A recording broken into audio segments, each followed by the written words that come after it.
Welcome to listening to stories on Kevin TV audiobook channel, Chapter 451.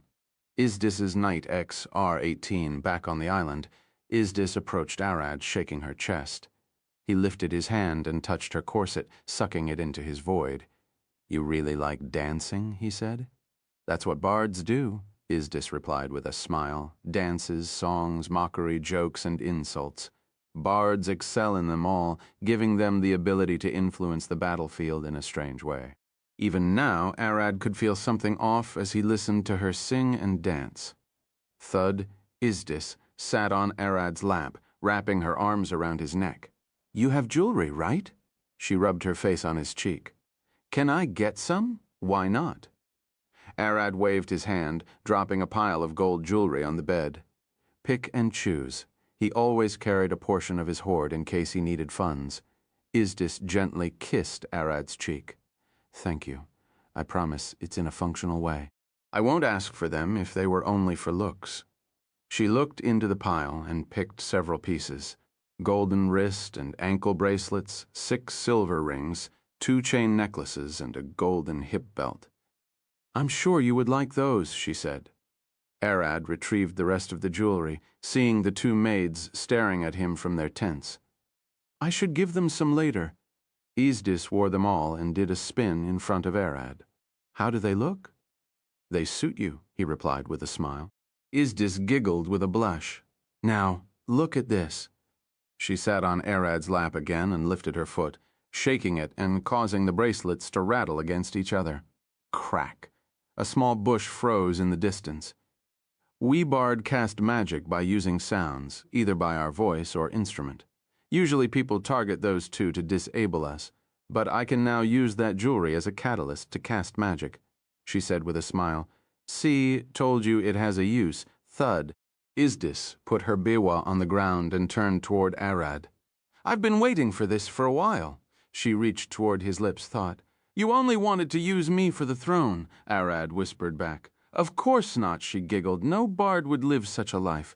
Their lips touched, and Arad could feel her ice-cold skin. She shivered. He was far hotter than her. Sitting on his lap felt like a warm couch. Their lips parted, leaving a strand of silver.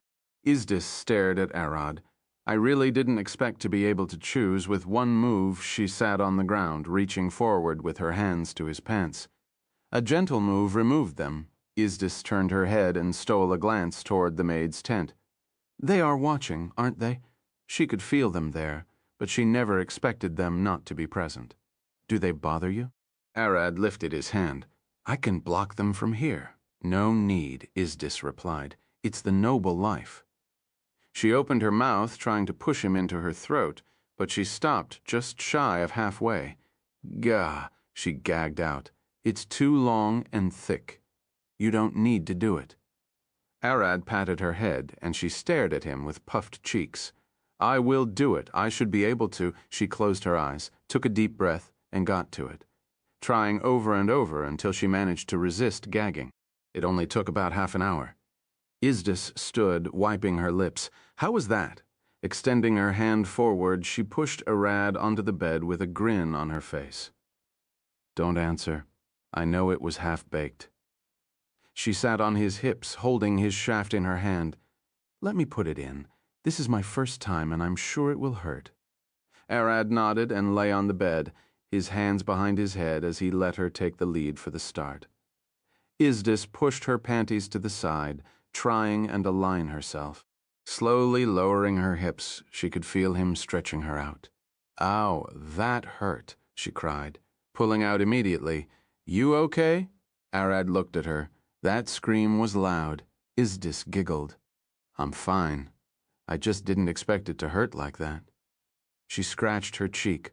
"Let me try again." "KY," she cried again, unable to even get the tip inside. Another half an hour passed of her only rubbing the tip, never managing to get it to fit. Lady Isdis, as Isdis was trying, she heard Ray behind her. "I told you 2 to stay in the tent." Ray approached the bed. Ray held a glass filled with a hot brown liquid and a healing potion. Ray carried a bowl of warm water and a white towel. "It's our job to help. You're being too slow, to say the least," Ray said, staring at Izdis. Ray glared at Arod. Why are you lying there like a dead fist? Don't want to hurt her. I won't force it in if she can't take it. He replied without bothering to move.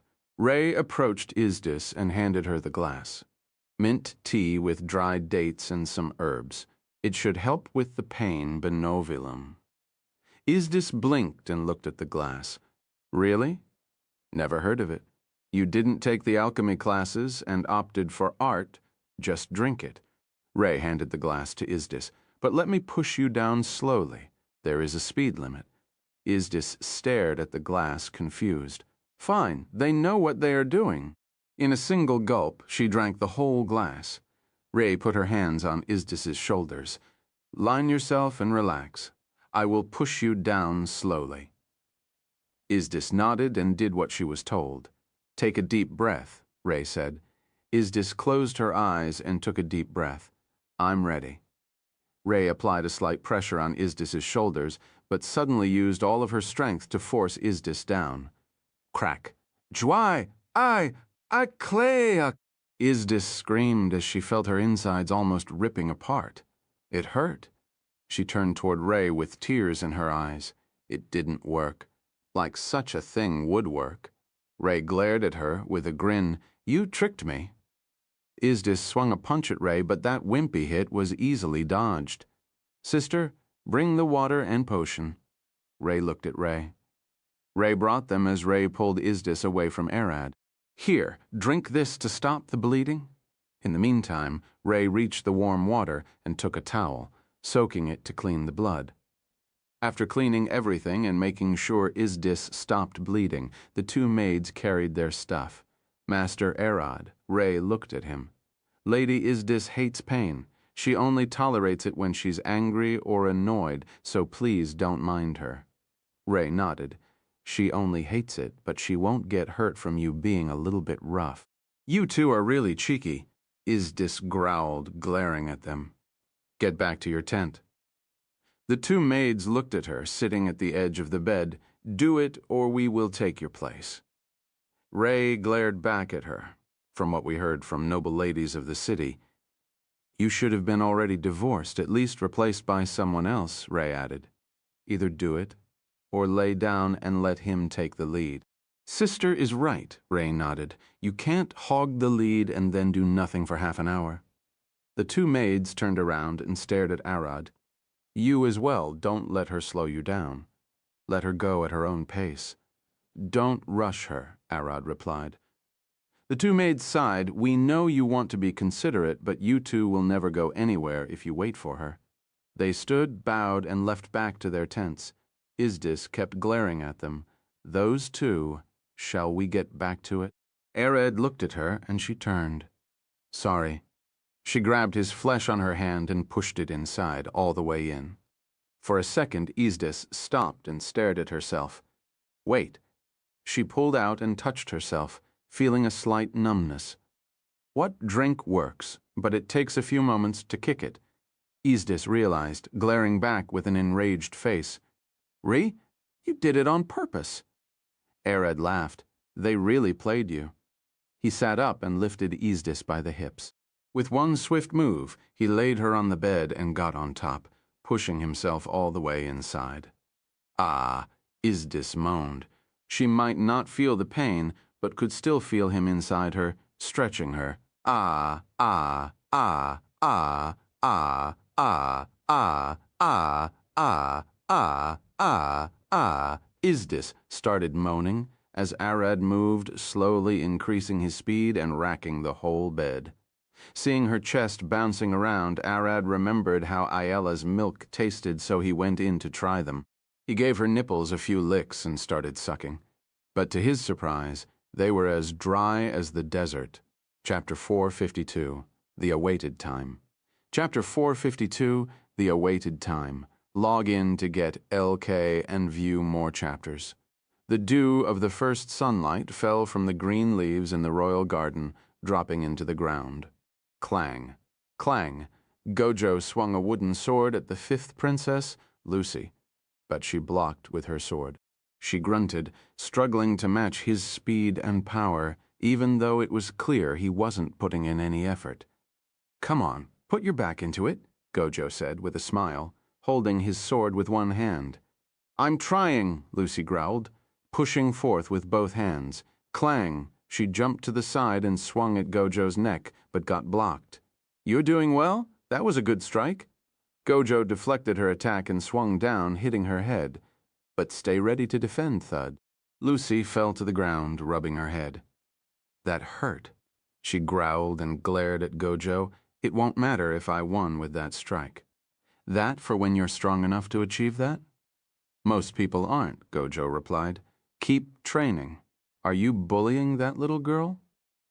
A woman's voice came from behind them, and Gojo turned with a smile. "You came back, Liliana." "Gash!" Lucy cried. "A purple demon." Liliana glared at her. "I'm a tiefling." She took a step forward and disappeared. Lucy gasped, and a voice came from behind her. "Learn that cheeky kid Thud." Liliana lifted Lucy by the head. "You don't want me to become a real demon?" "Gojo, kill her!" Lucy cried, flailing her arms and legs. Gojo giggled. "I wouldn't keep carrying her like that if I were you." Liliana stared back at him. What could a kid do? As she was replying, Lucy's body glowed with a faint white light, magic crackling from her like sparks as she cried.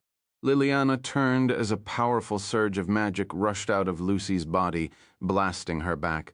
Liliana rolled on the ground, parts of her burned, parts frozen, and others wet and crackling with lightning.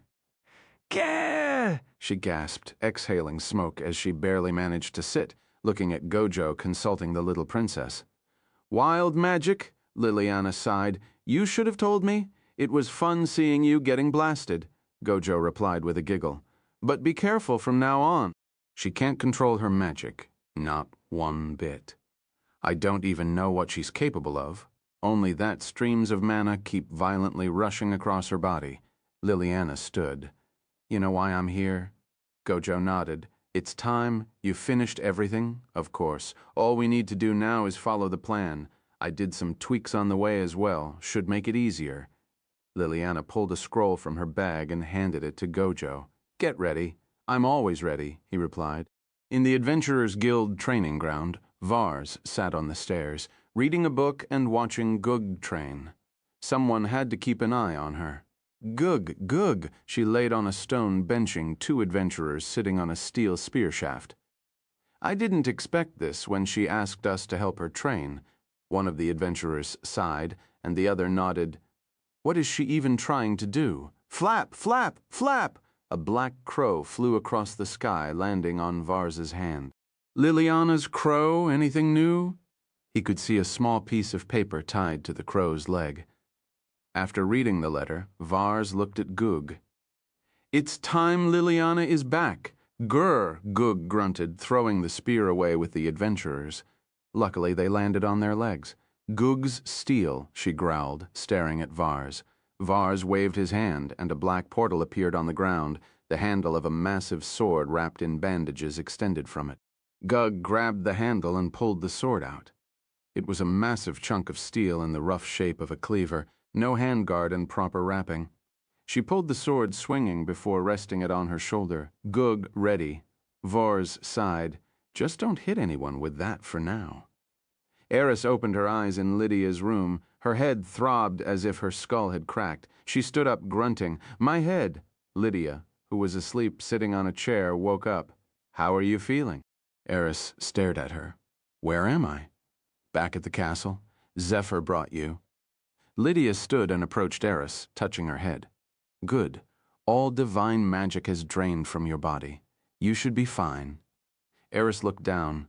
"Wait, I killed the paladin, but what about that ugly devil?" She growled, remembering how Pin had transformed. "That was the god of murder, but don't worry, I found traces of Amaterasu's holy magic in you. She must have interfered." Lydia lifted her hand from Eris's head. "What did you even do to get her to act, or was it just to stop the murder god?" "The goddess of the sun helping a vampire. You must be joking. I don't remember anything that could draw her attention." Eris stared at her hands, the purple sun. "I did cover my whole body with plasma. creating something akin to a sun, Eris gasped. Akin is probably underestimating what you did seeing that, Amaterasu responded. That explains the heat wave that washed over the city and the melted burial chamber. She sat back on a chair. Too close to the real thing. Wait, why didn't I burn then? Eris gasped. If that was close that the goddess herself interfered, it should have burned me. Lydia nodded. I also thought about that.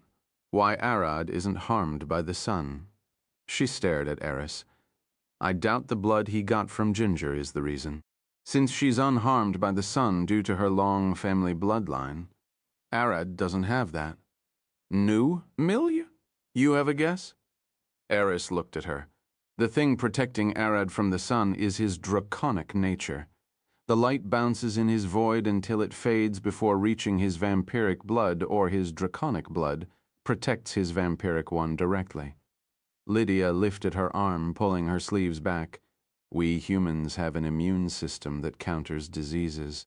Draconic blood might be acting in the same way to protect the vampiric blood. But there's another thing. Lydia's eyes shifted to stare at Eris. You don't have the void, so the second explanation fits you, but I have another one for you. Acquired resistance, since you made your own sunlight.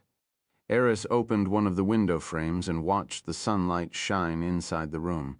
She slowly extended her hand toward the rays, hesitant to touch them. The whole place melted, you say?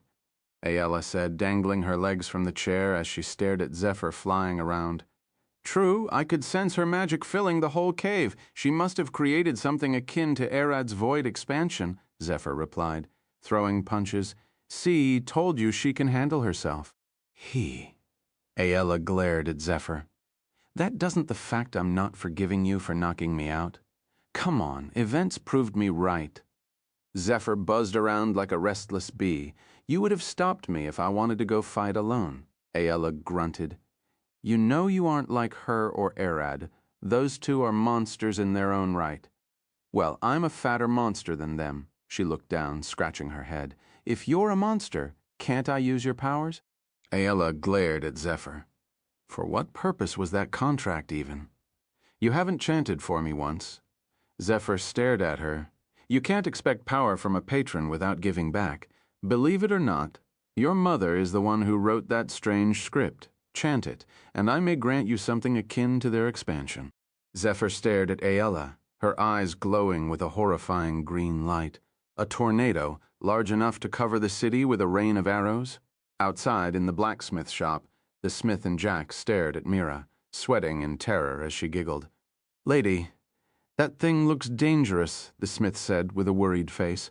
I might have helped you stabilize it, but I don't think it will hold up, Jack added, taking a step away from her. Come on.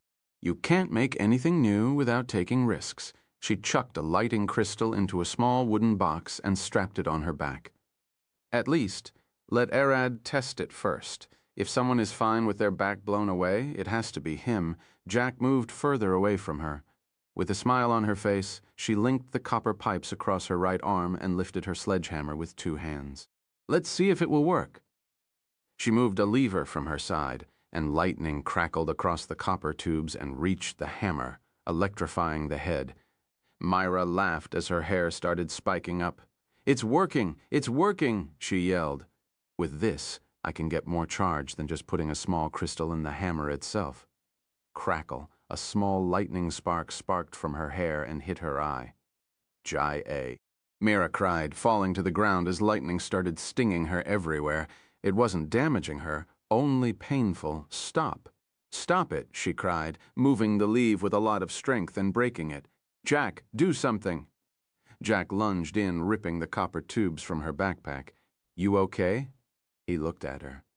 Mira lifted a thumb up. I need goggles while working with this thing. She sat up, and probably some armor resistant to lightning if possible.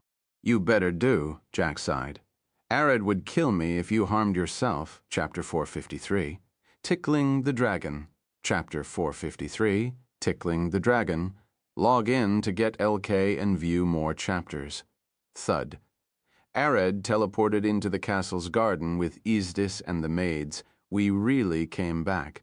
The twins looked around, astounded at Arad's teleportation range.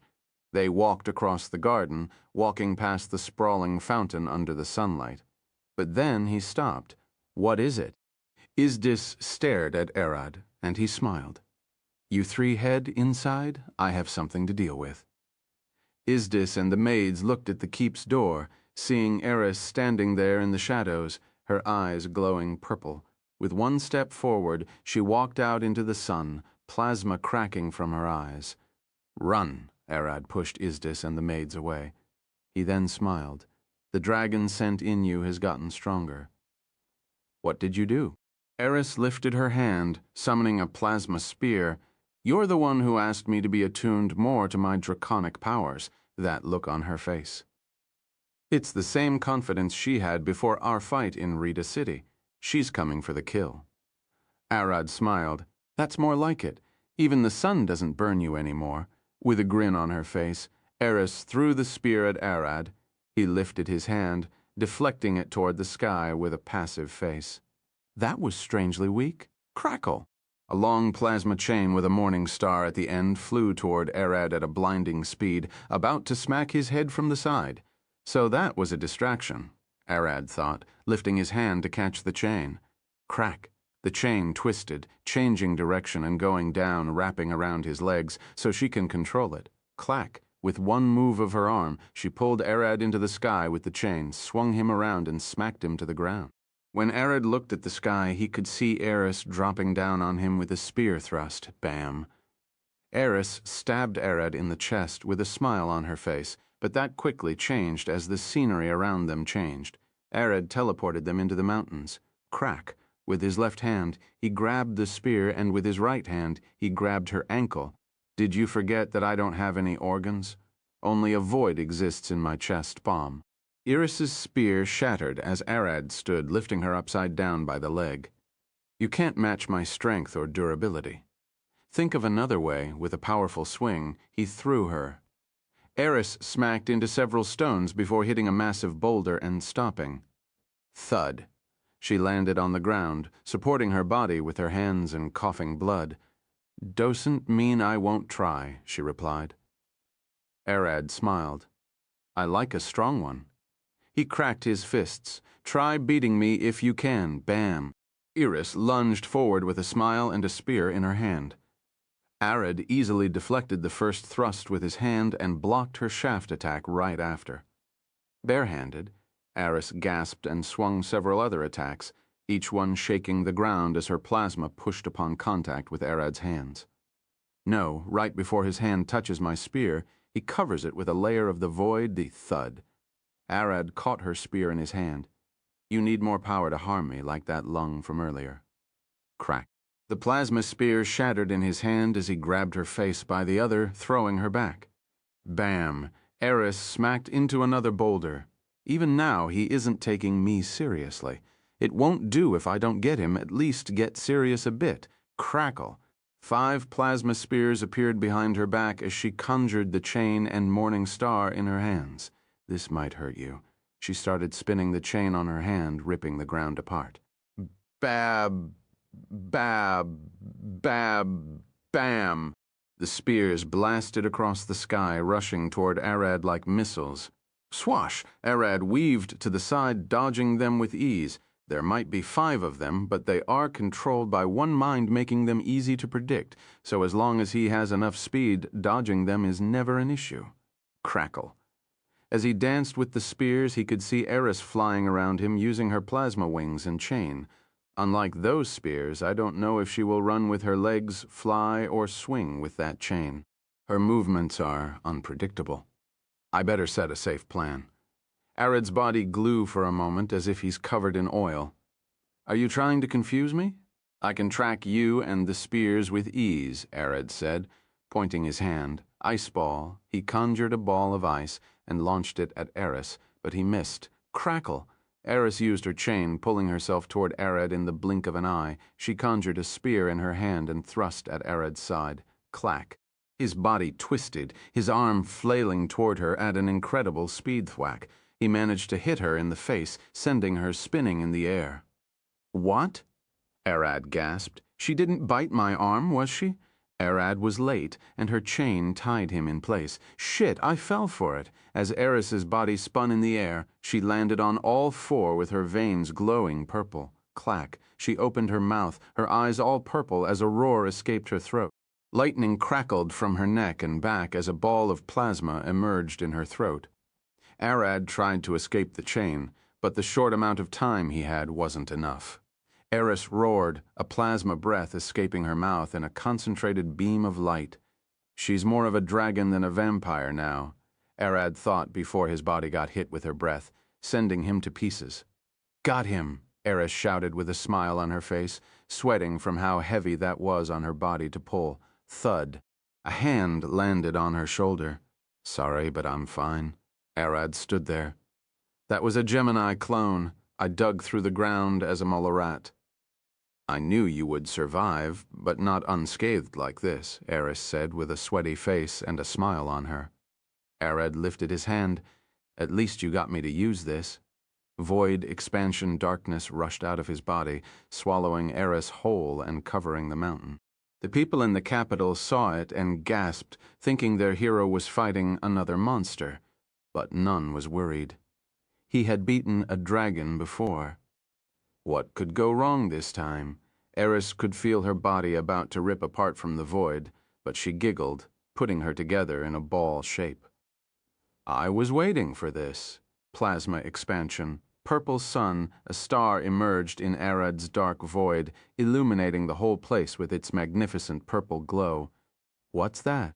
Arad looked at the sun, barely able to stare at it directly. I should get the expansion to the maximum size quickly. He decided to play it safe and stay away from it for a while. Heh! Eris giggled inside her plasma. This time, no need to hold it back. She opened her hands, extending her fingers with a grin. Purple sun nova. The sun flickered, expanding for 1 meter before collapsing. Arad gasped as a blinding light filled his void. A blast rushed forth, filling the void with gas faster than he could stretch it. From the city, the people saw Arad's dark void flicker with a purple light, shattering in a loud boom that shook the ground. Silence fell between them as they realized it wasn't how the void cleared before. Something must have been forced to explode. Arad fell to the ground, puking blood as if he felt a bomb exploding in his guts. His vision got blurry and he couldn't feel his legs. Thud. Eris landed beside him, conjuring a spear of plasma. Come on, I know you aren't done yet. Crack. With one kick, she sent him rolling to a boulder bam. As Arad smacked into the boulder, he fell sitting on the ground. That's phase 1. I still have 2 to 4 to beat, she said with a smile. Arad's eyes flashed purple. Clack. His wings expanded and a massive tail emerged from his lower back. 2 black horns extended from his head as he stood. Half-dragon form, he still has the dragon and the vampiric wormwolf. Death butterfly. Eris plasma covered her body, extending 2 purple butterfly-like wings from her back as she pointed her spear forward. I never got to face this before.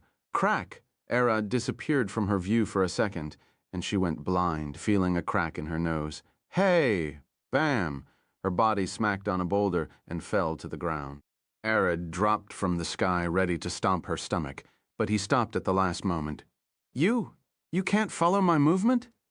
Novel. Eris lifted her hand, waving it and signaling for Arad to stop. Thud. Arad sat beside her and tried to pull a healing potion from his stomach. Gah! He gasped, feeling an extreme pain in his guts. He will throw up everything he has stored if he tries to use his stomach. Sorry, I can't use my stomach now. You have to heal with your blood, he said, and Eris pointed toward the sky. I see. Arad extended his wing over her, hiding her body in the shadow, and her vampiric regeneration kicked in immediately. Gah! Eris gasped as her face healed and sat up. Really, a punch in the face? She stared at him. I thought you would dodge it or something? Arad scratched his head. That doesn't matter now. I know I can't match your half-dragon form, but at least I can beat you normally and even blast your void, she giggled. Arad patted her head. You did well before you couldn't even match me in human form. Well, I thought I would at least be able to defeat your half-dragon form, but that tail of yours is better than I thought." She patted Arad's massive black tail. Arad's brain expands from his brain to his spine in the humanoid form, albeit compact. That form isn't ideal as the brain has too much space to swell with blood when working. Therefore, when Arad shifts into his half-dragon form, his brain expands from his head to the tip of his tail, allowing more blood flow and resulting in higher performance. The fact that his tail, horns, and wings exit his body also relieves stress on his internal frame, allowing more space for his muscles to expand and grow bigger for higher strength output. The wings assist in movement and blocking incoming attacks, while his horns act as antennae to amplify his magic and mental detection. Arad's power increase in half-dragon form isn't due to a magical surge of power. He merely can use more of his power the closer his biology gets to a dragon. Therefore, humanoids like Eris find it hard to reach him with their weaker bodies. Eris looked at Arad. "What should I do to get strong enough to beat you?" Arad scratched his chin.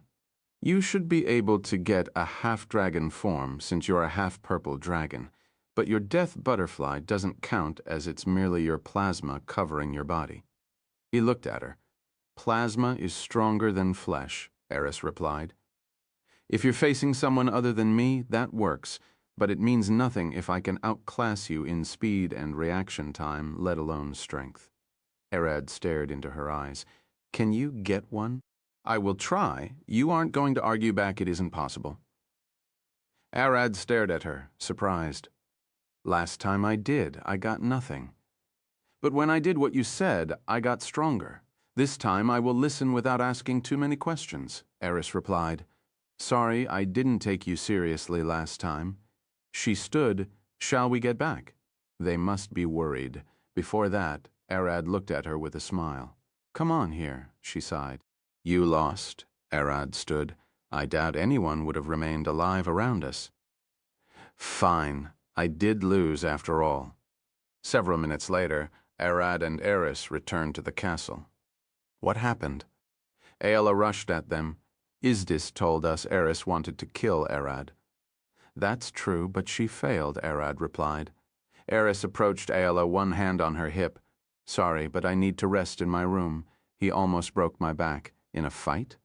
Arad went that far? Aela gasped. Iris glared at her. "No, idiot," and she walked to her room. Pop, Zephyr emerged in Aela's head. He's a dragon, after all. She had that coming by, tickling him like that. Chapter 454, The Dragon's Heist, Plan of Infiltration, Chapter 454. The Dragon's Heist, Plan of Infiltration. "Arad, do you have a minute?" Gojo approached Arad with Liliana, Vars, and Gug behind him. "We have something to talk about." "A second, please."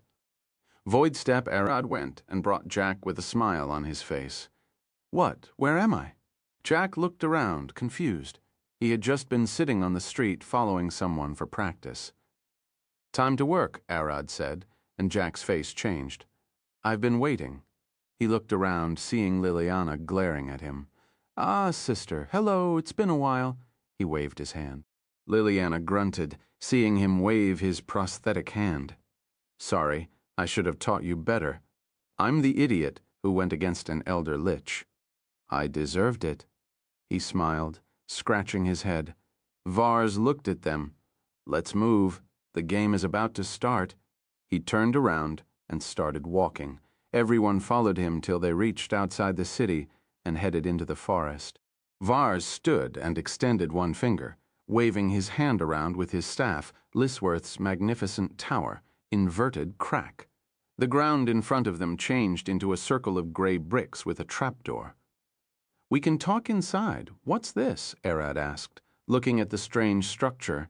"Lisworth's magnificent tower, a spell that created a tower, but I used the inverted version that digs the tower into the ground and makes it seem like a bunker. The rooms are isolated from the world, so they are perfect for meeting and channeling great magic without anyone noticing." Vars explained, "There is an old man in Alina called Lisworth." "Is it his magic?" Arad asked, but Vars shook his head. He's just a distant descendant. The white mage Lisworth died 5,000 years ago, but he left hundreds of spells in his writings. Vars walked toward the trap door and opened it. Everyone walked in except Gug, who couldn't fit, and Gojo teleported her inside. Walking inside the tower, Arad was surprised to see a clean and fully furnished room. Magic made all of this? No, the room is empty the first time you summon it. You have to furnish it yourself and then dismiss it. You can say it's like a room you build and summon. Vars stared back at Arad. Magic that doesn't blast things is more interesting. So I could have a moving house or lair. Arad looked around with a smile. Can I learn the spell? Do what you like. Vars waved his hand and a book flew at Arad, smacking him in the chest. Overly complicated, cost a lot of mana, and highly unpractical without modification. Lisworth wrote that this spell was created to flex on the elves, nothing more. Arad opened the book and gave it a look. Why, it's so thick. Earth magic to build the tower, wind magic to fill it with air, water magic to supply it with water, time magic so nothing rots inside, gravity magic to keep it stable, space magic to create a pocket to store it, summoning magic to call it, banishing magic to send it back without destroying it, barrier magic to create the protective layer. Should I keep going? Vars looked at Arad, too complicated for what it is. A flex with multiple types of magic mixed together. You two, we should talk about work. Jack walked toward the couch and took a seat. Well, said Liliana sat beside him. Little brother is right. I have a ton to share. She pulled a map of the capital and its surroundings. The vault in the castle has a lot of wealth, but it doesn't have our artifact. It's instead hidden beneath the Supreme General Court in for Alior Berg. She tapped the fort's location. It's where several artifacts that are considered weapons are stored to be used in war at a moment's notice. Instead of a castle, we're infiltrating a fort. Gojo stared at Liliana. Would our plan change? Yes, Liliana nodded. Vars scratched his head. Gug can't distract the guards by going into a rage. With their power, they would catch her immediately. He smiled. But I have a plan. He tapped at the forest. I will summon a horde of monsters and undead behind them for her to fight. This will draw most of the fort's men to support her. Won't we just need the monsters? Why send Gug? Gojo asked. Jack sighed. Of course we send her. If they saw the monsters alone, they would get holed up in their fort and fight from behind the walls. We want them to charge into the forest. Vars looked at Gug. What do you say? Gug loves it. Kill and scream. Simple.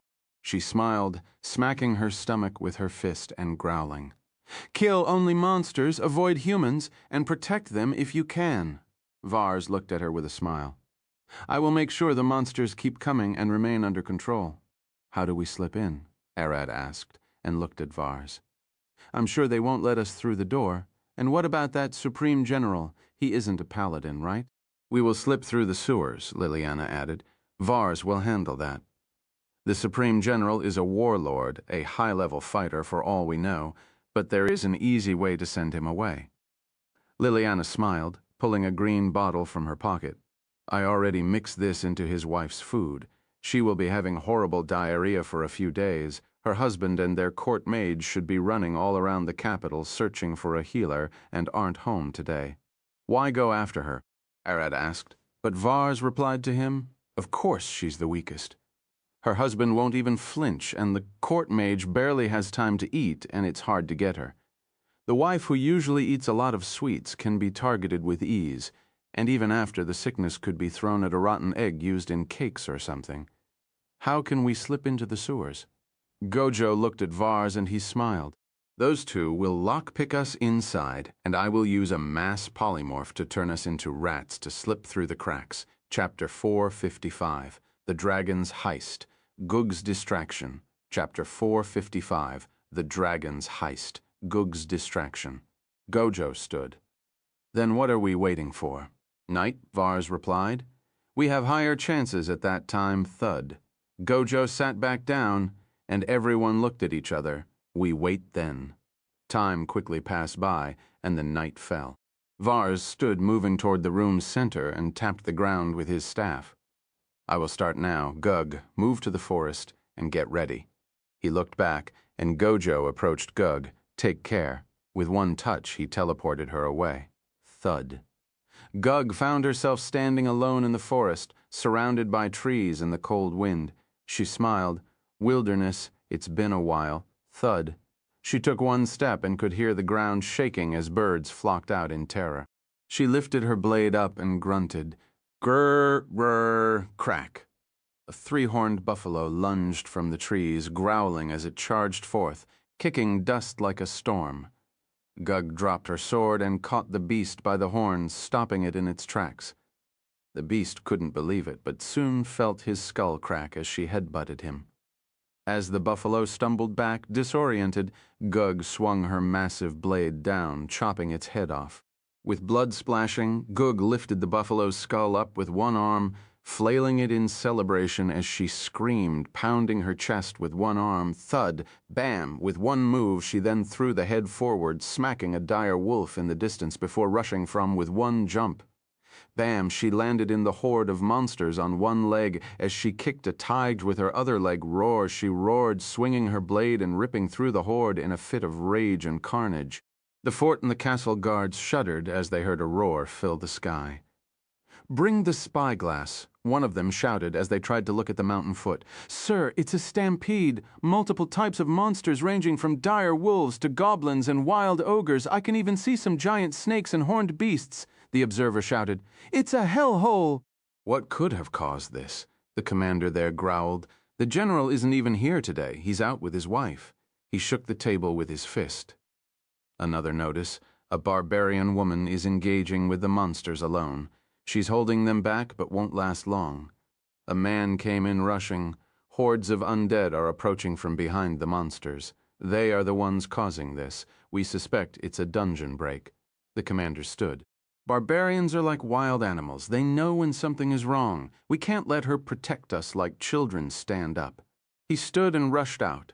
"All soldiers to arms," he shouted. The whole keep started buzzing like a horned nest as every soldier got armed and wore their armor. Crackle! Crackle! The chains moved and the mass drawbridge dropped. Battalions of knights rushed out on horseback, followed by hundreds of armed soldiers. "To war, drummers! Bam! Bam! Bam! Bam!" The bards of the army started hitting their drums, shaking the forest. This both increased the army's morale and intimidated the monsters. As the army reached the battlefield, they could only see blood, ripped trees, and dead monsters. "Careful, something is charging at us." A soldier shouted, and a massive red rhinoceros emerged from the trees, gouging his horse in a split second. Spread apart and flank it, a soldier shouted, lifting his spear. Thud! Thud! The rhinoceros rushed forth, shanking the soldier's horse the moment he finished speaking. Bam! The soldier fell on his face, struggling to stand up as he saw the rhinoceros charging at him. "Someone!" he screamed, blood dripping through his helmet. Bam! At the last moment, Gug came in with a heavy punch, cracking the monster's skull. Brrr! The rhinoceros growled, shaking its head. With one swift move, Gug kicked the soldier all the way back to the back lines, breaking one of his ribs, but getting him faster toward a healer.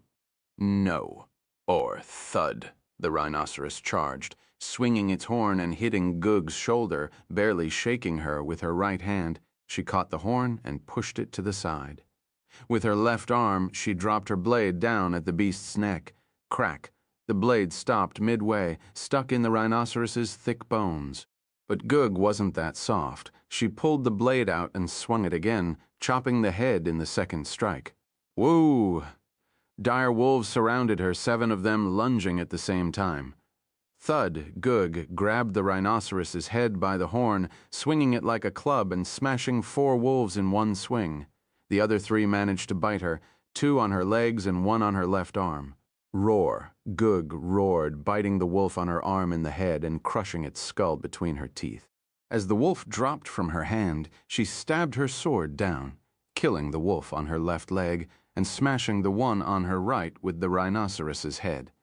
She looked at the distance. The soldiers were already mowing down the goblins with ease, but the horde of the hobgoblins would prove annoying to deal with. She took a deep breath. Roar. She lifted the rhinoceros's skull, throwing it with all her might at the hobgoblin horde's crackle. The head ripped the hobgoblins apart as it flew between them, leaving a trail of blood as the soldiers stared in shock. Bam! With one jump, she covered the 15-meter distance and landed in the middle of the hobgoblins, stomping one of them to death. Gar? The hobgoblins barely had time to react to her before she swung her blade sideways, ripping several of them apart. Crackle, crackle. 2-meter-long giant spiders, 10-meter-long cobras, and wild ogres, and giants walked from the forest, hungry for blood. Gug angrily stabbed the ground with her sword, roaring, "Grow!" Bam, bam. She punched the ground with her fists several times like a mad gorilla and then started pounding her chest. The monsters stopped, staring at her. To them, that was a dominant monster of the forest. They aren't getting past while she's alive. Gug pulled a stone from the ground and threw it at full force, killing one of the ogres with a headshot. The monster stared at the dead ogre in shock as Gug jumped in celebration, bounding her chest with one arm. "Form a shield wall, kill all the monsters that slip through her," the commander shouted. Chapter 456, The Dragon's Heist, Infiltration, Chapter 456. The Dragon's Heist, Infiltration. From the fort side, Arad and the rest watched the soldiers rushing out on horseback, with Googs roaring in the distance like a giant monster. "How long will she last?" he asked. "As long as there are monsters to kill." Vars tapped Arad's shoulder. "Let's hurry inside." They marched alongside the walls till they reached a small crack in the ground reeking with horrifying stench. "The sewers are here." Vars looked inside, pointing his staff to shine a light forth. With one glance, everyone could see the black, disgusting mud riddled with flies and worms. "Ah, shit," Jack sighed, unexcited to move forth. "Literal shit, let's move." Liliana smacked his back. "We have a job to get done and wealth to rob. No wealth will save my hide from smelling like crap. She will snap my back in half." He sighed. But work is work. Jack lunged into the hole. Damn. Out of the blue, he landed on a white platform of magic, glittering like jewels. She would cut my ears for getting her in shit. Vars sighed, jumping after Jack. "Your sister is scary." Clack. Liliana landed behind them, pushing Vars forth. "Hurry, my contract's with you. Lots end soon." She then looked at Jack with a smile. "I know how to get a nice contract." Jack looked back at Arad and Gojo, waving his arms. "You hear that?" he said, following his sister and Jack. Arad and Gojo looked at each other, smiling. "They don't know how disgusting this place is." Gojo shook his head. "No, they don't," Arad giggled. "The two brothers have a heightened sense of smell from being dragons. To them, it wasn't just about the mud or worms, but the whole place was almost unbearable. To the dragons, hearing others complain about a place without being able to fully sense it was hilarious. After walking for a while, they finally reached a dead end. Arad looked forward, seeing the rusted steel bar's gate blocking their path. "Two locks, should we break them?" he asked. "Wait a moment." Vars lifted his hand, observing the gate. "I sense no magic, but to avoid noise, let those two take care of it." He looked toward Jack and Liliana. Liliana pulled some lockpicks, looking at Jack with a smile. "Where's your tolls?" With a swift wrist move, Jack pulled a lockpick that he was hiding in his artificial arm. "Got one right here and some there," he pointed at Arad. Arad lifted his hand, pulling a massive barrel full of lockpicks from his stomach. No wonder there was a shortage. "The hell you need a whole barrel." Liliana stared at Jack. How expensive was that? "Depends on who's paying." Jack looked at Arad. "It was several gold coins at first, but I seem to have some connections with the king, a princess, and the royal blacksmith. So I managed to get them mostly for free." Arad blinked. "Wait, what did you do with the money then?" "Nothing yet." Jack pulled the gold coins. "I was between buying a holy silver blade for Lydia or several charges of fire oil. Still can't make a decision. Both." "I will pay the rest," Arad replied. "We could use some stronger smites, and fire oil would be handy eventually." "Thank you, boss." Jack waved his hand as he reached toward the rusted gate with Liliana. "Got a nice employers there," she said, lock-picking the upper lock. "I never had this much material for traps before. Probably won't find a better place to work." Jack laughed, lock-picking the lower lock. Arad looked at Gojo. "You paying them well?" "Same as you. Can't spare expenses when needed like this," Gojo replied. They kept following the sewers, going deeper and deeper into the fort's lower structures. CI chip. A massive rate stared at them, running back into the shadows. Thud. Vars lifted his staff, stopping everyone. "Magic halt!" Arad opened his void eyes, looking ahead of him. Another gate like earlier, but this one oozed with magic. "That one is trapped," he said. "Good eyes," Vars smiled.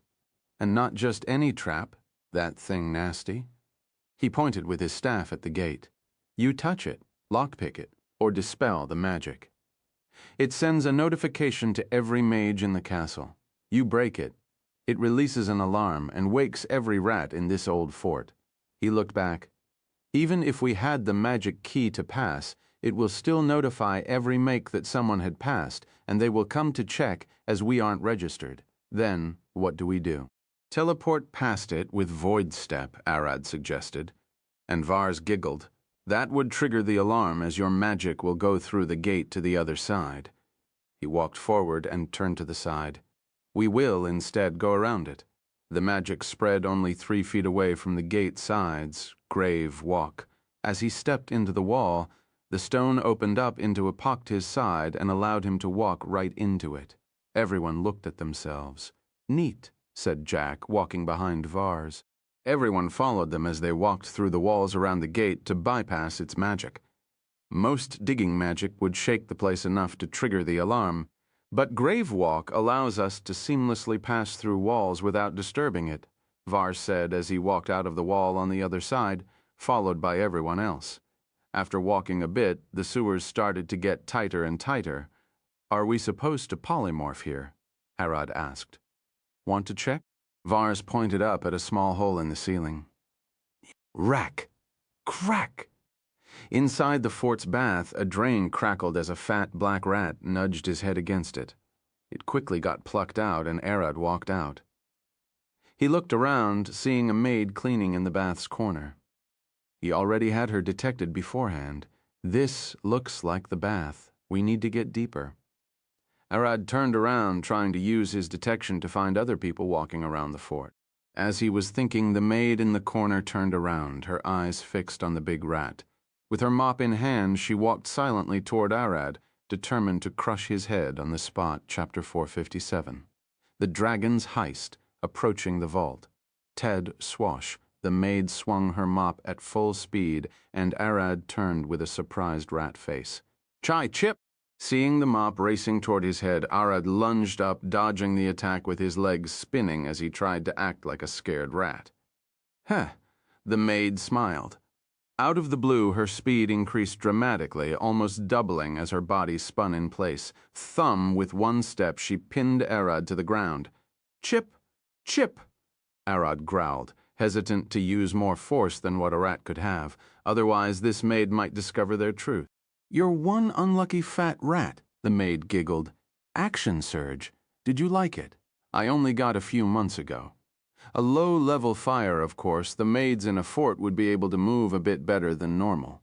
Arad, though, trying to think of a way to get out of this situation. "I can kill and stuff her in my stomach.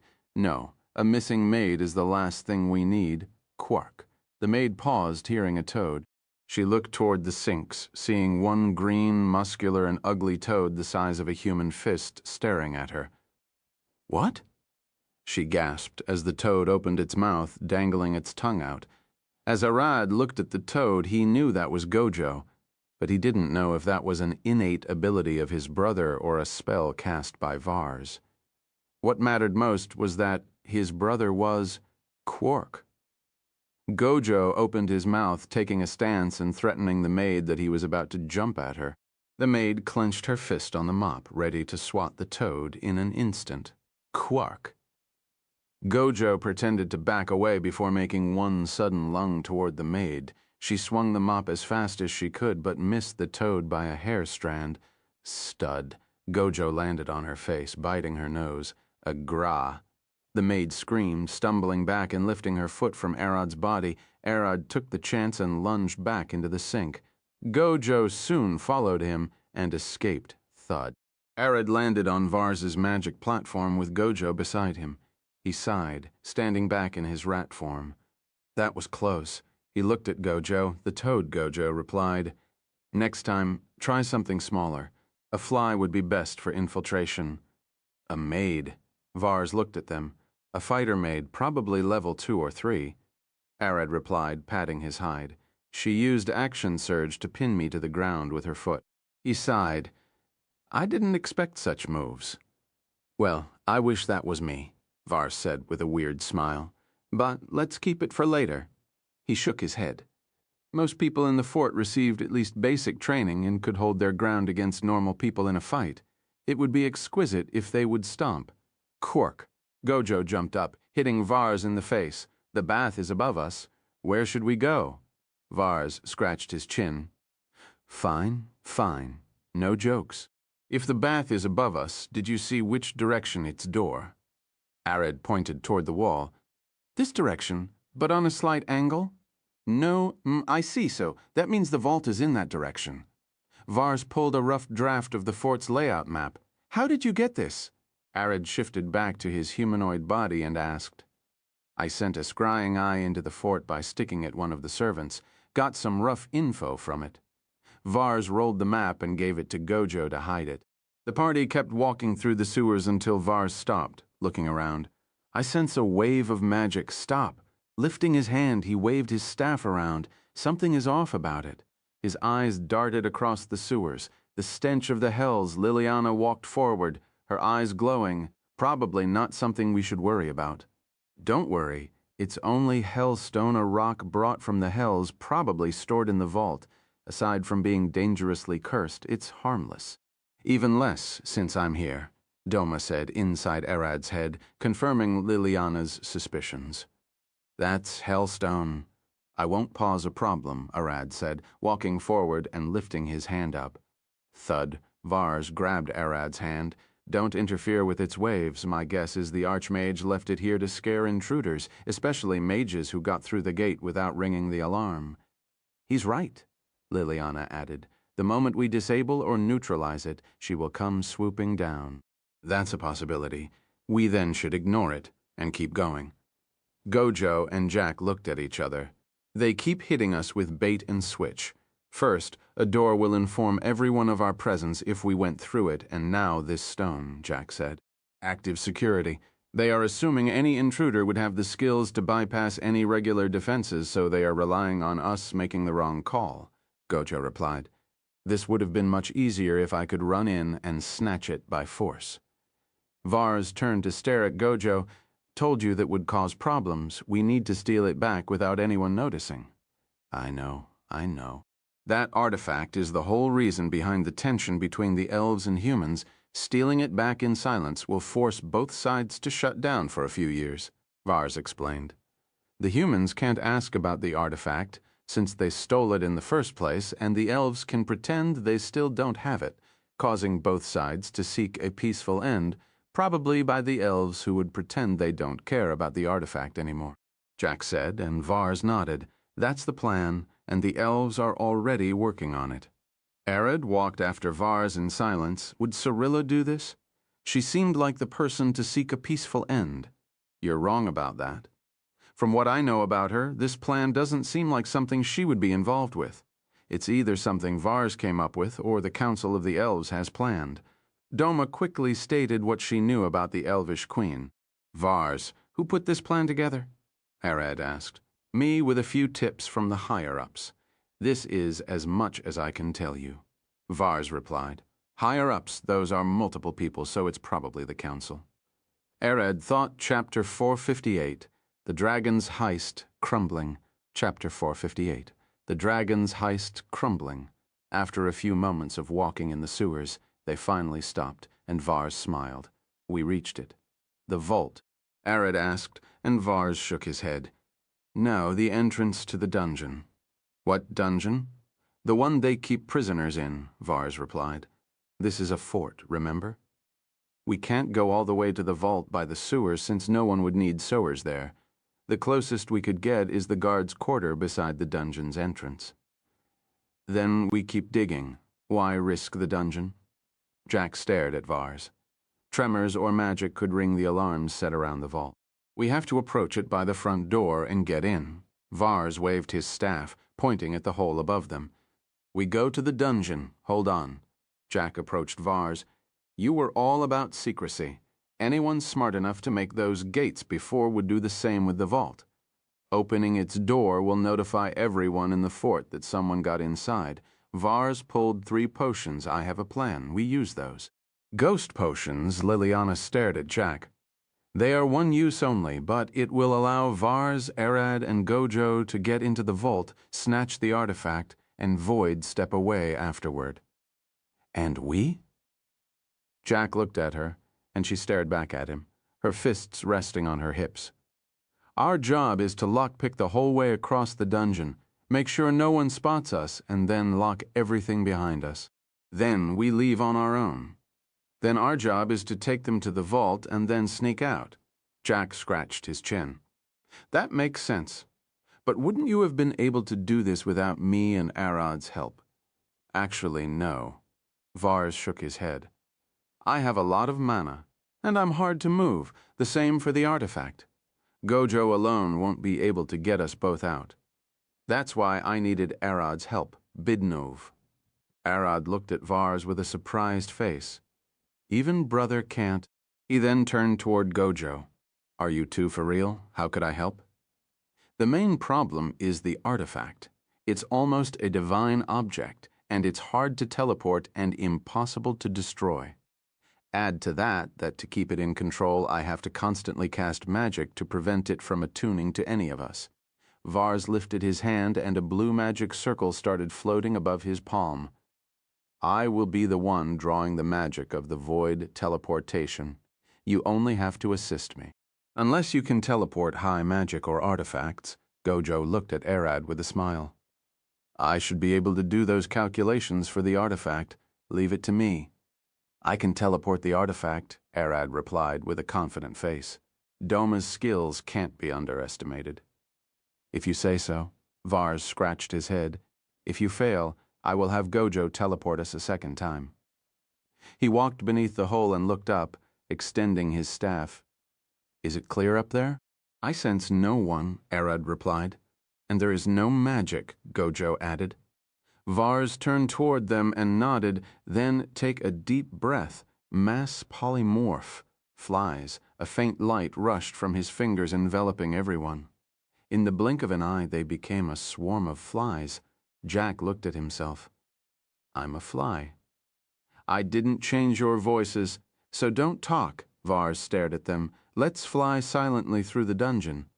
The last thing we want is to alert the guards. The 2 guards at the dungeon entrance were asleep, deep into their dreams. Vars flew first toward one of Gojo, flew toward him and stored them in his stomach. Those would be useful later. After flying through the dungeon and having Jack and Liliana lockpick every door the keys didn't open, they finally reached the closed passageway to the sealed vault beneath the fortress, a large stone door on one of the walls. This went smoother than I expected, Arad commented as he saw the door. I was planning for this for years. I would be damned if a single guard showed up, Vars replied, turning everyone to their humanoid form. He then looked at Jack and Liliana. This is where we separate. You have 3 minutes to escape the fort. Hurry. Jack and Liliana nodded as they rushed away. Vars then pulled the ghost potions, handing one to Gojo and one to Arad. Drink those, and we will become ghosts for 1 to 3 minutes. We walk inside, wait till the spell wears off, then snatch the artifact. Gojo smiled. Wait, you have to cast your magic to prevent it from attuning to us. Of course. Vars downed his potion, and his body disappeared as he turned into a ghost. Gojo and Arad did the same. Arad could feel his chest clenched. His head throbs as fog clouds his mind.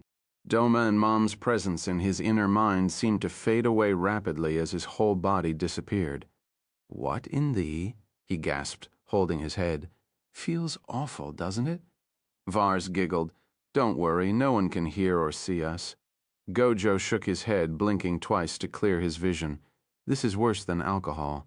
Becoming a ghost literally messes with your body functions. The mind fog is normal. Vars replied, Doma, Mom. Arad called inside his head, but he could only hear distant screeches fading away into his void. Something is off. I can't hear Mom. Arad mumbled. Of course you can't. Vars looked at him. We're currently in the ethereal plane as ghosts. Curses can't follow us here. You will hear her again once the potion wears off. The three walked into the vault, seeing mounds of magic weapons stacked over each other. This is where the human army kept most of its weapons.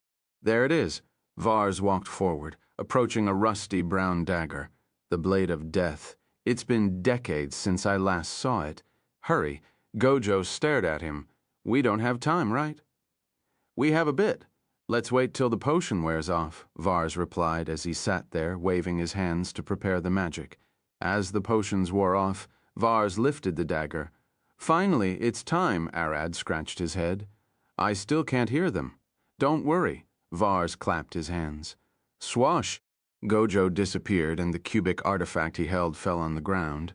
Arad's head looked down as his arms went limp. The purple light in his eyes flickered for a moment before fading. Thud, thud, Vars walked toward Arad with a smile on his face. You know you and your brother are a real pain in the ass? Do you know how much it took me to figure this out? He laughed, tapping Arad's face. Now go to the dungeon, kill anyone that enters. Vars growled. Arad silently turned, walking toward the vault's door. Click. With a flick of his fingers, Vars opened the door. As Arad left and the vault was locked again, Vars cracked his neck. Buruma, he said, and a skeleton appeared beside him.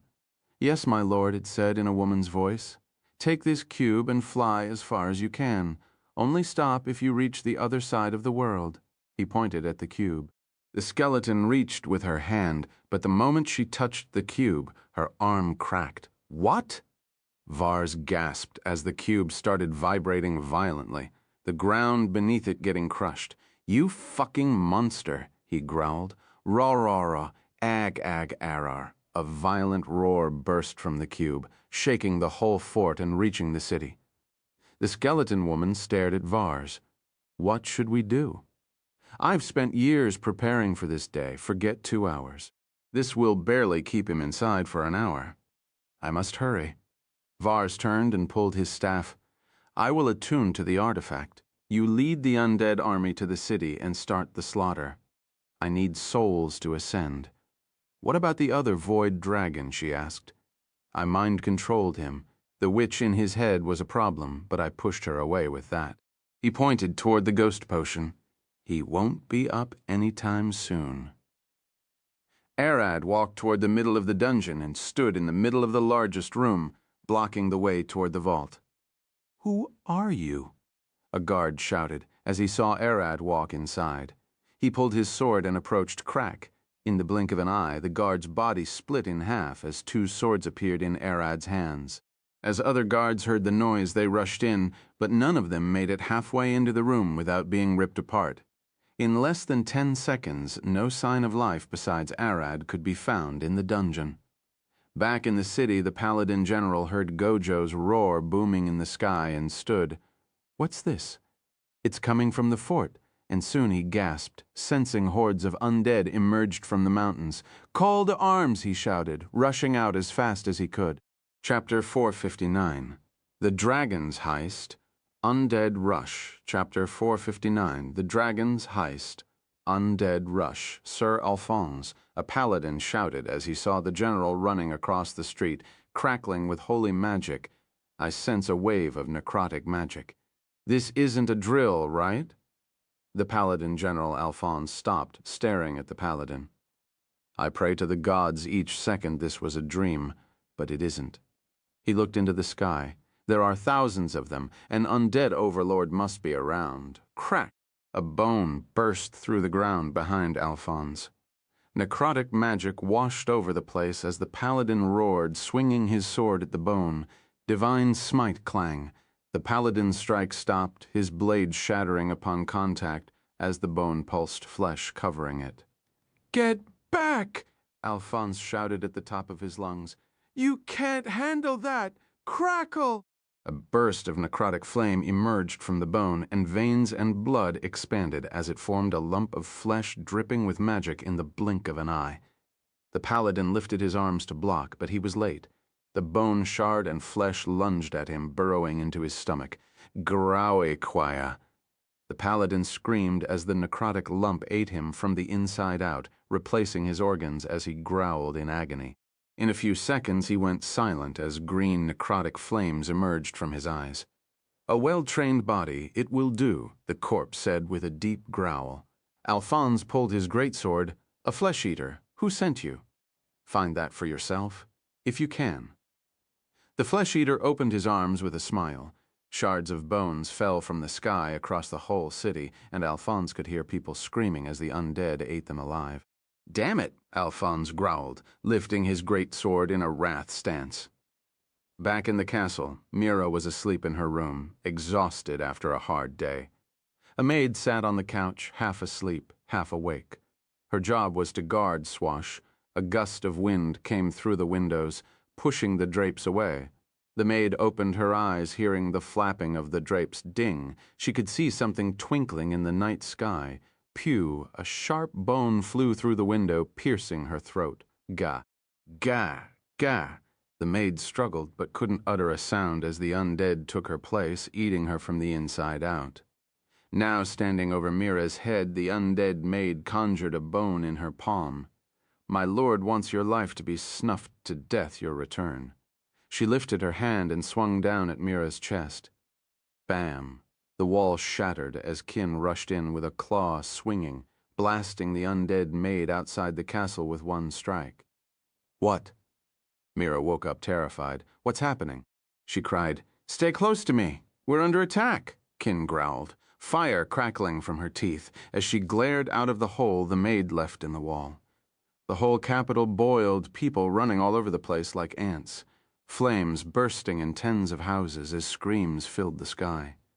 Flesh-eaters, a type of parasitic undead that controls eat a person from the inside to take control of their corpse. It's over if one of them stabbed you with a bone. Wait a moment. Mira rushed toward her closet. "You care about clothes now? I need to get you to safety first." Kin stared at her, but Mira smiled. She threw off her nightgown and pulled a leather armor dotted with steel plates. Mira strapped the prototype backpack and pulled her massive explosive sledgehammer from the wardrobe. "I will fight as well." She put on the goggles she had bought that evening. "This isn't the first time I faced zombies or skeletons," she smiled. "Those aren't mere zombies," Kin said, but suddenly an undead servant shattered the door, lunging into the room and trying to stab Mira, whom he felt was the weakest. "Mira," Kin shouted, about to swing her claw at the undead. With a smile on her face, Mira swung in place with the sledgehammer in hand, hitting the undead servant in the head. Crackle. Boom. Lightning flashed through her right arm as an explosion burst from the hammerhead, sending a nail straight through the undead and burning its brain. Splat. As blood splashed on the wall, Kin stared in shock at Mira. "I'm still a low level, so please protect me till I reach Eris or Arad. Aella would be flying around, so she can't protect me." Mira thought of heading toward Lydia, but could guess a paladin like her would be focusing on taking the undead down rather than protecting a sole person. It will be more effective to let her fight freely. Voom! Eris jumped from the wall, throwing her spear at a group of flesh-eaters, burning them to ash. "You're already dead, so get cremated already!" Crack, as she shouted, a bone stabbed her back. "You should die."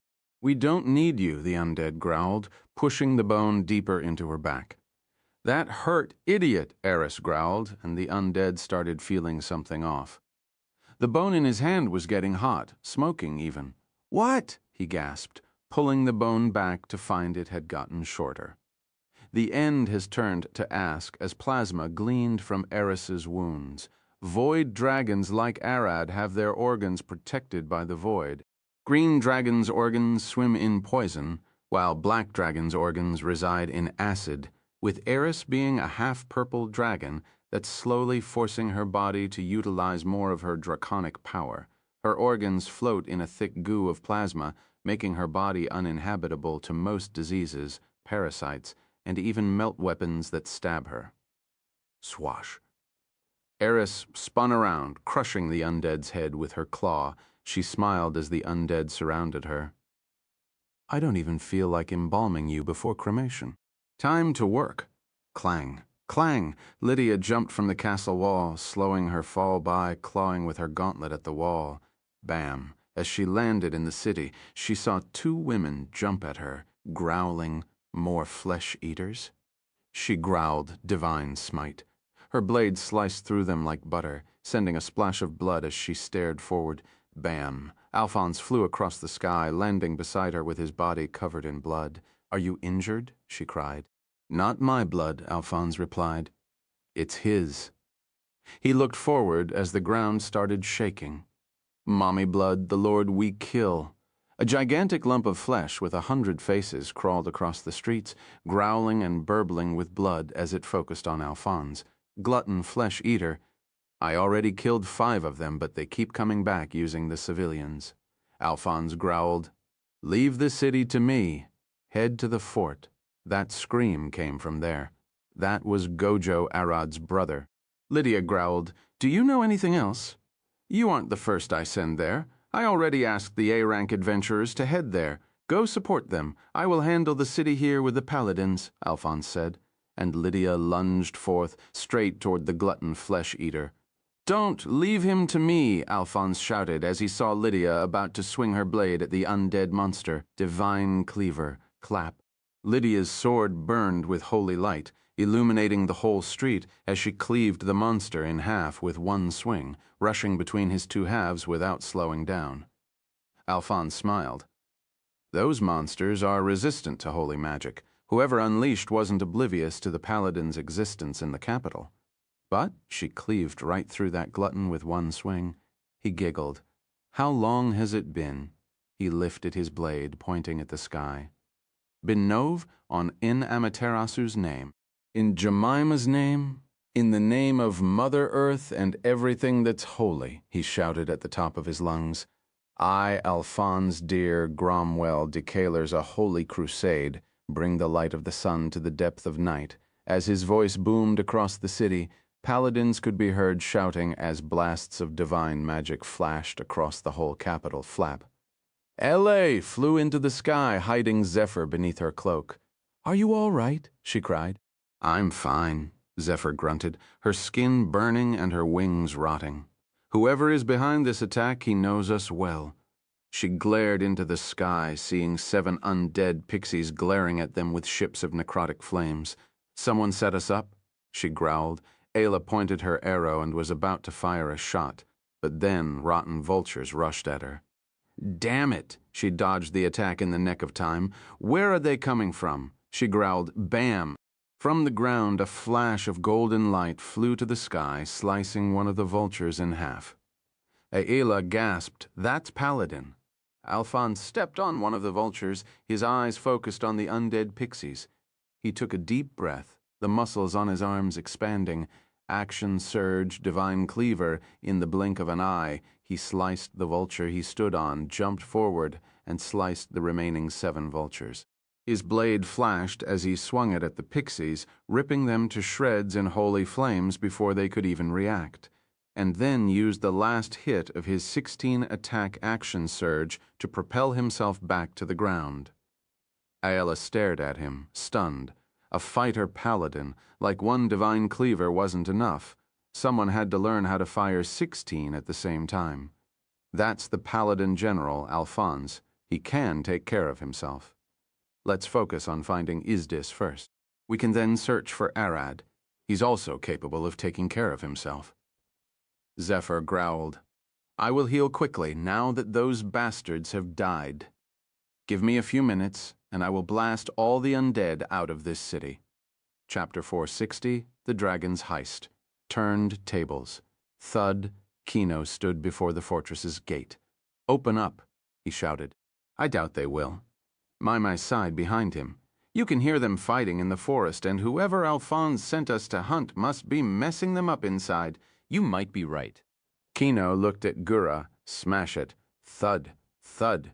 Gura walked forth, and Amelis and Jogan cried, "Wait! Who's going to pay for the damage?" The soldiers were going to save. Kino patted Gura's back, crushing it. "Ara!" Gura screamed, swinging her fist at the door. The steel frame bent and twisted as the portcullis snapped from its hinges, falling on the ground with a loud crash. As the A-ranks walked into the fort, a guard rushed toward them, bleeding from his shoulder. "A-ranks!" he cried. "Thank the gods!" Amalus rushed to heal the soldier. "What's going on? Who's the monster behind the attack?" Undead, the soldier started twitching, and his eyes rolled back. A bone spike rushed from his throat toward Amolus's head. Clang! In the blink of an eye, Kino swung his katana, slicing the bone with ease and beheading the soldier. "The whole place is infected," he growled. Mai closed her eyes. "I sense a huge lump of magic coming from below, but something is off." "What is it?" Jogan asked. "Don't tell there is a whole nest of those rotten bastards below. I can sense Arad's magic inside." Mai said, sweating. "Did he?" That was a fast response. "I expect nothing less from an S rank." Kino smiled, sheathing his katana. "That means there is no need for us here, right?" Jogan sighed. "We should go assist the soldiers in the forest." "No," Mai cried. "His magic is unstable. I sense a necrotic aura wrapped around his soul. He's in trouble." She glared back at them, and they started sweating. "We have to move," Kino growled, running toward the cellar's entrance as everyone followed him. "I should be able to exorcise the necrotic aura from him, if that was all it is." "Just get me close to him," Amolis said. "He stopped me from raging. I won't let him die to such a thing. I still can't sense the nature of the necrotic magic from here. Don't get your hopes up. He might be behind all of this." Mai growled. "That can't be true," Amolis growled at her. "He won't do such a thing. Be practical." Mai glared at them. "We have to assume the worst." "I certainly love to be powered with hopes and dreams." Kino sighed. Fighting that man again couldn't be anything but a nightmare come to reality. Bam. As they rushed across the hallway, the ceiling shattered, and a massive humanoid being landed, growling with smoke gushing from its mouth. "A monster?" Jogan cried, but soon realized that was false. "Gojo hurt," Gug growled. "Gug kills everyone. Wait, you're Gug from the white guy's party." Amolis remembered once seeing her train in the training ground. He knew her name, as she usually got adventurers to use weight, but he had no information about her party. Besides that, their leader was a guy with white hair and blue eyes. Gug stared at the A-ranks, sniffing the air. Crack. Gura stepped forward, glaring at her in the eyes. "No, Belko." The other A-rankers backed away. It never ends well when two barbarians face each other. It's like putting two wild animals in the same cage. "Forward, bad guy." Gura kills. Gura growled, "Bad guy harmed Gojo." Gug stared back, veins bulging on her forehead. "Bad guy?" Gura nodded. Gug kills. Gug growled, and the two barbarians stared forward, their rage directed deeper into the fort's dungeon. Kino poked Amelis. "Whoever is down there, they are going to have a shitty night. I wouldn't want to be in their place," Amelis replied. Vars stood still, the dagger in his hand, as he focused on channeling its magic into his body. Getting attuned to it would grant him the power he seeks, and it should be enough for him to survive the raging monster behind. Hey! The cube behind him rumbled, vibrating so hard that the ground beneath it turned into sand. "You know that thing kept a djinn sealed for decades? How is it that it can't contain you for an hour?" Vars turned back and glared at the cube. He could see the cube failing slowly, and the beast inside grew angrier by the second. With each passing moment, he grew stronger in a blood rage directed at the betrayal. "Gojo, you're a real monster," Vars smiled. "But soon, even the likes of you would die with a simple word. The game ended for you the moment you got sealed in that box." He closed his eyes, attuning the artifact. "You, brother, on the other hand, I only had one sealing cube, so I had to get creative. Instead of sealing him, I thought mind-controlling him would be efficient. Vars giggled. But that witch inside his head was a problem. Luckily, there was a simple solution. He turned again. She now thinks that Arad himself is shutting her out from his mind, and I'm betting on it, he giggled, on how malevolent she can get. What is it? She's an evil witch? Vars pretended to listen to Gojo. No, read some history. Doma only retaliates when she or those around her are harmed. I failed to find one instant when she started trouble. She will respect Arad's will to shut her out of his mind, and she won't even try to pray into his soul. She's the kind of woman to skin you alive if you looked at her the wrong way, but otherwise a peaceful soul. Her goodwill is his downfall. With a smile on his face, Vars sends a command to Arad below. A rank adventurers are coming toward you. Kill them, and after you finish, head to the city and kill the paladin general Alphonse. He's hurting my armies a lot. Kree, Kano pushed the door to the main room in the dungeon open, and it creaked. 2 purple eyes flew in the darkness, sending an eerie feeling toward the adventurers. Maimai waved her staff, light with her magic. The faded candles in the room lit one after the other, slowly revealing Arad standing in the middle of the room, holding 2 blades in his hands. Maimai's teeth started cracking as she felt pressure builds in her chest. Her knees shook as she gasped. He's controlled at this distance. A simple glance allowed her to get a vague understanding of Arad's situation. Bam. Gura lunged forth into the room, roaring like a monster as she swung her battle axe down at Arad's head.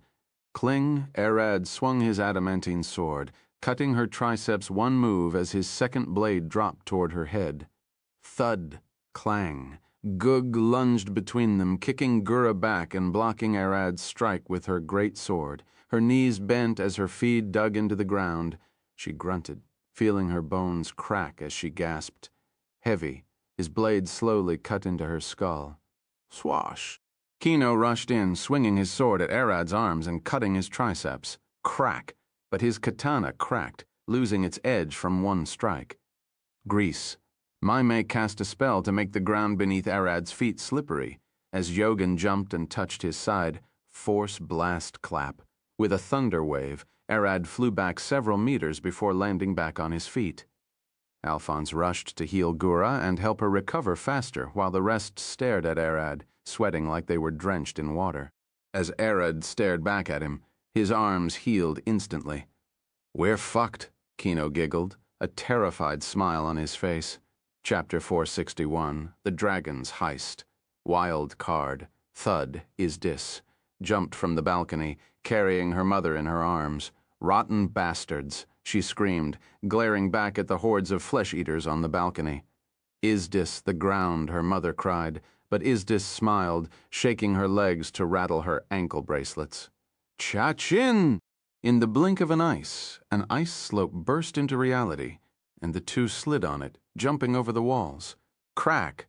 The 2 landed on a tile roof, falling inside a house and destroying a bed. No Valil, no gay, Izdis cried, and her mother puked beside the bed. She took a heavy hit to the stomach. When Izdis looked to the side, she saw a woman hiding in the closet with a little girl, a mother with her daughter, just like them. "Ah, shit," she sighed. Her mother isn't a fighter and is injured, and on top of that she hands 2 civilians that she can't just abandon. She approached the window, pulled a whistle, and blew it. A few seconds later, 2 whistles replied from the castle. "Good, Ray and Ray are fine if it's just running around. Those 2 would be fine. A coin, please." Izdis heard a voice behind her, and she almost freaked out.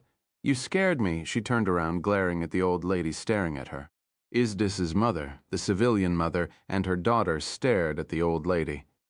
They didn't see her enter the room. "A coin, please," the old lady replied, and Izdis snorted at her.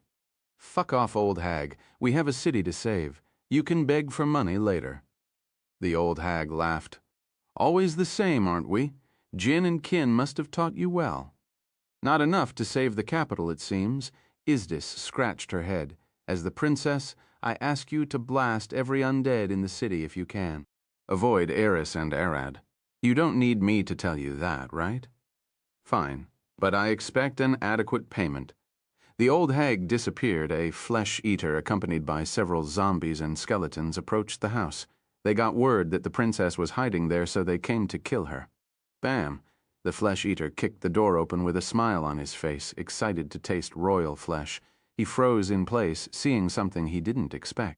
A massive, cat-like green eye stared at him from the room. A brass draconic head so big it was breaking the ceiling glared at him. From behind the house, the other undead could see the body of a massive brass dracina, only her head in the house with her neck and body sitting beside the wall, hiding by the other houses. Run, the flesh-eater screamed, but it was too late. The dracina opened her mouth, and her lungs expanded. Roar. A blast of compressed air exploded in a repulsive breath. The shock waves shattered the skeleton's bones and sent everyone flying back across the streets. Back in the fort, Vars pulled a crystal orb and looked at the city from the sky. The brass dracena of Cluckenberg, the retired warmonger, is a problem, isn't she? I was surprised when she decided to stop Gojo and the White Dragon from fighting before, but I guess she's been paid to protect the city. He giggled, shifting his focus toward the castle. Kin and Jin, the agent sisters of the metallic dragons. They've been monitoring the humans for centuries while serving the royal family, but they seem to have gotten a bit too attached. The Golden Diviner is currently protecting the castle's servants from the undead while the Silver Storm is taking care of the royal family. Those are the 3 dragons in the city, he smiled. No other threats are left unmonitored. As Vars smiled with everything going according to plan, one of his monitoring points blacked out. What? He looked once again into the crystal. A lucky shot? I'm sure Arad's group, the dragons or Alphonse, are nowhere near it. He looked, but another one blacked out. Something is taking the vultures down. Vars shifted the vision into one of the undead in the city, and he saw it, a black jaguar leaping from one building to another, hunting his undead vultures one by one. A druid? No, that magic belongs to a warlock. Thud. The jaguar stopped for a second, glaring at the flesh-eater Vars' control for a brief moment before disappearing into the darkness of night. Roar. From the dark, the jaguar lunged, crushing the flesh-eater's skill in his jaw. Engulfed in black smoke, the jaguar shifted into a little kid, wiping the sweat off his face. I'm the blade of the capital. You think I won't smell your evil from here? The kid growled, his eyes turning toward the mountains. Ah, Maharaja, grant me thy power today. We shall have a great hunt. His eyes flashed golden clack. Vars growled, almost throwing the crystal ball away. The blade of the capital? Who's that kid? No, he said, Maharaja. That's the Rakshasa's queen of the hunt and the god-eater, since when that wild animal is granting power to people. Send Titanosora? I don't care about the damage. Kill that kid. I don't want any wild cards on my table, he growled, and a pair of ghosts rushed out, flying to the mountains. Inside the dungeon, Arad lunged forth with a kick, hitting Gug in the face with a passive face, sending her flying back at the wall. Clang. Mei tapped the ground with a staff. Horrid, wilting strands of magic rushed toward Arad, sucking water out of his body at a rapid rate. I will dry him out, knock him out the moment he started showing weakness. She cried, but soon gasped as she felt a massive amount of water getting sucked out of him with no end in sight. Kino lunged forth with a horizontal swing at Arad's neck. Die, thud. Arad bent down, dodging the strike, and caught Kino by the ankle.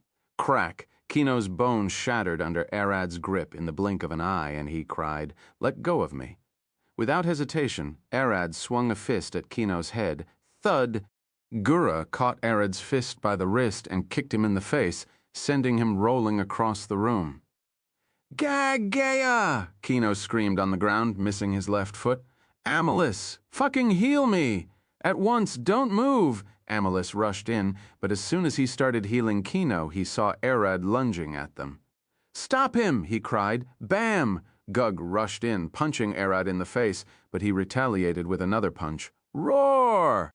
Gug growled, sending a punch after the other, and Arad kept retaliating. In 1 second, the two were exchanging punches at a terrifying rate with blood splashing everywhere. "When will your spell work?" Amalus glared back at Maimei, but she replied with a sweaty face. "I don't know. It's like he has a whole fucking lake inside him," she cried. Arad's water supply seemed bottomless to her. She didn't know about his stomach, or that he kept it stocked with massive amounts of water, food, potions, weapons, and gold. "Damn it, then do something else." Amolis growled. Kino almost bled to death here. He slapped Kino's back as he finished healing him. "Go." Kino quickly jumped back into the fight, and Maimei ground her teeth. "I have another thing. It's bad news." Maimei growled. "What now?" Kino shouted as he swung his blade at Arad's neck, forcing him to move away from Gug. Jogan lifted his hand and shouted. Force field, a clear sphere of pure magic engulfed Arad, locking him for a few seconds. "I don't sense any stress on his body yet." Maimei said he isn't using even a quarter of his power. Crack. The sphere shattered, and Arad lunged forth, swinging his sword at Maimei's head. "Heh," she gasped. I'm. She gasped. Glang. Kino lunged in and deflected Arad's sword. "Gura," he shouted, and Gura kicked Arad away from them. At least his movements are simple. Whoever is controlling him, he can't tap into Arad's full skills, or at least anything that relies heavily on his mind and experience. Kino said with a smile on his face, "We can with this, as long as we don't make any grave mistake." Chapter 462. The Dragon's Heist, Hope After Hopelessness. Chapter 462, The Dragon's Heist, Hope After Hopelessness. "His movements are predetermined," Kino shouted. "Whoever controls him, he can't tap into Arad's full potential." Jogan smiled. "Then we just overwhelm him with multiple decisions at the same time." Clap. Putting his hands together, "Let's hit him with everything we got. One solid wound and he will wake up." Ildrich burst with one word. 4 beams of concentrated magic rushed out of Jogan's hands. Clack. Kino lunged forth, swinging at Arad's chest, while both Gura and Gug went into a bloody rage, lunging forth with reckless swings, only aiming to tear Arad apart. "Fuck it," Maimei growled. "Hold person." Crack. The spell shattered. Not a human? What? Damn it, hold monster. Arad's body froze for a split second, and Amolis lifted his hand toward the ceiling. "I call a divine punishment, a holy beam, divine blast." A ray of light fell over Arad's head as all the attacks approached simultaneously. Crack! The hold monster spell shattered as quickly as it took hold. Arad kicked up, deflecting Kino's blade while his hands blocked Gura and Gug's attacks. Jogan smiled, expecting his spell to hit alongside Amolis's holy magic, but that smile quickly got wiped from his face. As the bolts of force rushed toward Arad, he jerked his hips to the side, deflecting one of the 4 bolts while getting hit with the other tree on his back, and Amolis's divine blast got a clean hit. The hell was that? He deflected it? Everyone stared at Arad, shocked at the strange move, but only Maimei and Amolis thought of something else. One was horrified, and the other, hopeful Maimei, stared at Arad, sweating. That move just now, as if he tried to hit the spells with something that didn't exist on his back. A tail. My hold person didn't work, but the hold monster did. He isn't a human, but a monster? Or is the spell reacting to his controller's nature, and she was right? At that moment, Arad was trying to use his tail, but alas, that wasn't out yet.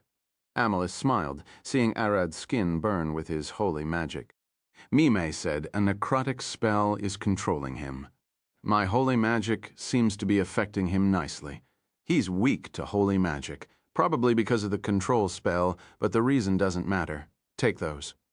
Amolis pulled several bottles of holy water from his pouch and threw them. Kino caught one of the bottles and poured it on his katana. Finally, something we can rely on. Gura and Gug just smashed the bottle with their weapons to slither them with holy water. "Big, strong, and tough," Gura grunted. "Gura likes that." She took a step forward, ripping her leather armor off, only leaving the hide shirt she wore beneath. Bam, bam, bam, bam. Gura's heart started pounding like an engine. The magic shard stuck in her heart absorbed mana from the air and burned it, engulfing her in raging flames. Crack! Gura stomped forth, taking a deep breath as flames got sucked into her lungs. Bam! Arad lunged forth, swinging his blade at her. Kino tried to interfere, but the sheer heat released from Gura's chest kept him at bay. Roar! With a loud roar, she swung her axe at Arad's sword.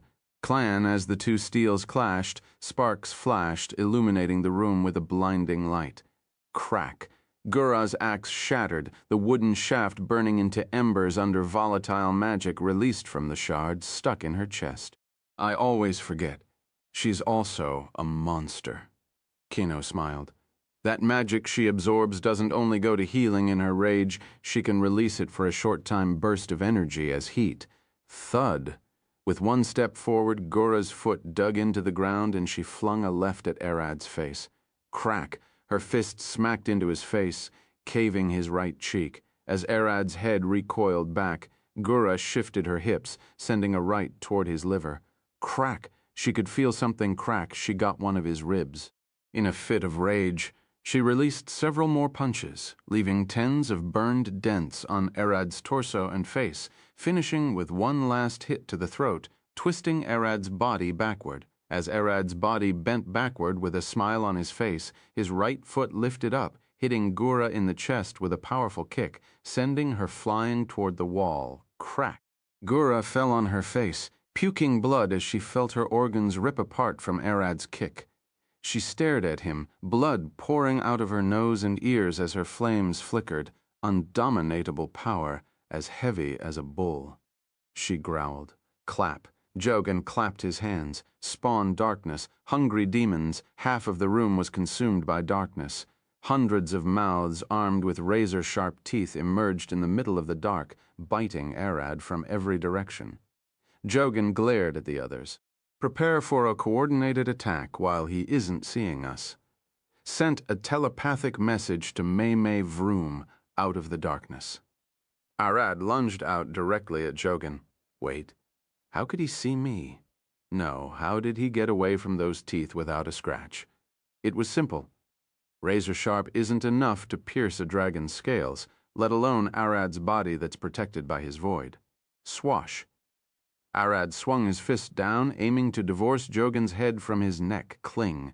Kino lunged his katana, dripping with holy water. Action surge, adrenaline rush, click, clack, clang. In the blink of an eye, Kino forced his old bones beyond their limit. In a desperate attempt to save his old friend's life, that body of his pushed for a power that it didn't have.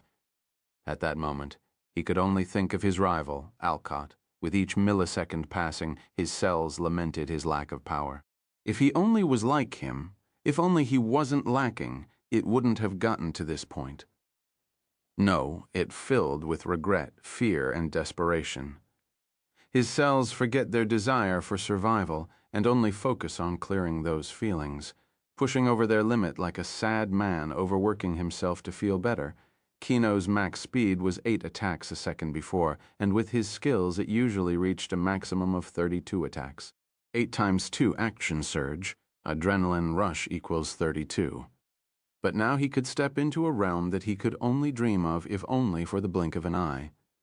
His body forced almost twice what he could before, reaching a base of 16 attacks a second. 16 times 2 action surge Pive 2, adrenaline rush equals 64. 46 slashes fell upon Arad's body, arms, legs, torso and stomach, neck, face, and eyes. Kino's slashes decimated Arad's body, albeit failing to slice through his bones. The increased speed came at the cost of his regular raw power. As Arad's body fell in a pool of his own blood, Kino fell on his knees against his will. His arms, legs, and chest muscles were ripped apart from the stress. His katana shattered. His body had reached its limit. But Kino giggled against the sharp pain in his chest. See, Alcott, I managed to step into your league. He smiled, falling on his face. Kino, Jogan shouted. Maimai stared around. Amolis, that attack should have awoken Arad. Heal him first. He might be our last chance at beating whoever is after this. I will keep Kino alive with healing potions. Got it, Amolis shouted, rushing to heal Arad as everyone sat to take a breather. Damn it, old man, Jogan shouted. Don't die on us. Kino giggled on his own. Alcott, I've finally reached you. Let him be, Mai sighed. He's half unconscious. He will be fine after getting healed. She looked toward Amolus healing Arad. What a beast. She then turned toward Gura, who was lying on the ground, exhausted. Let me stabilize your shard. We don't want it blowing up. As the A-ranks looked for rest, Goog started at them. No time to rest, must save Gojo. We won't move until we get Arad on his feet. Mai stared at her. There is no telling if we can handle whoever is ahead on our own. Gojo stronger. He's better, Goog replied. Doesn't matter if we can't save him since we lack power. We need Arad to save the Gojo you're talking about. You lot, stop fighting, Amolus said with an annoyed face. I'm trying to focus. Mai stared at him. You always, she froze in place. Crack! A claw rushed into Amolus's chest, ripping his heart out with one move. He gasped, blood gushing from his mouth as he turned to look at Arad. Arad's eyes glow purple as his wings, tail, horns, and claws emerge, entering his half-dragon form. He's still controlled. Mai cried clap. With one swing from his wing, Arad sent Amolus crashing into the wall as blood splashed everywhere. This fucker had a second phase. Jogan screamed bam. Gabe Gug lunged at Arad from the side, swinging her axe. Die! Arad's tail whipped at supersonic speed, slapping her in the face and sending her flying at the wall. Void crackling between his scales as Amolus bled on the wall, heartless. Black lightning started crackling from his wounds. Mai gasped, sensing two lumps of magic rushing toward their location. An oppressive lump of divine magic and a vampiric curse lathered with draconic magic. And as well, her eyes turned toward Amolus's body. Devil's Curse Magic, Chapter 463, The Dragon's Heist, Desperate Struggle. Bam! Arad lunged forth, flapping his wings to accelerate toward Mai. He swung his claw down and aimed a blinding fast blow at her face. Time seemed too slow for the wizard, her brain racing to finish constructing a barrier before Arad's claw ripped her brain out, but her body was slower than she thought, and was unable to finish the magic in time. I'm dead, she gasped, almost giving up. Crack, clang. The dungeon's door burst open, and a golden flash rushed in, deflecting Arad's claw to the side with a great sword. Alphonse, the paladin general, glared at Arad as he smacked his claws aside. Why are you attacking them? Without uttering a reply, Arad swung his second claw at Alphonse. Alphonse shouted, parrying Arad's claw, swinging at his face with a burning, divine smite. Clap with a blast, Arad jumped to the other side of the room, dodging the holy magic. Bam! Iris jumped into the room, her eyes darting around. Arad, what's going on? She cried. Someone is controlling him. Mai cried. We don't know how to wake him up. Eris stared at her. How? She gasped, but at that moment, she could see Arad's claw approaching her eye. Ha! Eris cried, conjuring her spear and deflecting Arad's claw with a burst of plasma beneath her feet. She flew away. Wait, did I react? Am I getting faster, or is he slower? She thought and turned toward Alphonse. Holy guy, bait him. Don't go ordering me around, blood-sucking fiend. Alphonse smiled, lifting his sword up in a wrath stance. Arad, I'm going to blast your skull open. Bam. He lunged forth, swinging down Divine Cleaver. Arad pulled the adamantine sword from his stomach, blocking the downward Divine Cleaver and deflecting it to the side. In the same motion, he swung forth toward the general's face. Alphonse smiled. What a monster. Clang. With a fist, he punched Arad's sword away and changed the direction of his greatsword, coming in with a horizontal Divine Cleaver. Arad lifted his fist up, mimicking the general's moves. Thwack. He punched the Divine Cleaver away, covering his fist with the void. As Alphonse gasped, Arad spun a right at his face. Clack. The general blocked with his blade, but that wasn't the end. Arad kept spinning, his right wing coming for a hit, followed by a tail swing, the left wing, and then a backhand left that sent Alphonse bouncing on the ground. Divine Cleaver, while falling, Alphonse threw his blade at Arad with a blinding smite, cutting his left arm on the spot. Arad stopped moving, staring at his severed arm. The wound sizzled with holy magic, preventing him from regenerating with blood. "It hurt, doesn't it?" Alphonse said with a smile, his wounds healing with ease. "I will cut your limbs and leave you as a torso until we find a way to lift the mind control." Arad stared at his arm and opened his mouth. Everyone gasped and started shaking as he bit the stem of his severed arm, spitting the flesh burned by holy magic on the ground. Clack, now with a fresh wound, without any holy magic, Arad's blood regeneration kicked in immediately, regrowing his arm in the blink of an eye. Iris already knew, but that was the moment everyone realized how bad this situation was. Jogan and Mime started shaking, and Gura and Gug stared in silence. Sweat dripped from Alphonse's head. "What in the gods is he? Snap out of it," Eris shouted. "He's weaker than I remember. He should have already killed us, but he can't." "That's right. I know something was off about him." She thought, his movements are fast but sluggish. There's a lag between each attack and the other, and the moves he makes are extremely predictable. He even lacks his usual explosive acceleration. Whoever is controlling him, he can't make full use of Arad's body. "I say he's 2/3 of his usual power," she shouted. "He didn't even use his expansion, so I think he can't even use magic, overwhelm him with multiple attacks. I might be able to wake him up if I got a bite to his neck," she cried. "Iris is Arad's spawn. She can become a vampire lord by killing and sucking his blood, or him making her one. The catch is that when a spawn bites their master with the intent to kill them and become a lord that rattles their bones and brain to the core. She's counting on that to wake him up." Iris lifted her hands, conjuring 5 plasma spears, and hurled them at Arad. "And don't critically injure him again. We don't want him transforming." "Transforming into what?" Meme cried, unable to believe Arad had a 3rd phase. "You only need to know that we'll all die if that happens. It's several times stronger than this form." Eris replied. Alphonse knew Arad was a vampire, so he thought it had something to do with that, and he certainly didn't want to face someone as aggressive as Arad in a vampire lord form. "I understand," he shouted. Crack! Arad disappeared into thin air, pulling the adamantine sword from his stomach and swinging at Eris's head. "This isn't a problem now. I can predict his pattern and react." Clang! With a swing from her plasma spear, she deflected Arad's strike to the side. "Wake up!" Swinging a fist at his face. From her knuckles, a burst of plasma washed over Arad's head.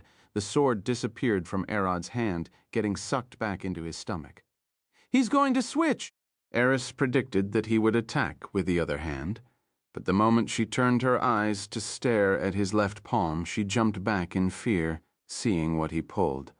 By a hair strand, Arad's swing missed her. Eris glared at the gleaming silver knife in his hand with sweat dripping from her forehead. "That thing, it's dangerous. Don't let it hit you."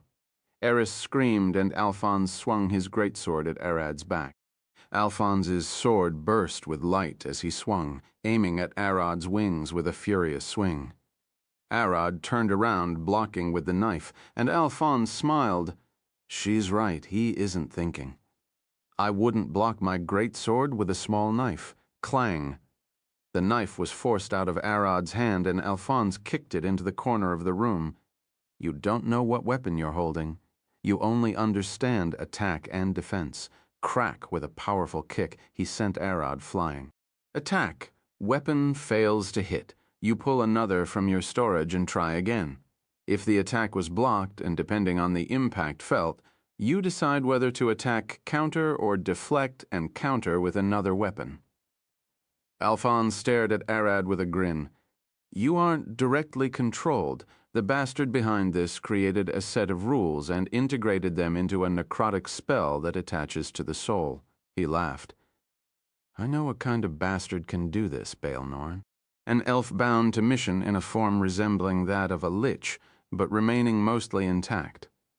I've faced and killed 2 of them in my days, and I know their tricks. If you know, then wake him up," Meme shouted, swinging her staff and blasting Arad away with a force blast. Alphonse stared at Arad, focusing on the necrotic magic in his body. I can sense 2 souls in him. Arad's soul is locked tight and cannot be reached, but the other one is only masked below several layers, and it oozes with curses. Alphonse lifted his sword. A second soul curses? Maymai scratched her head. We need to hit him with a curse to wake that second soul, and hopefully that's enough to break the necrotic bind. We're up against a lich. Such complex spells are expected. Jogan jumped forth. I have a curse if we really need it. Blood. The moment Jogan started channeling a curse, an evil smile crossed Arad's face as he lunged at a blinding speed. Alphonse and Eris both swung at Arad to stop him, but he didn't care, taking their hits to the back and rushing as fast as he could toward Jogan. Jogan gasped, blood gushing from his mouth as Arad ripped a chunk of his torso. He's hardwired to prioritize anyone using curses. Alphonse gasped. We confirmed the spell's weakness, but at what cost? Bam. He lunged to heal Jogan while Eris tried to distract Arad with a barrage of plasma spears. Alphonse turned his head to the wall, staring at the dying Amolis as he healed Jogan. Wake up. Let her out. That's our only chance of stopping Arad, he shouted. Ding. Amolis opened his eyes alone in a cold, dark room. Where am I? He mumbled as he sat. Sadly, it's not hell. A woman's voice replied from the darkness as a lightning spark emerged. Amolis sighed. This voice, the fuck you want? That's not nice of you. The voice giggled as it took the vague shape of a woman made of pure black lightning. And I came to help you. I don't need the help of a devil even more if it's you, Amolis growled. She laughed. You're heartless, bloodless, and your friends are courageless. Even if I died, they will win. I could feel him coming. General Alphonse will handle him. Amolis smiled. Let me die. I'm not attached to living anyway. You think the general can beat that monster? You must be dreaming, she approached Amolis, walking behind him. Your words might hold true if the general was alone or with other paladins. With the rest of your scrawny friends holding him back, he can't unleash the full might of his holy magic. She put her hand on Amolis's head. Let me take control. I promise that I won't kill anyone, not even that monster Arad. You aren't taking control? Not even for a second, you fiend, Amolis growled. Get back to hell and let me die in peace. How about this? Let's write a contract, she giggled, combing his hair with her hands, causing it to spike. Narib, wake up, let her out. That's our only chance of stopping Arad, he shouted. A voice boomed in the room. Chapter 464, The Dragon's Heist, A Devil's Will. Chapter 464, The Dragon's Heist, A Devil's Will. To beat an A-rank monster, you usually need one A-rank adventurer, but sadly isn't the case when talking about S-rank monsters. A whole S-rank party is needed to slay one, and even more when talking about restraining the monster. The strongest of the dragons are the time, prismatic, and void dragons that rule the main elements of nature, the time, light, and the void that hold the universe together. Even their wormlings are extremely dangerous due to the nature of their elements, and the young ones are counted as S-rank monsters. Arad Orion, being a young void dragon, is classified as such, a special case monster that shouldn't be faced without preparations. Throughout the ages, and due to their weakness, humans developed a clever way of dealing with the apex predators of the world only using their wits. A strategy that allowed them to sit and sip on wine as the powerhouses of the world died with ease. That strategy was pitting S-rank monsters against each other to fight, then killing them when they were weak. Let her out! Alphonse shouted as black lightning raged from Amolis's body. Amolis stood, the hole in his chest already stopped bleeding as he clenched his fist. Black lightning sparked from his hair and to his back. His eyes were fully white as he stared at Arad. Back in the city, Aela flew across the city, searching for survivors as she sniped down every undead she saw. After a few minutes, she noticed a misty haze, similar to what was around Arad's house covering the central park of the city. Don't tell me those undead have another trick, she growled. No, Zephyr smiled. She's fully born, that nymph. She pointed at the large tree in the middle of the part. Look.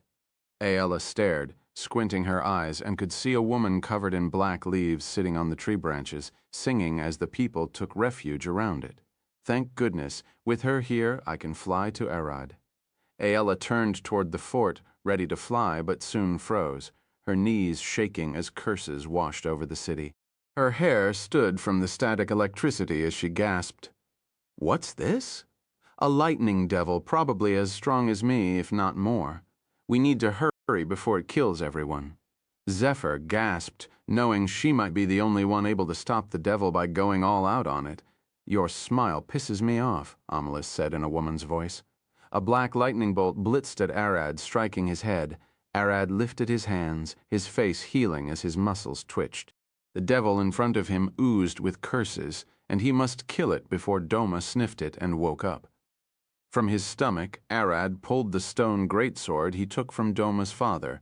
Lying the blade on his shoulder, he smiled as the void rushed through the stones. Finally getting serious. I like your kind. Amolis smiled, lifting his hand up as a lightning spear formed between his fingers. Lanza de Relampago Arad took one step forward, and Amolis disappeared from his sight. Clang. As fast as lightning, Amalus smacked Arad's face with his lightning spear shaft in the face, ripping his lower jaw apart and sending his body blasting through the fort's walls and into the outer garden. Last time you only fought a rampaging Amolis using a shred of my power. Don't get arrogant, dragon. The devil smiled, lightning crackling across the whole fort. Arad flew into the garden, his body rolling on the ground as the devil appeared above him with a grin on her face. Amalus' body already started shifting to resemble her with a long lightning tail, 2 horns, and a glowing body of black lightning. Roar! Arad roared, swinging his sword at her, but she dodged with ease, grabbing him by the face and flying into the forest where they could fight with ease, all the way dragging his head on the ground, trying to force the witch inside him to come out. As they reached the forest, she threw Arad across the trees as she watched him come to a halt on a stone, bleeding. Crackle! As Ella flew toward the fort as fast as she could see a massive black lighting bolt blitzing from the fort, slithered with Arad's magic. We're late. Arad is already fighting the devil. Zephyr shouted, He's going to die if you don't hurry.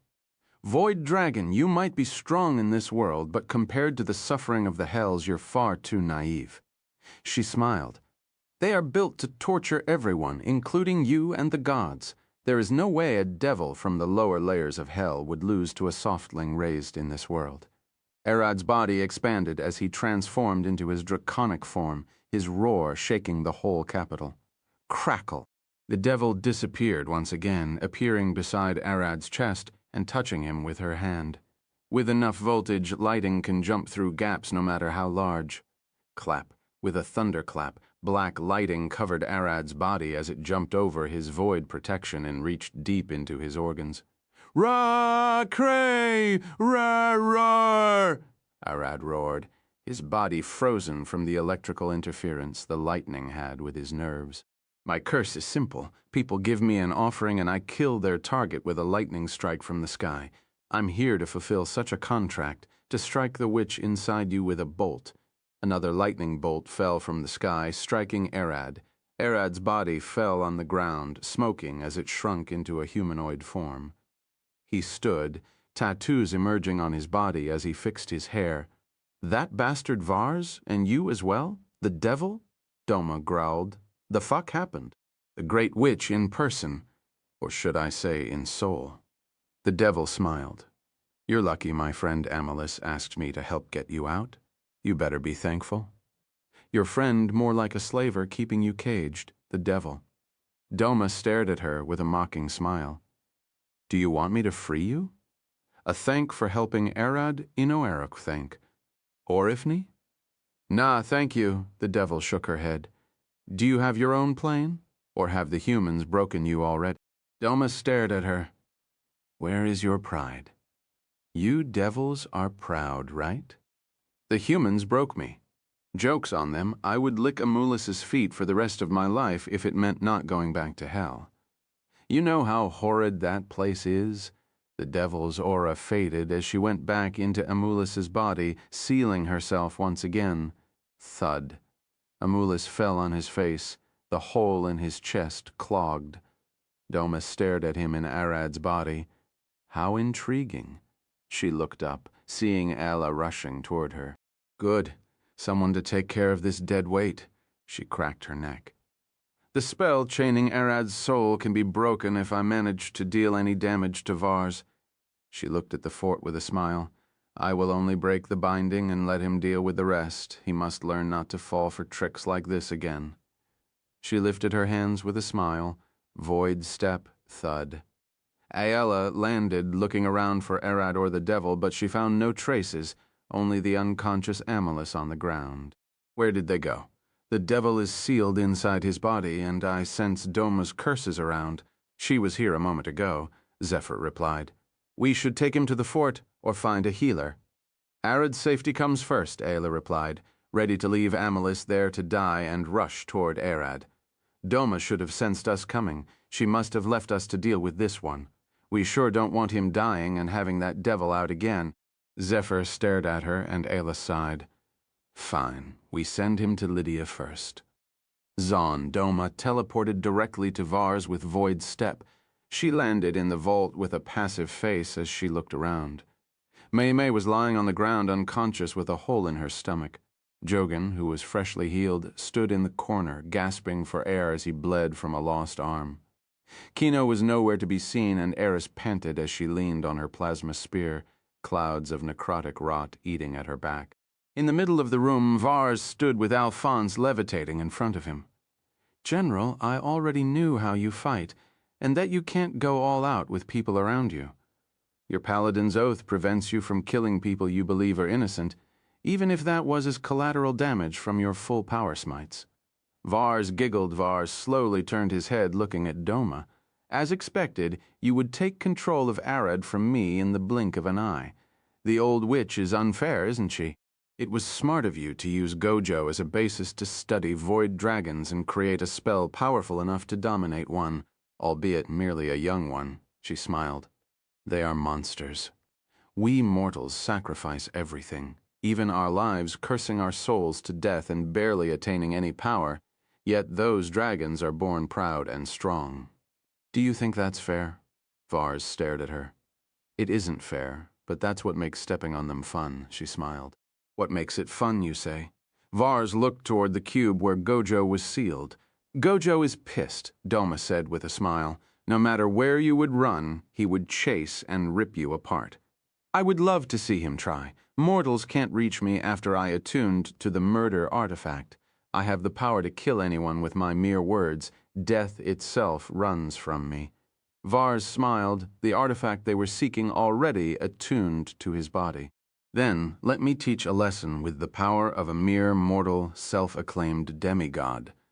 Doma smiled, disappearing from Vars's view. Slap, Vars could feel his soul's sake as Doma slapped him in the face, sending his body spinning in the air. All those people you killed still curse you after death. Do you think power attained from that can be stable? You fool, she stared down at him, not impressed. Vars glared at her, his eyes bloodied red. Power word kill. A strange word came out of his mouth like thunder. Doma stared at him. Who do you think you are to order me to die? She glared at him, unaffected by the spell. Impossible. It should kill anything, Vars cried. I already gave you a small hit, and Arad is dying to come rip you apart. I will leave you to him. With a smile, the tattoos around Arad's body disappeared. Vars, Arad growled, void gushing out of his eyes. Chapter 465, The Dragon's Heist. Souls, 465. The Dragon's Heist. Souls. Arad looked back at the injured A-ranks and Eris. Leave the rest to me, take those. With a wave of his hand, several stamina, healing, and mana potions flew at them. Maymai barely opened her eyes. You can't. Whoever was that woman talking now, she's gone. He's already ascending. Ascending? Arad stared back at Vars. I can help you with a punch to the sky. Vars giggled. The god of murder seeks kills in his name, so he grows stronger. What I'm doing is using his artifact to kill people, and instead of offering their souls to him, I'm taking them for myself. With enough, I will ascend into a demigod." He waved his staff, far weaker than any god, but strong enough that mortals won't get in my way. Getting power from souls, Arad sighed. "Do you know how slow is that? Would have been useless if it didn't help reduce 35 years of work into less than a year." He thought about his cultivation. Till this point, he knew nothing about its intricate rules or how to optimize it. Arad then looked down, thinking, "Now that I thought about it, shrinking 35 years into less than a year is insane." "What are you talking about?" Vars stared at Arad. "Ah, your void cultivation. It's not strange that you aren't getting much, even from big kills. The quality always matters, not just the quantity." He looked at the vibrating cube where Gojo was sealed. He figured it by trial and error, killing, taking notes, and then killing again, decreasing variables in each kill to learn its rules. Vars stared at Arad with a wicked smile. "Did you know you get more time by eating a young maiden alive than killing an adult dragon? There is a reason why dragons ask for sacrifice, after all, even if they don't benefit from it. And did you know that people important to the world grant more time? That you can get more experience by eating a mere pigeon if that bird's fate was delivering a world-changing message between kingdoms?" Crack! Arad pulled a staff from his stomach, one that he had taken from one of the countless bandits he killed before. "You talk a lot, but I'm sure an evolving demigod is worth a lot. That's where you're wrong. My soul won't be worth anything as I'm expanding it with the souls to gain power." Vars pointed his staff at Arad. "Time to end this." Arad took a step forward, teleporting to Vars's side in one move. "Rot away." Vars pointed his staff at Arad's chest.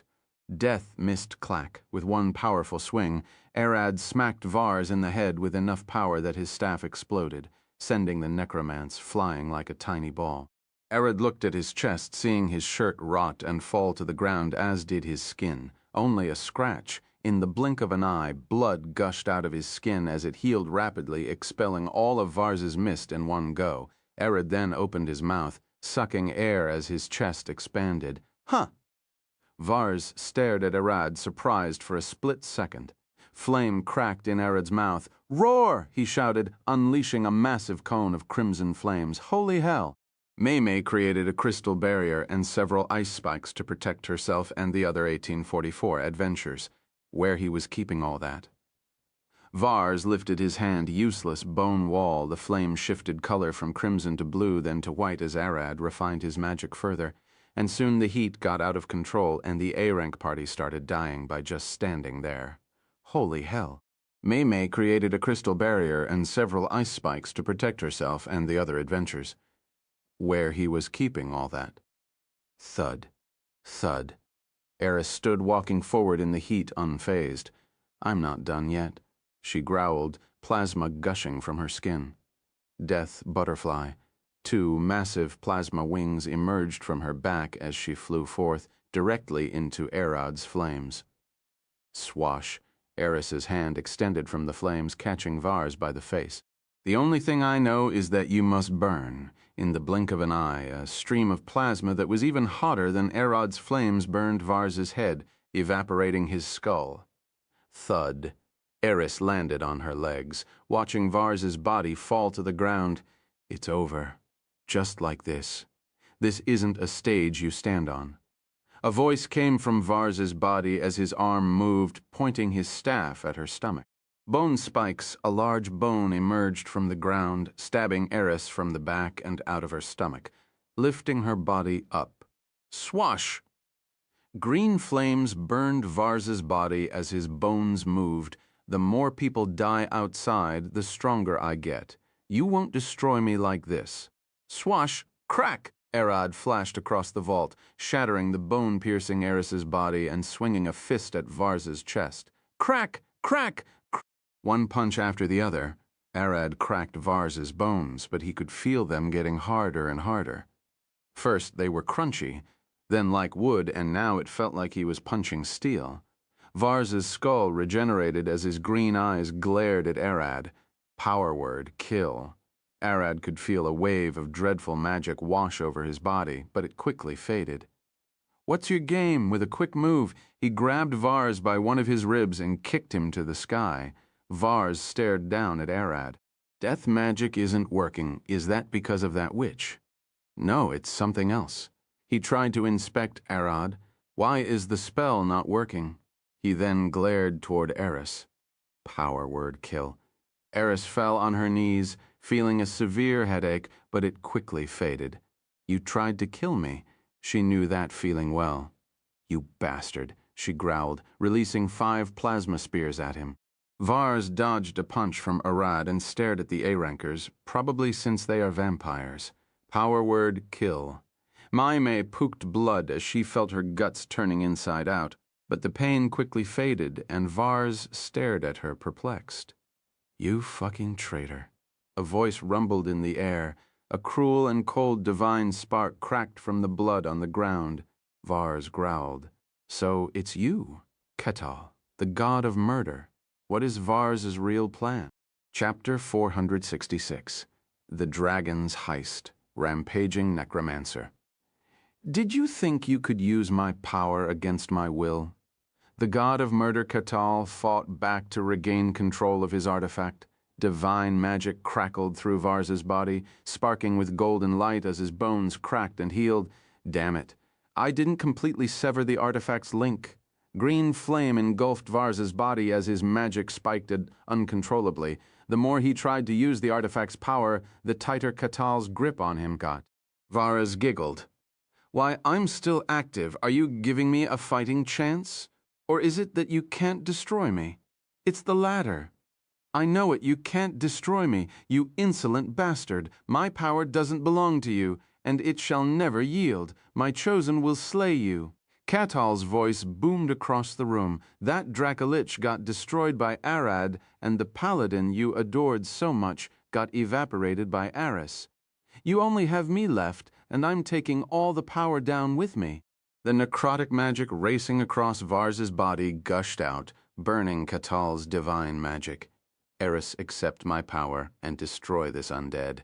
We don't need your help." Eris shouted as she threw a spear at Vars' scram. Arad teleported to Vars's face and punched him hard enough to send him back to the ground in the blink of an eye. "You're desperate, Ketal. Did Amaterasu mess you this badly, to the point you can't muster a toe's worth of power? How pathetic." Vars looked at Arad. "That's right. Come at me." He lifted his hand, undead rain. Out of nowhere, tens of skeletons appeared in the air, falling at Arad and Eris, their jaws biting anything they landed on. Vars grunted. "I must finish assimilation before those two can destroy me. Swash." Arad jumped into the sky, pulling the adamantine sword from his stomach and swinging at Vars. Eris opened her mouth and a spark of plasma flickered between her teeth as she roared. A purple light flashed from her mouth, sending a small ball of compressed plasma to the skeletons. Boom! The plasma exploded, wiping most of the undead as Eris flew up with her spear.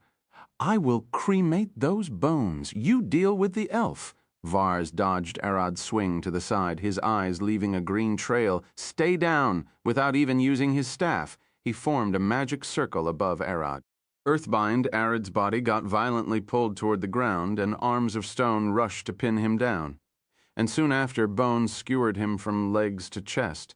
Arad puked blood, and with each passing second, new spikes of bones pierced his body, keeping him sewn to the ground.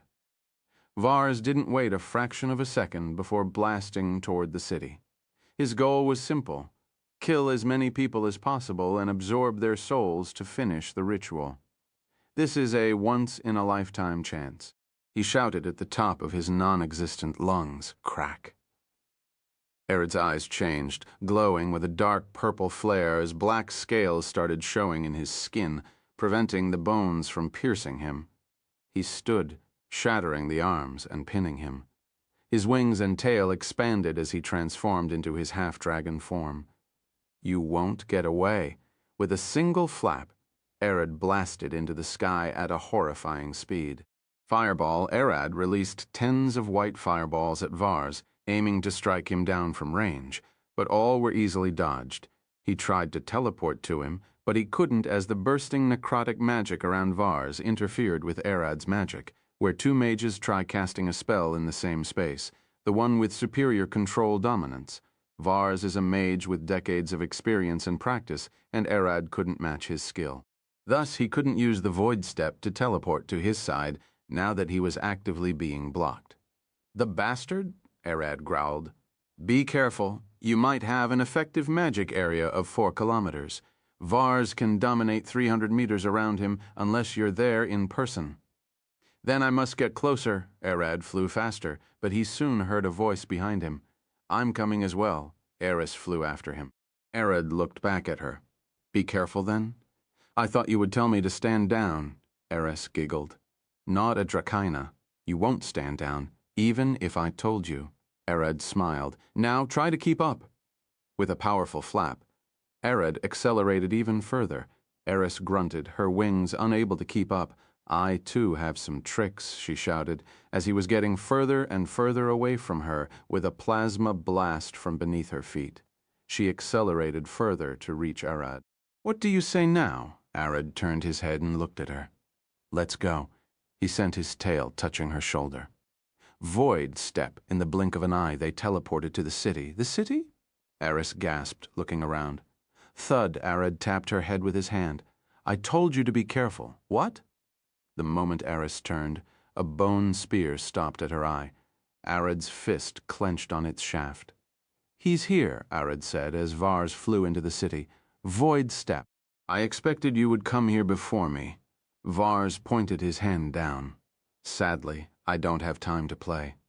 Cloud of death, a black cloud of miasma, gushed out of Vars's hand and fell at the city.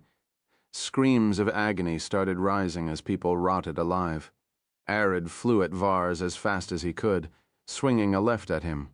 Clack! Vars took a solid hit, crashing into the church's bell tower. "The miasma isn't going away," Eris shouted, opening her hand and trying to ignite it, but to no avail. "You can't stop it," Vars giggled, standing up to see Arad ahead of him. "You can't stop me. Only Gojo can, and he isn't coming back any time soon."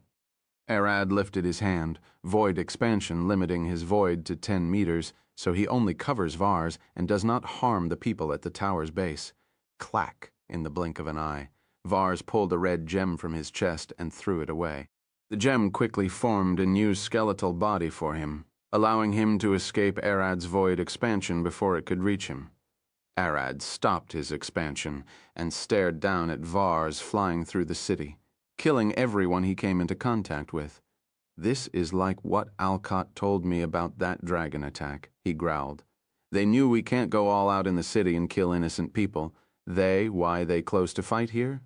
Rage slowly rushed through his veins. Chapter 4467, The Dragon's Heist, To Each Their Reason. Arad flew toward Vars at a blinding speed. "You aren't even looking at me." He lifted his adamantine sword, swinging down Vars, conjured a bone sword and deflected Arad's blow. "You're persistent. The more you press me, the more people are going to die." When Alcott minded the people, the red dragon still burned the whole city down. "If that's the case, I'm just going to fight anyway," Arad replied, swinging his sword again. Each time Vars deflected the attack, he found it harder. "Cold logic, let them die, if they are going to die anyway," Vars giggled. "By your words, then, all humans die eventually. Why do their lives matter?" "To me, it doesn't. I only care about a select few." Crack! Arad kicked Vars through the street. "This city belongs to Baltos, so I'm going to protect it. Mira is a human, so I'm protecting humans. Ayala is an elf, so I'm protecting them as well." Thud. Arad leapt forth, the void engulfing his sword. "And you wronged my brother? I don't need reasons to let people live. I only need reasons to kill, and you gave me plenty to end you. A dragon's arrogance, thinking the whole world revolves around you." Vars growled. "You can't put your mind in another. You're but a monster imitating humans." Vars remembered his days in Katal's cult, and then Eris's image flashed in his head. "The only difference between me and her is that I'm like you, capable of cold logic." Crack! Vars grabbed Arad by the neck. "This is my fight, so don't get involved." he screamed. All the undead in the city entered a rage, rampaging everywhere and killing anything they saw. You bastard, your words don't make any sense, let alone logic. Crack. Arad head-butted Vars, sending him flying back. You're a monster imitating humanoids, Vars growled. You can't possibly understand me, Mom. Am I missing something? Not to my knowledge. Yes, you are. He's right. You won't understand him, but it's best you don't. A mouth opened on Arad's face. Vars giggled. Doma the witch, you do understand me. He stood. I wish I was alive in your time. Studying under would have been fun. No, thanks. I don't take students, especially the ones like you. Doma's mouth disappeared. Bam! In the blink of an eye, Arad flew toward Vars, swinging his sword at the glowing red gem inside his chest. Clang! Vars shifted the bone sword into 2 daggers and blocked Arad's swing. You're annoying, he growled. He's getting faster. His attacks are getting sharper, and he learns fast. If one move is a mistake, he doesn't do it twice in the same situation. It's a matter of time before he defeats me. I have to act fast. Vars banged the daggers together. Necrotic blast. A black explosion of death sent Arad flying back as Vars escaped to the sky. Wash. Eris flew at Vars with a chain in hand. You came to me. Vars stared at her with a smile. Sister in murder. How did it feel to finally get your revenge? Was it sweet or bitter? Murders aren't going to stop just because I killed that paladin, so mind your business. Eris swung her chain at Vars, wrapping it around him. Gah, Vars grunted. You rats rack up kills in my name. With his scream, the undead got even more aggressive. We're almost there. Bam. Arad flew up, swinging his sword. Get down, he growled. Vars dodged Arad's attack and blasted him away again. I should use 80% of my power to stop Arad, 15% to keep Eris at bay, and 5% in case someone else comes. Vars flew away from Eris, blasting her with a continuous stream of ice shards. You're really getting on my nerves, Arad growled, taking a deep breath. Run away. Don't blame me if you die, he shouted as he charged breath. All the people still alive in the city understood that this place was turning into a battlefield and that they were in the way. Roar. Arad released a massive void breath toward the sky, aiming to erase Vars in one go. Vars teleported behind Aris and kicked her toward Arad. Well, she would die first, then you care about her, don't you? At that moment, Arad turned his neck and changed the direction of his breath, barely avoiding Eris. This would have ended. Vars appeared beside Arad. If you just killed her with me. With one touch, Vars blasted Arad once again. He can't teleport him, but he can move him by force. Since you seem to care so much, deal with this, as Vars said. A massive ball of necrotic flame appeared in the sky. Its explosion can burn half of the city. Have fun. I'm having fun. A woman's voice giggled in the sky, and Arad gasped. You're still alive? He stared at Ayla and Zephyr in the sky. Didn't I send cursed pixies at you? Alphonse blasted them with a divine blast, Zephyr replied with a smile. You're unlucky, that's it. With a single swing of her hand, violent wind swept the massive necrotic ball toward the mountains. I knew that I can't. Rely on one plan. Vars swung his hand, summoning a horde of dead pixies. 7 should have been enough to kill you, but I'm a cautious one. Now deal with over 50. Ella pulled her bow and fired at one of the pixies. But they were fast, nimble, and most importantly, Zephyr couldn't harm them since she's the wind spirit. They share the same magic, so her wind is mostly useless. In the same way, fire can't burn fire elementals. Crack. Vars heard something behind him, so he turned. You're already back, Arad, he gasped. The one behind him wasn't Arad. It wasn't even a man. Lydia swung her sword down. Divine cleaver. Shit. Vars dodged in the last moment, a part of his skull disintegrating from the holy magic. This one is different from Alphonse's. Amaterasu is giving her far too much power. Crack. Lydia stomped forward, swinging her foot at Vars's face. Divine crusher thwack. She hit Vars square in the face, blasting his skull to ash and sending him flying. Lydia stood baffled for a second. He didn't dodge. That kick was supposed to be a feint. She expected him to dodge left where she could slice him, but he took it. Is he smart, or is it something else? Ah, Vars stood, his head regenerating. That was painful, but nice.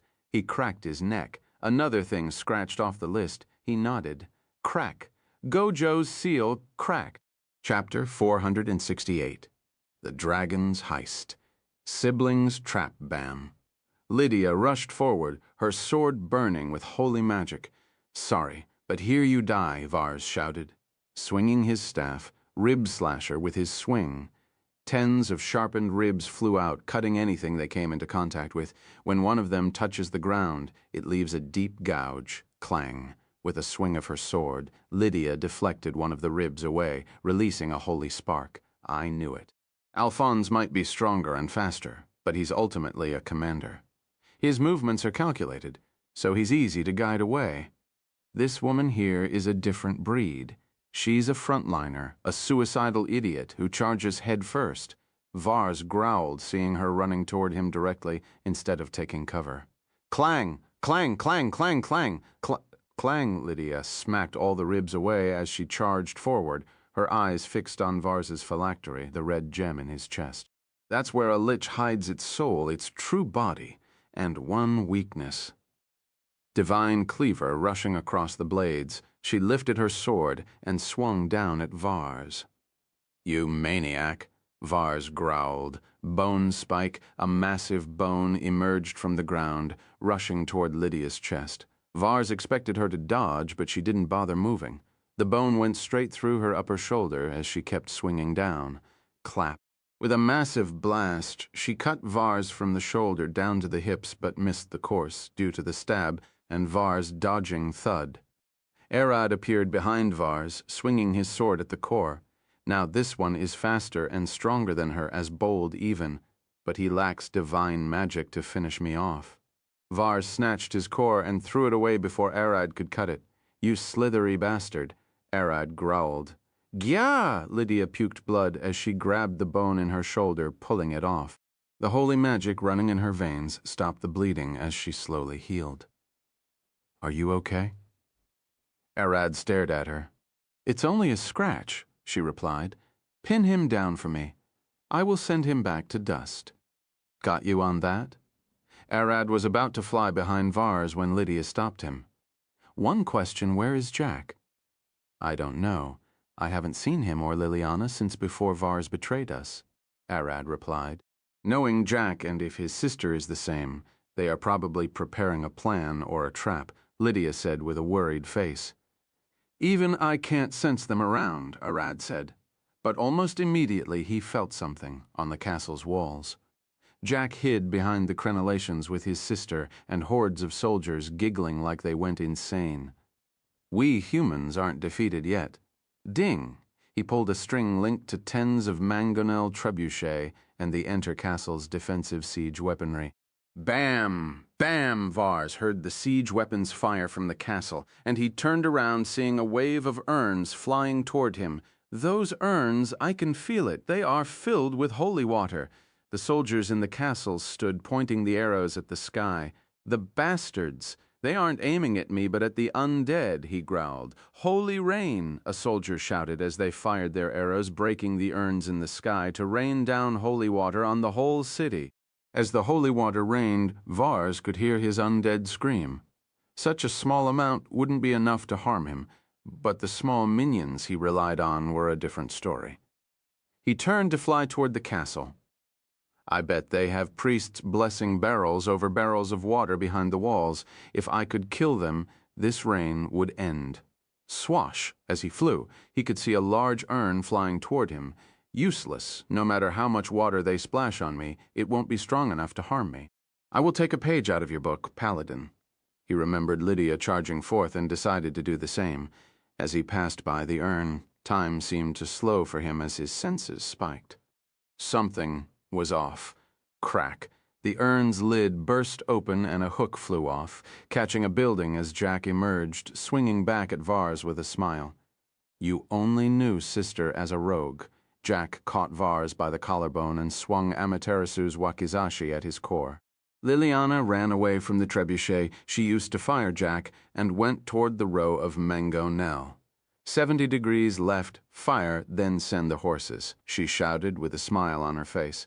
Use ropes and the ballista to climb to the walls and activate the weapons there. None of the undead will escape the city. The soldiers tied ropes to the ballista's bolts, firing them at the wall to create paths to cross above the undead-infested buildings. I make traps for people, and she makes them for armies. It only took a few words to grant her control over the military.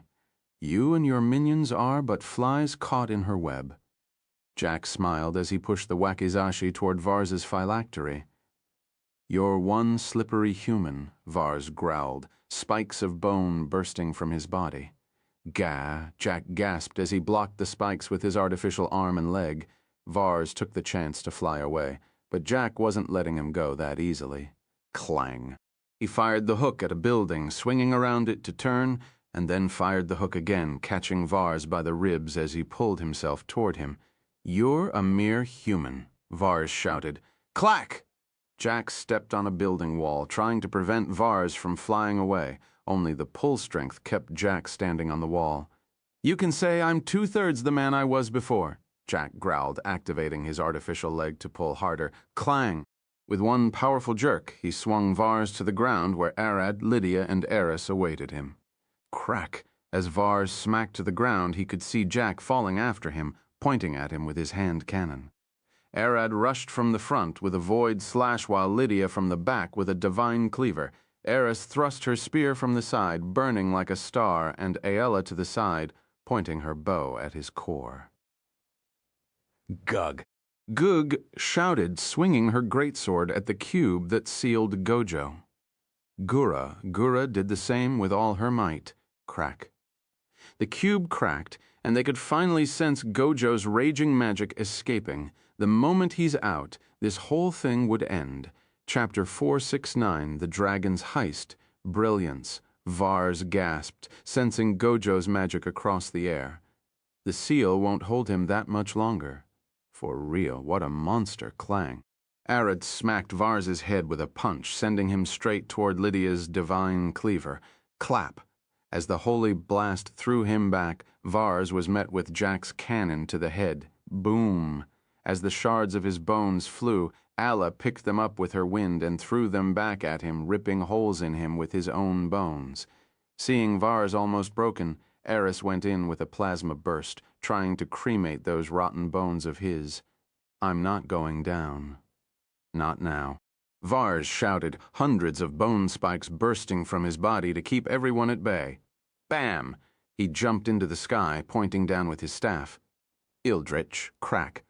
Before he could cast the spell, a boulder came flying and smacked him in the head. Vars's glowing green eyes shifted, staring at the walls to see Liliana standing behind a league of ballistae and trebuchets. Fire, she screamed, and hundreds of massive bolts and boulders rushed across the sky, aiming at Vars. I see. The sky is her web now, he growled, flying back to the ground, and let the stones smash on the nearby buildings. Anything that flies a bit too high would get knocked right back to the ground. And here Vars looked ahead of him, seeing Arad and everyone else rush at him. Crack! He got punched into a building, and Eris burned the whole place. He ran out, and Aella sniped him. The moment he tried to counter, he triggered a makeshift trap made by Jack. And then Lydia dropped a burning hot divine cleaver on his back. They are ganging up on me. I can't regenerate fully without exposing my phylactery. The moment I got it out, Arad would blow it to dust with his void. The only reason he isn't directly using his void is because he's keeping a load charged and ready to burst. Vars could see it. The moment he starts regenerating and exposing his phylactery, Arad would roar with a void breath to erase him and a cone shape out of the city from existence. He doesn't care if humans were still hiding behind me. He's just like his brother. Hostages and trickery won't work against them. It was then that an idea sparked in Vars's head. No, Gojo is far more dangerous. Arad can still be intimidated, and hostages work against him. I just need to pick the right ones. In the blink of an eye, Vars lunged toward Aella and pulled her to him by the neck, using her as a meat shield. Gojo doesn't have wives to care about. He probably won't even care about Goog and Liliana. His only weakness now is Erod, and Erod has many weaknesses. Graveyard Song of the Dead, with those words the whole city glue green. Erod held his breath. If it was Eris, he wouldn't have minded blasting a hole through her chest, but Aella can't survive such a hit. Bone hands grabbed Arad by the legs, dragging him underground in the blink of an eye. "Arad!"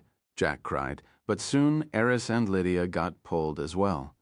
Jack managed to dodge the arms as Vars didn't seem to spend that much on him, focusing on those that can dish a ton of damage. After seeing that the strong ones were buried alive, Vars let go of Aella and flew up. The moment Liliana saw him, she shouted, "Fire!" but nothing happened. She turned around to see that all the soldiers were pinned down by skeletons. Vars' graveyard spanned across the whole city. Damn it! She pulled the ballista trigger herself, but Vars easily dodged the lone shot. At that moment, Vars could feel it. With the graveyard unleashed, he had racked enough murders to challenge the portfolio. He made sure no one was around, especially Arad, and pulled his phylactery. This is it. He giggled, seeing his red phylactery glowing with a pure white glow. A demigod of murder.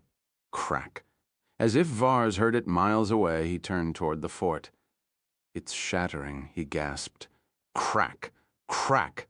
The artifact sealing Gojo cracked, and his void started leaking out.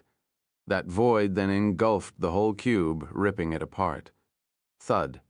Gojo stood there, and the A-ranks that were trying to free him stared skeptically. The moment Gojo lifted his hand, Mei shat herself. The amount of mana that he pulled was disgusting, making her feel sick. Void expansion. Twisting void. Fuck, he's coming. Vars gasped, gathering all of his magic and newfound divine powers to protect his phylactery. The world is comprised of matter, and matter is a bunch of molecules exiting together, made of atoms. Even inside the atoms themselves, a void exists separating the nucleus from the electrons. Gojo's void expansion can increase or decrease that void, and now he eliminated it completely between his palm and Vars. Zon. Vars got pulled violently as Gojo flew forward, and the two met in the middle with a blue glowing solid wall of compressed matter between them. It doesn't like being this compressed, do you know? Gojo smiled as the wall flashed with a blinding light. Grow player. Rrrr. Vars's magic instantly disappeared as a titanic beam of light flashed across the sky, loud enough to send the soldiers crawling on the ground as their ears bled. Quasar Gojo floated mid-air. The mountain range on the horizon had a burning hole in it as the monsters of the wild ran away. All the mages in the city fell on their knees. That wasn't a spell. It was the pure wrath of mana itself. Crack. Arad dug through the ground, pulling Eris and Lydia with him. As he reached the surface, he stared at the sky, seeing Gojo floating there. "Brother, I don't sense Vars. Is he dead?" Arad asked, putting the two girls on the ground. Gojo flew down to Arad. "Depends on what you call alive, but I blew his body into nothingness." He replied with a smile, "But I sensed him becoming a demigod right after getting out of the cube." Gojo still had the cube with him, and it strangely remained intact, probably a property of it that still needs studying. We aren't getting repelled, so that thing still works, right? Arad looked at the cube, and Gojo nodded. "It seems that way? Gojo, I knew you were a problem." Vars's voice came from behind them, and Gojo stared back with a sigh. "That's cheating, Vars," he said, seeing Vars's ghostly form. "He can't be destroyed or killed due to his demigod status. You're the one cheating," Vars growled. Arad got ready to fight, but Gojo lifted his hand. "Don't bother, we can't erase him now." A divine beam of light fell from the sky and engulfed Vars's ghost as it laughed. "Finally, it's time." Gojo stared at him. "Hurry, and to the heavens. You don't belong in this world anymore." About that. Vars stopped raising and looked at the sky. "Oh, the great old one, I call thee. A mere drop of water in your sea, I seek a hearing. The golden light falling from the sky expanded, and hundreds of black tentacles dangled from the sky as hundreds of eyes emerged, staring at Vars. Gojo immediately lifted his hands, covering the capital in his void expansion to protect it. What Vars called wasn't something mortals should deal with. Vars bowed. I seek to challenge Katal's portfolio. Who of us is just? It's up to your wisdom to decide? Gojo growled, the idiot. He stared up. Vars, you fool. Do you think that thing grants power for free? What about what we found? People take hundreds of thousands of believers and barely manage to get a portfolio, and you challenge an already existing god? The eyes stared at Vars, and a deep growl rushed from the sky. Granted, Vars is the new god of murder. Katal is demoted back to a demigod. Gojo's eyes opened wide as he saw a man fly down from the sky in front of Vars, screaming in rage. How was this possible? Katal wasn't satisfied, but Vars didn't waste a second to slice him apart, ending his legacy at once, with Katal dead, and him ascending to the heavens in his place. Vars giggled. I guess this is it. He pulled his phylactery and lifted a middle finger to Katal's falling corpse. Get fucked, it's over. Crack! Vars shattered his own phylactery, causing his soul to start flickering. What are you doing? Gojo shouted, and Vars stared at him with a smile. I killed Katal and now killed myself, the new god of murder. The portfolio will return to the overgod and relive the world from its burden. Vars giggled. Like her, he pointed at Eris. My family was mixed with their cult a few centuries ago. But unlike you, I didn't go after the lackeys and minions. I didn't even go after Katal himself. Your enemy was the murder portfolio itself.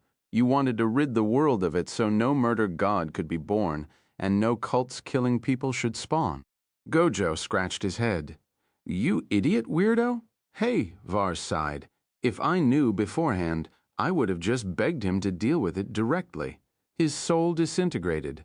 Chapter 470. Vars, a lonely rebellion. Vars, oi Vars, wake up. We have work to do, a man shouted, and Vars opened his eyes, still exhausted. Is it time? We've been working all night, he growled. The villages are still alive. We can't sleep. The man replied with a grunt. It's either kill or be killed. He looked away. If we don't, he's going to pit us against each other. I rather kill a stranger than someone I knew for a day. He walked away. Vars scratched his head as he stood. Does it matter whether we know each other or not? That won't change the fact we're killing, the more reason to not care. We don't have a choice, not against a god. The man waved his hand, urging Vars to hurry. Hurry! Yes, Dad! Vars walked behind his father, yawning as they entered the inner sanctum of Almora's ancient burial, one of Katal's biggest cults on the eastern side of the Elvish kingdom. Didn't we already wipe a village yesterday? I thought we were going to have a calm day for once, Vars asked. Lord Katal is in conflict with other gods he seeks offering. Apparently yesterday's village wasn't enough. Vars's father replied, causing his son to start thinking. We aren't the only cult in the world. Last I read, there was over 200 spread across the world. If we all got the same order, that means over 200 villages were sacrificed, and it wasn't enough. He looked forward. That's absurd. Tens of thousands of people, and it wasn't enough. Vars, we don't calculate a god's wishes. We obey his orders, and he's the one deciding what's best. His father glared at him. I know, Vars sighed. Let's get back to work. You're right. His father sighed. It's best to get it done with quickly. A few hours later, Vars was standing beside a burning village watching as the people in it screamed. I suspect this another couple of thousands of people down the drains. He sighed and stood. Not like I can do anything about it. If I refuse, they will kill me and get someone else to do the burning. He stood and left, that night back in the burial. Vars, we got a celebration tonight. Lord Katal seems to have won against whoever he was fighting with. Vars stared at his father with a smile. I bet someone is going to die tonight anyway. He knew how nasty Katal can get. Don't say that. His father shook his head. We're getting a chosen one. Vars stood can we not. A few minutes later, Vars was standing in the inner room, looking at the main sanctum. Why is my father standing with the other leaders? He asked. This sanctum was divided into 4 sections, north, west, south, and east. Vars's father was the south leader. They specialized in burning people. The shaman old lady walked to the sanctum, barely able to walk. Katal's mercy falls upon us today. A chosen of Katal is going to be picked by him, she said. Vars sighed in relief. So it's going to be one of them, hopefully. Father gets it. Another cultist poked him. He won't. The East leader is far stronger. He's head slayer. They won't be fighting. At least I hope so. Vars sighed. Katal requests a pure blood sport. The survivor will be his chosen.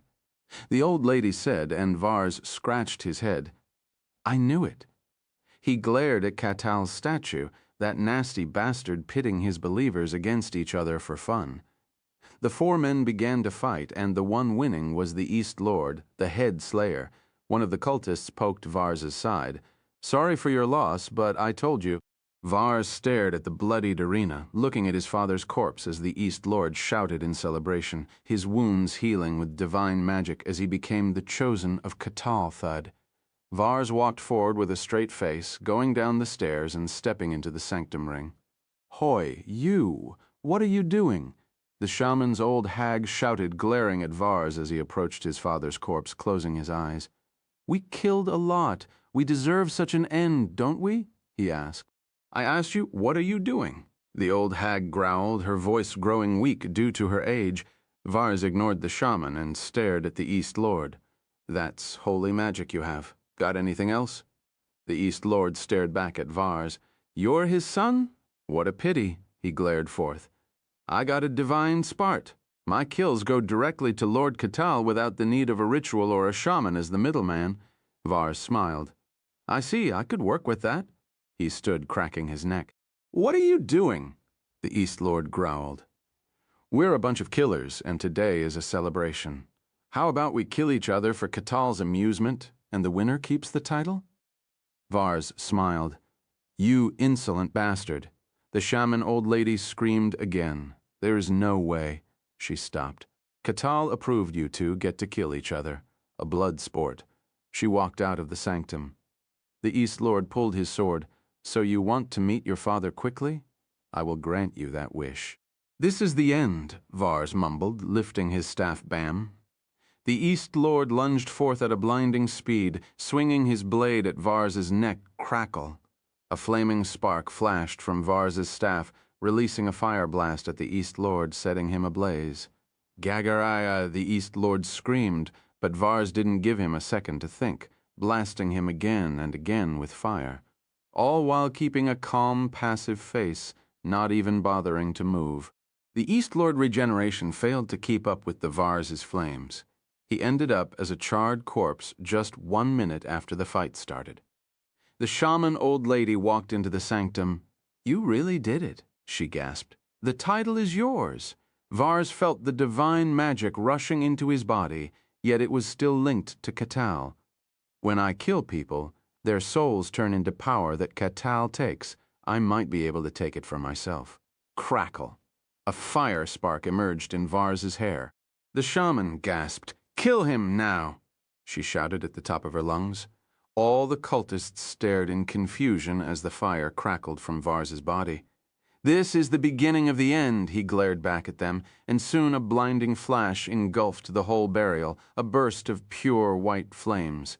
This bastard, the shaman old lady cried as her body evaporated in Vars's explosion. Swash! From the flames, Vars zipped out as fast as he could, flying through the tight caverns and barely dodging the stones in his way. There he is. Some of the cultists survived. Kill the traitor. Vars ran away as fast as he could, keeping an eye on the people chasing him. I took almost 40 of them.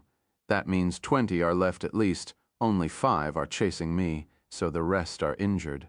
Swash. Another cultist emerged at the end of the cave, staring at the coming Vars with his sword raised. Shit! The guards as Vars lifted his arm to block the slash crack. The sword went right through his arm and took his left eye as he blitzed over the guard.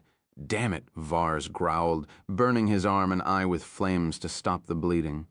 "The regeneration isn't kicking in, of course. He won't grant me power now that I betrayed him, yet he still takes power from everything I kill." Vars flew into the night sky, leaving the cultists growling on the ground. "The bastard ran away. Should send people after him," a man shouted. "Leave him be. We suffered a lot of damage and we need to make an offering tomorrow. We don't have manpower to spare." Another growled, "My Catal bring his doom." After flying for half a day, Vars crashed into a river beside an elvish village. The farmers picked him up thinking he was an adventurer who got taken down by a monster. The moment he woke up, Vars left the village trying to get as far away from Catal's cults as possible. He needs time to study the powers of the Chosen and how to exploit them against the god. After 50 years of traveling around the continent, he managed to get his arm and eyes healed by a witch in exchange for some of his blood. Another century later, he discovered that Catal couldn't take power from his kills if he turned the corpses into undead and bound their souls to the bodies. With that in mind, he went on a search for necromancy. 20 years later, he discovered the location of an ancient tome, Morena's Binds of Necromancy, and 1 year later, he managed to get it by raiding an acid-filled tomb in the frozen wastelands of the north. Another 400 years later, he had mastered necromancy to its peak, but his body was growing old without him finding a way to destroy Catal. His only solution was lichdom, becoming an elf lich, a Baal Norn. Another century passed, and he managed to succeed in the ritual and became an immortal lich with the only purpose of destroying Catal. But his skeletal body made it hard to blend between the people. Another century later, he managed to create a spell that binds him to corpses and allows him to look like an alive elf for the rest of what the corpse's natural lifespan was, and thus he could look like a normal elf at the cost of 1 elf every 1,000 years. His first target was a leader of the Catal's cults, and he managed to look like he used to. Another 300 years passed, and he finally discovered the traces of an ancient artifact, a dagger that was once used to kill a god and became a symbol for murder. Anyone who is attuned to the dagger should be able to absorb power from killing people and eventually becoming a demigod. Some scriptures even say Catal used it to become a god. 1 year later, Vars started his search for the dagger, but soon he discovered another side effect of his lichdom. The way he acts seems abnormal, always unempathetic to everything. He had to spend 2 years studying elves in an attempt to learn how to act like them again, and soon he managed to give people a decent impression that none suspected him to be a lich. 10 years later, he discovered the location of the dagger. It was stored in Ruris's kingdom vault. The humans held it for centuries, making sure none got to it. Vars then spent 5 years traveling across the sea and land to reach the human kingdom, almost getting killed several times on his way. 1 year later, he was closer to Dagger than ever.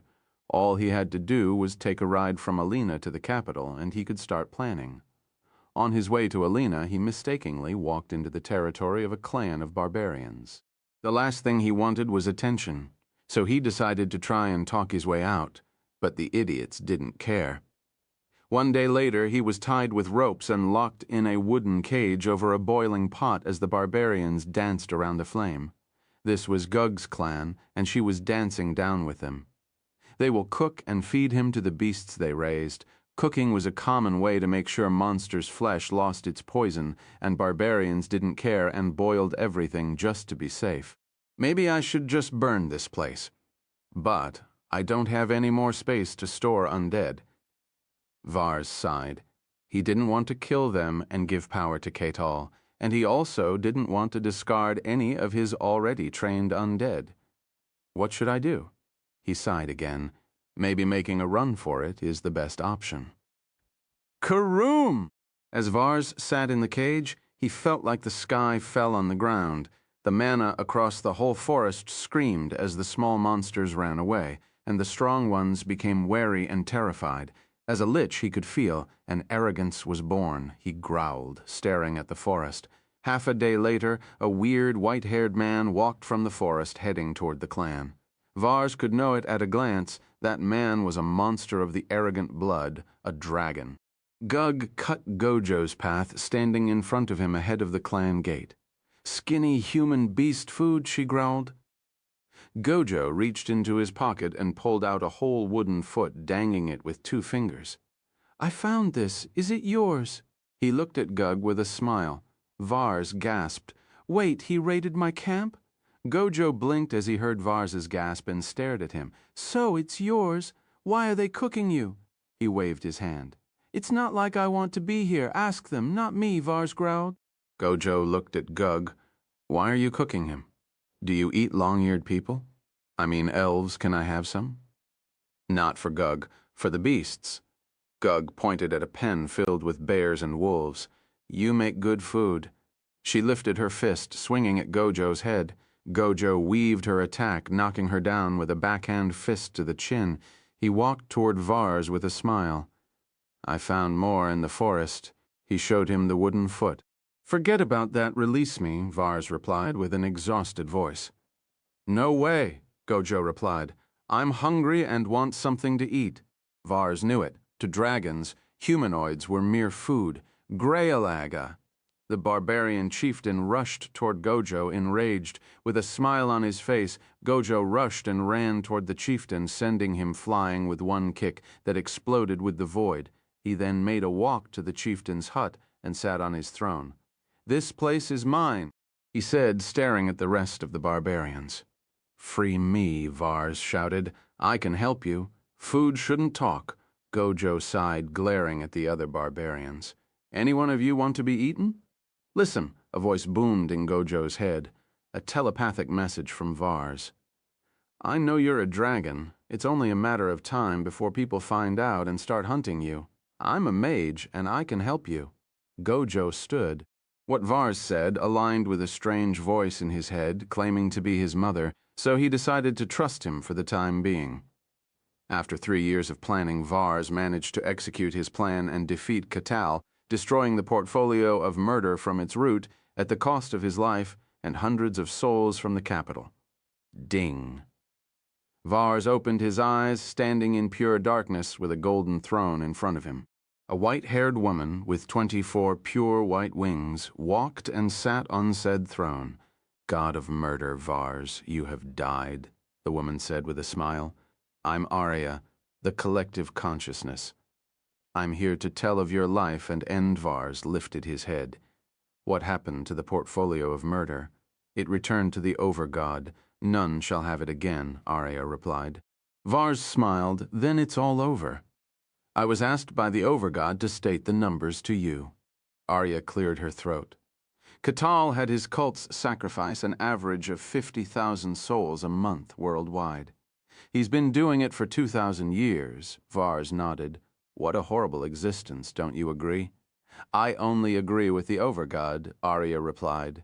"Your ascension consumed 25,000 souls, half what Catal kills in a month. But you managed to overthrow him.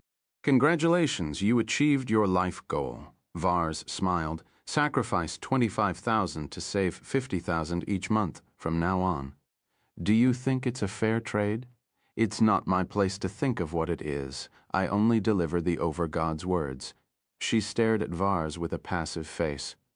"Your soul can't be saved as the gods die a true death and return to the primordial sea of magic. You don't have much time left. Any last words or wishes?" Vars looked up. "I wonder what do toes taste like?" "I cannot grant that wish," Arya replied. "I see, what a shame." His soul disintegrated into a golden mist. Chapter 471, Sniping Opportunities. Arad looked at the sun as people started walking out of the forest, terrified and injured. The growls of Vars's undead vanishing filled the sky with a bone-chilling rumbling as the first soldier lifted his sword. Victory. Screams of celebration filled the sky as Gojo looked at the clouds. "You could have asked for my help. At least you know I'm a monster." Arad approached him. Each month waited meant hundreds of thousands of deaths. He wanted to finish it as soon as possible, or so Doma said. "Did you know from the start?" Arad growled inside his head. "Not from the start. I knew when I released you from the mind control." Doma replied. The undead fairies flew down, looking at Zephyr as their bodies disintegrated into dust. Tempest Queen, it's been an honor to see you one last time, one of them said, bowing deeply. Amagoten, Ashley, Zolas, Sylvanor, Shylor. Who killed you? Zephyr asked with a stern face. Was it that elf? Goten smiled. We're honored you still remember our names, but Vars wasn't the one to kill us. We died in the Fey Fall to the Spirit Eaters. He wiped the beast in exchange for our help after death. I see. May you rest in peace beneath the world tree? Zephyr saluted the fairies as they turned into ash. You knew them? Ella stared at her. They once were my royal guards when I ruled the wind spirits as a queen, albeit that changed after I became the wind spirit and retired from my position. Zephyr replied as she stared at the clouds. That was a few thousand years ago. There's a difference. Fairies expert in controlling wind magic are usually called wind spirits by humanoids, albeit they should be called wind fairies or pixies. I was their queen before I became the wind spirit, Zephyr explained. Really? I knew that strong pixies are called fairies, and that stronger fairies could be called spirits. Aella stared at her with a smile and Zephyr giggled. There's more to that. What should we do now? The city is in shambles, and Vars's plan seems to have been fake. Arad looked at his brother, and Gojo scratched his head. Yeah, I doubt the elves even owned that artifact. How about the war between them? Arad looked around at the people celebrating. If the artifact isn't the reason, then what could it be?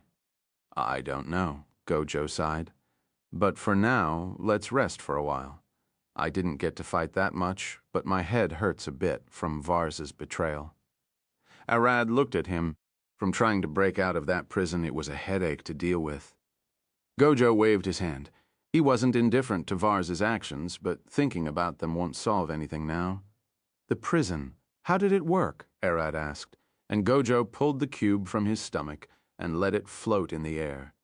The cube's prison is a demi-plan 10 kilometers wide in each direction, enchased in a 10-layered magic barrier enchanted with a reversed gravity field.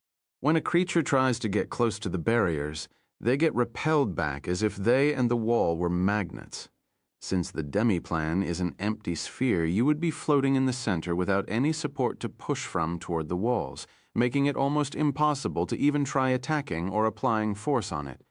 How did you get out? Arad asked. I filled the place with matter from my stomach and exploded it repeatedly until the gases expanded so much it cracked the walls. Gojo replied, and Arad looked at the burning mountains, sweating. I wouldn't have gotten out, even if I tried, he giggled. You probably would expand everything in your stomach and never get out. Gojo waved his hands, but I now know one thing. This artifact's power is related to gravity. The two turned around, walking toward Jack, who was looking over the unconscious Lydia and Eris crack. The city's gate opened up, and everyone stared at it.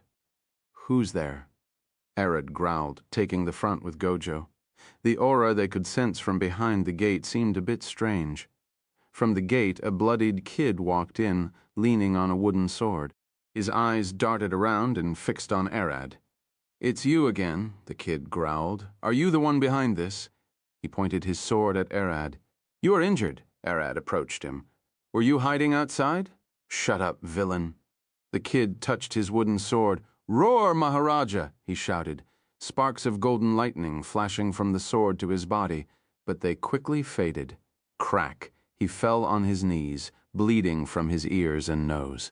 His eyes rolled back as he fell face first, unconscious from over-exaggerating his body. Arad lifted the kid, taking it back to Jack for healing while Gojo went out to see what happened outside the city. Arad, Gojo shouted, you must see this. Arad left the kid with Jack and went to his brother. The moment he got out of the city, his eyes opened wide. How many are there? Hundreds of undead ranging from skeletons to zombies and flesh eats, spread like dead sardines with their skulls crushed. Did he kill them all? Arad stared at Gojo. He's probably a warlock. Those are the ones to get most of their power early. The contract nature comes into effect, but that's generally the case. Gojo looked back at the kid. He did say, Maharaja, Vars found some writing about her, a titanic jaguar-like monster capable of leveling the world if she was summoned. Even if that was the case, some might have slipped out. Do you think we should go search for surviving undead? Arad looked around, closing his eyes and trying to sense the thoughts. Undead doesn't think most of the time. You won't sense them. But Vars's undead won't survive for 5 minutes without him supplying them with mana. It's been a while since he died, and I expect they already died too. Gojo turned around. We better search for survivors, putting his hands together. Gojo disappeared as he started the search and rescue. No time to rest. Arad sighed, doing the same. He used his detection, though, to find surviving civilians and teleport with them to the largest church in the city. 2 hours passed. Aela, where is Arad? Izdis rushed in on horseback, seeing Aela helping the nuns in the church. He's still out with Gojo searching for survivors, Aela replied. But she quickly gasped, seeing blood on Izdis's left shoulder. Did you get injured? Got slashed in the shoulder by a war zombie, but it's only a scratch. Izdis tapped her shoulder. He didn't cut through the bones. She then looked at Aela. Mira isn't doing well? What wasn't she with Kin? Aela gasped. Izdis shook her head. It wasn't a battle injury. Remember that backpack she made to power her new hammer? It exploded on her back as she was fighting undead. Is her injury that severe? Aela rushed toward Izdis. She's stable. The healers in the castle managed to reach her in time, but that thing almost blew her spine out. Aela scratched her head. We told her magic crystals are dangerous. Zephyr flew out from Aela. They must have overheated. Next time I hope she makes something to cool them off. There won't be a next time, Aela stared at Zephyr. I will talk with Arad about stopping her from making such dangerous devices. It's natural for an artificer. I never heard of one of them that didn't almost die to one of his creations. Zephyr then stared at Izdis. How much did she kill? 42 undead, mostly skeletons and zombies. Izdis replied, That's honestly an impressive number. That's terrifying for a level 3 non-fighting class. Aela said with an exhausted stare. So, then, what happened to the rest? Jin protected the royal family while Kin dealt with the undead crustacean that emerged from the sea with the help of a brass dragon. It wasn't a fair fight at all, but they were numerous. Izdis sighed. The cleanup would be a pain. Undead crustaceans. Aela looked at Izdis. 10-foot undead lobsters, massive crabs and shrimps. I even saw an undead whale at some point. Izdis scratched her head. Just what kind of necromancer summoned all of those? It's a long story, Aela sighed. That demon woman called him Vars. Izdis stared at Aela. We're currently investigating the situation, but don't worry about it. I will handle the results. We're counting on you. Aela giggled with a drop of sweat trailing down her forehead. I hope you lots don't cause more troubles in the clack. As she spoke, an arrow pierced her neck. Aela blinked, seeing Izdis fall down from the horse, bleeding. Huh? She gasped, turning her head aside to see a masked individual running inside the building. Aela pulled her bow and pointed at the man, but before she could fire, a roar shook the whole city. Arad roared in rage behind the city's wall. Chapter 472, Draconic Rage, B.A. Dump. B.A. Dump. 3 hours after the undead attack on the capital, the fourth princess was struck with an arrow to the neck, dropping her from horseback. Everyone felt a shiver, and even people who couldn't sense magic sensed a cold wind as the mana diverged behind the walls. Arad sensed Izdis's thoughts fade as blood dripped down her neck instead of going to her brain. As the scent reached his nose, his mind stopped processing thoughts like a human. Rage reveals the true self of creatures, and the dragon playing a human returned to his wild nature. A booming roar shocked the capital and cracked its walls. The loud roar was enough to shatter eardrums, pop thin blood vessels, and shake the bones of all those close enough to the main gate. Aela carried Izdis away on instinct while Zephyr used her wind to sweep all civilians she could in the split second they had. Both of them knew that the one coming wasn't the Arad they knew. The first time he's enraged to the bones that terrifies both of them. Crack. The wall shattered and the gate flew into the sky. A massive black shadow flew in as debris rained from the sky, ruining everything that was close. The man who shot Isdis turned around to run after sniping her, a smile on his face. They've been at this for weeks, and only now has he achieved their goal. He's a mere assassin and knows nothing of what their client gained from such a thing, only that several platinum coins are on the princess's head. The moment his mind imagined the piles of gold, Arad's roar hit the sky. His brain didn't get a chance to process the roar before his eardrums burst. To the assassin, he suddenly felt his ears explode silently, sending shocks across his skull, jaw, and spine. Zran. The assassin started a gasp, and before he could even finish it, a massive black claw came through the ceiling, erasing all debris as if it didn't exist as it shattered its way down. Crack. Blood. The claw smacked the assassin to the ground, causing him to puke blood as his ribs shattered. Arad intentionally didn't kill him in one go. He wanted him to die slowly, so he gets terrified and allows him to look into his mind. When humans die in terror, they plead to their god, mourn their lives, and what Arad seeks, they curse those who sent them to their deaths. Arad could taste those boiling thoughts in the assassin's head, his family that lives behind the mountains, his secret worship of Catal, and his cursing the assassin's guild branch in this capital that sent him to kill the princess. Arad expanded his winds, shattering the building they were in. The people who looked toward the chaos saw a massive black dragon, glittering with white specks of light as it stared into the sky, purple magic dripping from its eyes like a stream of lightning.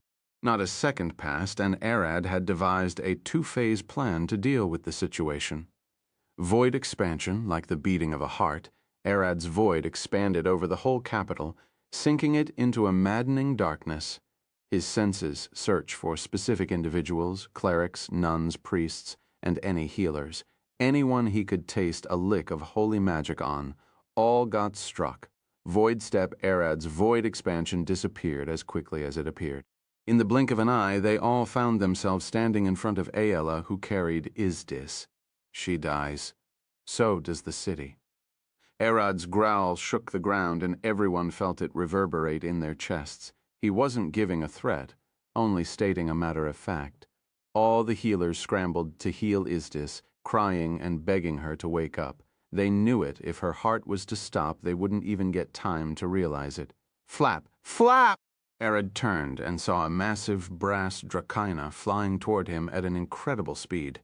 To her bad luck, he didn't have time or patience to waste with her. Thwack. The moment she got close, Arad mimicked Clog's move. His massive tail swung at supersonic speed like a whip, smacking her in the head in the same way Clog killed Connor in Rita. She couldn't even see the attack, even though he was smaller than her. Surely younger, she couldn't see herself reaching that speed.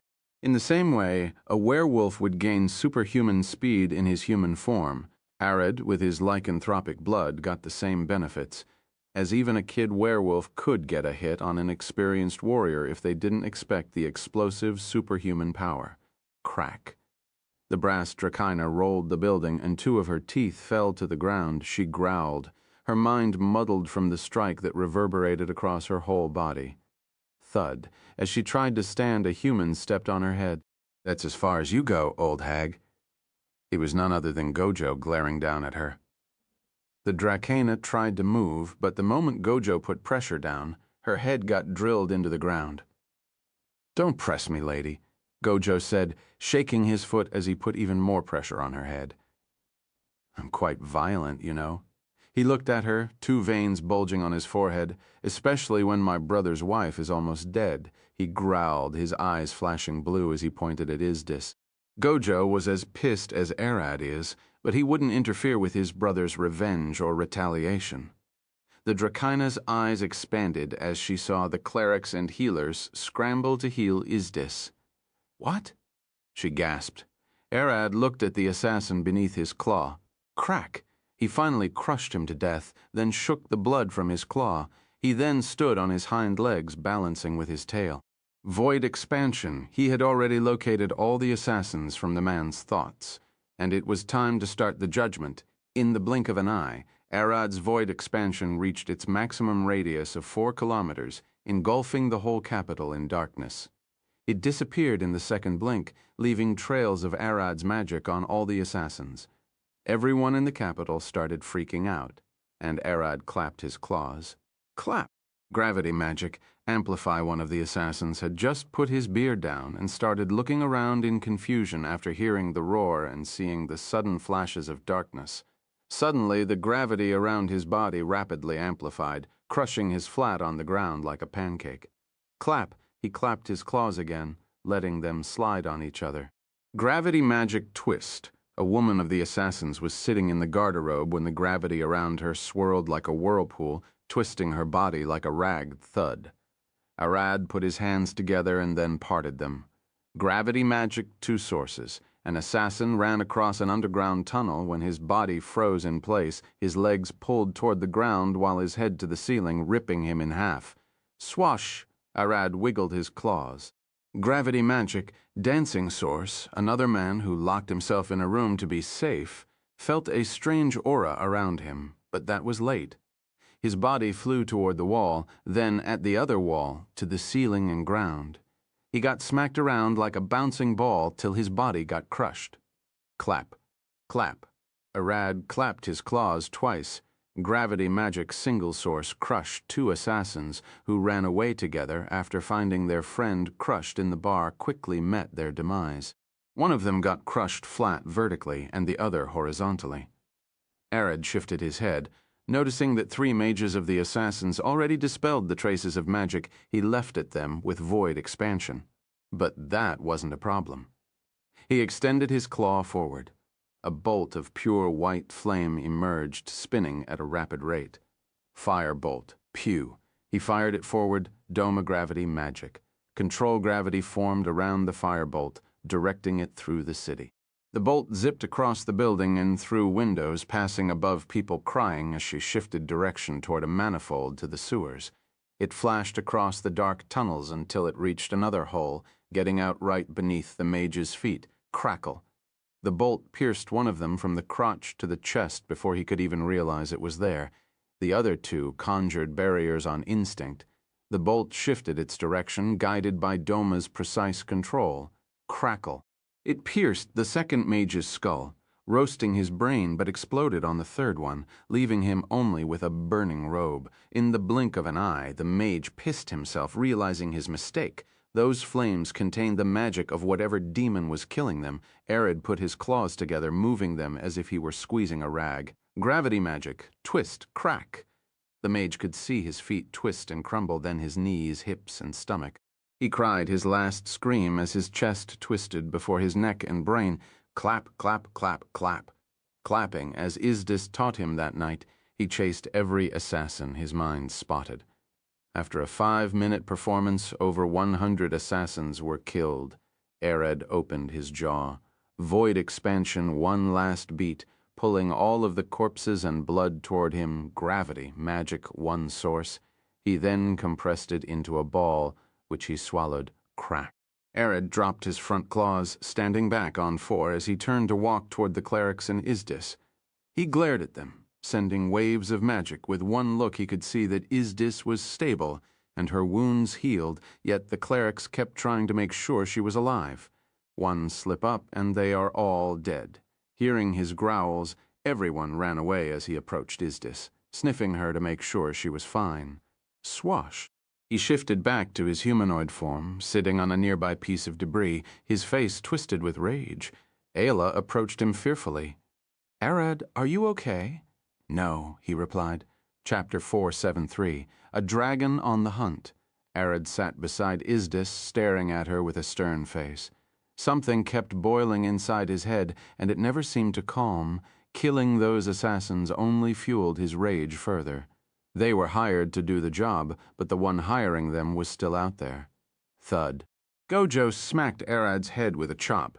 Still angry, Dragon's rage isn't that easy to deal with. Arad stared back at him. Citing, "Do you know anything?" Nothing about the attack, But I can help you deal with rage. It isn't healthy for a dragon to remain angry for long. That's how kingdoms get burned to the ground. Did he calm down? An old hag approached them, a red mark still on the side of her face. Still angry, Gojo replied. The one after the attack is alive, so he can't get the rage to fade away. He looked at her. Our leads are all dead? The old lady looked around. It was a rash decision to kill all the assassins. Gojo stared at her. What would a chromatic do? Burn the whole capital and nearby villages. The old lady replied, but we metallic try to rightfully hunt and judge the mastermind.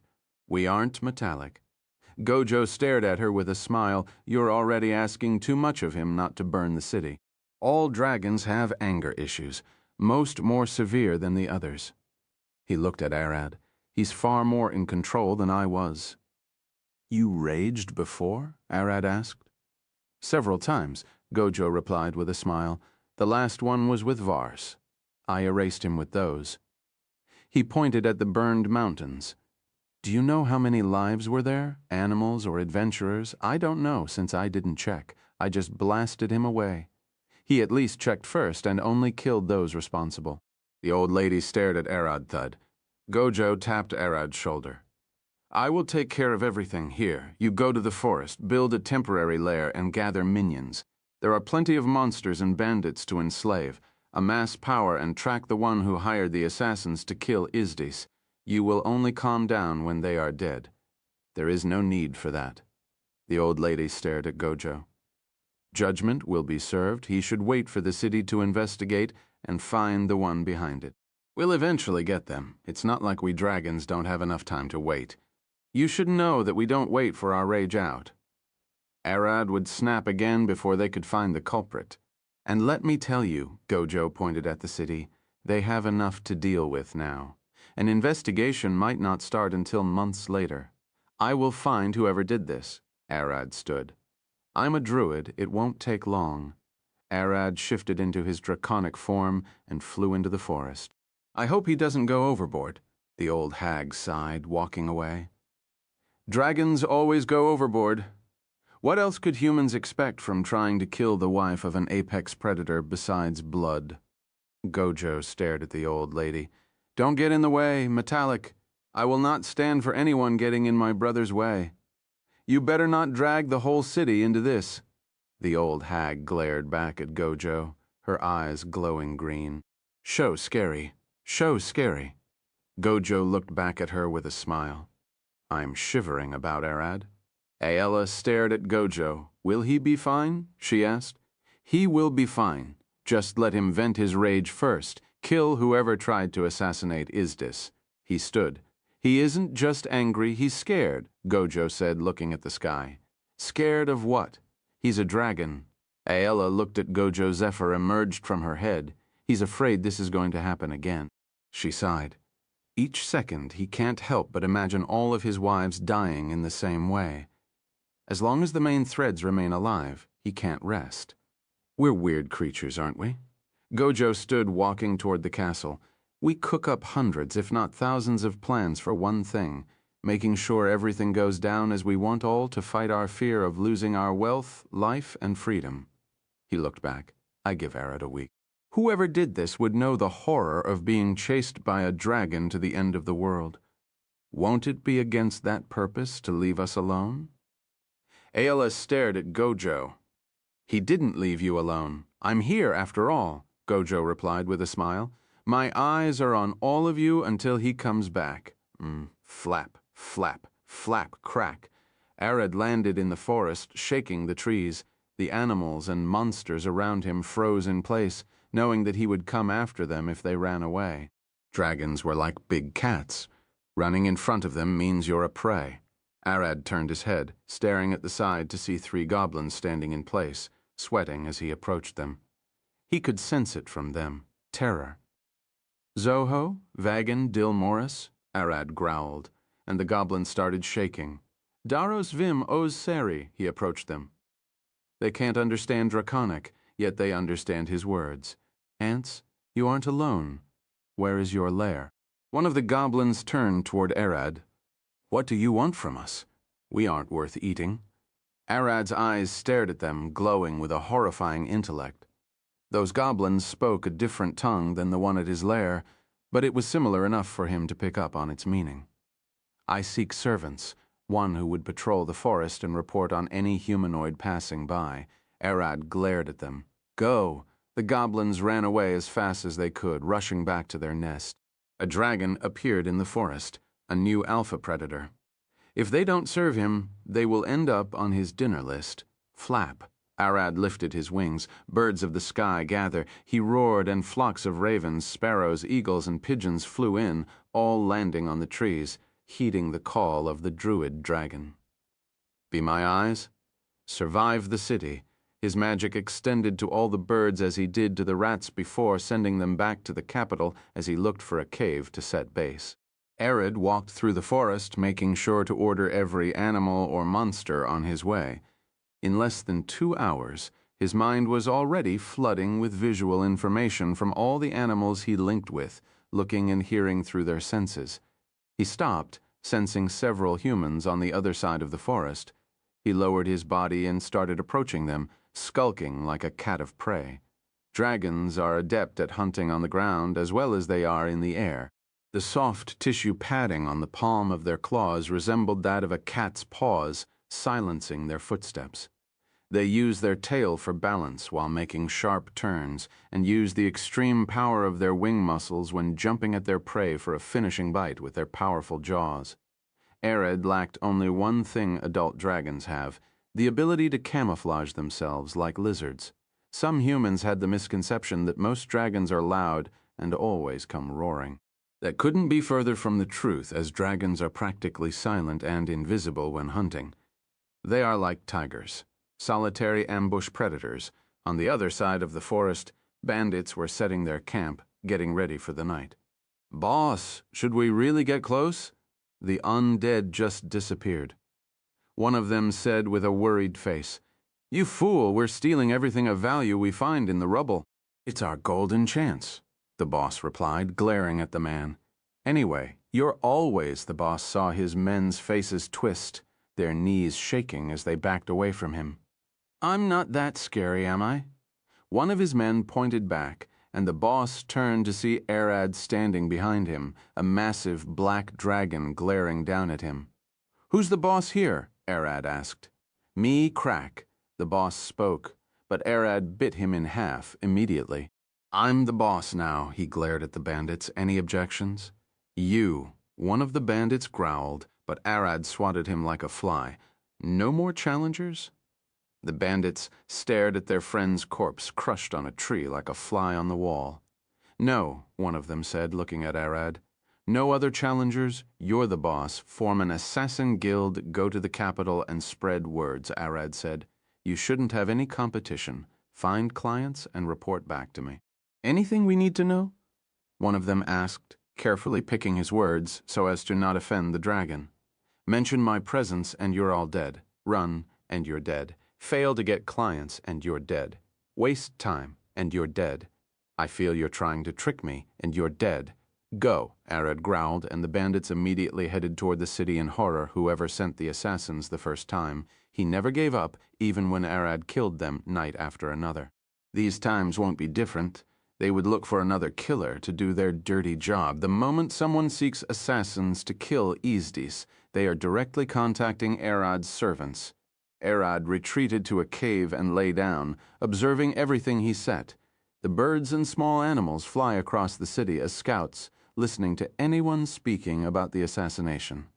The monsters surround the city to inspect everyone coming in and out, seeking hired foreign assassins or running nobles. Humans would take too long to investigate the assassination. They lack resources and leads. A dragon has his own way of doing things. Chapter 474, Druids of the Forest.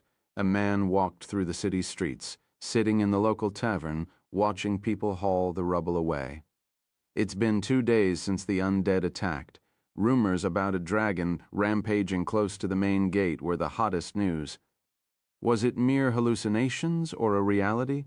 No one knew, but that man was certain. The dragon that sent them here was mad. He sighed, standing up and joining them in the work, his eyes peeled for anyone in distress. Today, start the second meeting after the disaster. How is the situation? King Baltos said, sitting on his throne with his hands strapped with bandages. Even he didn't survive the attack without sustaining injuries. Clack. A woman in full plate armor approached, holding a scroll. Top priority. We haven't found the person who sent the assassins after her ladyship Isdis. We haven't discovered any traces of Arad Orion either. I suggest we bring all the nobles here. Lucy, the fifth and youngest princess, approached the throne. Quelling the Arad's rage should be our only concern, as he's a danger we can't ignore. Thomas walked forth. We have no leads on that.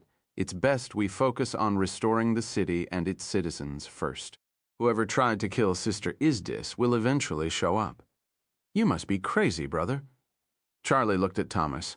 That motherfucker would snuff the city with one breath if we don't find the other fucker who tried killing Sister. Just look at what his brother did. He pointed out of the window at the mountain Gojo burned. That's a gaping hole in a goddamn mountain if I ever saw one. Charlie, his mother stared at him, no swearing in the court. Sorry, Mum, he sighed. But we don't want that. He pointed at the mountain. In the middle of our city, he pointed down. Baltos scratched his beard. Charlie is right. Arad in himself isn't an enemy, but there is no telling how he would deal with the threat. That's the danger. He looked forward. What do you think? His eyes stopped at Arad's friends. I doubt Arad would harm the city, Alla replied. Even when he raged before, he only killed the assassins. Does it really matter how he would react? Jack stared at them. I'm sure the one behind this is a noble in search of power. We should send spies to a bunch of them.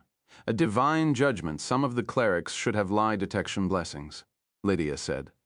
All it takes is 10 paladins showing up at their door one by one, and we'll pull whoever is behind it all. Whoever did this should have thought of that, Eris sighed. People rarely hire assassins unprepared for such things. It's naive to think they didn't account for spells or investigation. Crack. The door busted open, and Isdis rushed in. Don't let me out of this, she growled. I will go talk to him. I'm sure that will calm him down. And risk yourself getting shot again? No chance. Baltos stared at her.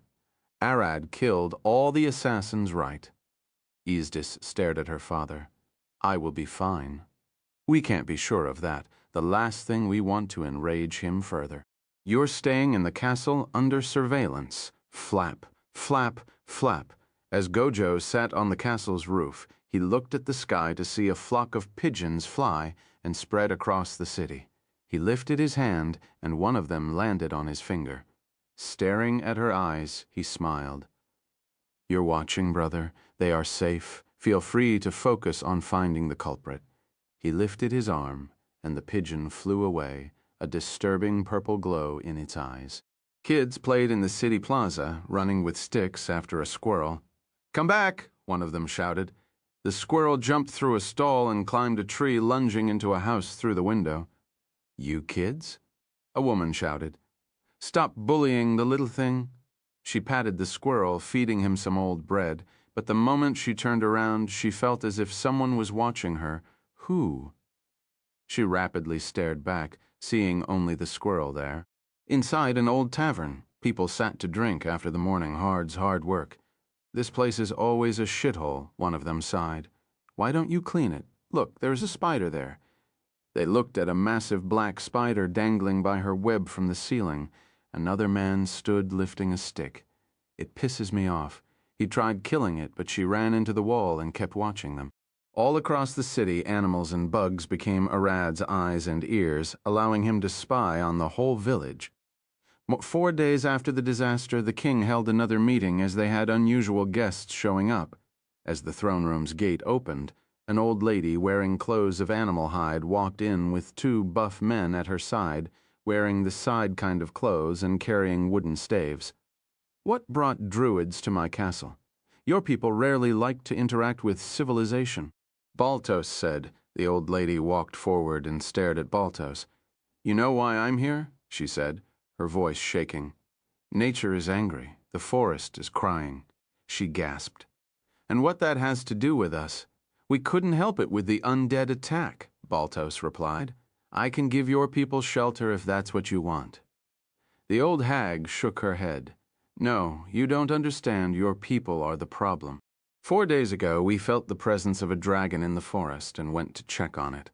She started telling her story. When the Druids felt Arad's presence in the forest, they first tried inspecting how nature was reacting to him. How the animals and monsters are moving, how the plants are growing, and if the wind is changing. It was horrible. Animals were stressed. The plants had started growing rapidly due to his mana, and mist slowly covered the forest. The monster changed their territories, and the wind started blowing with rage.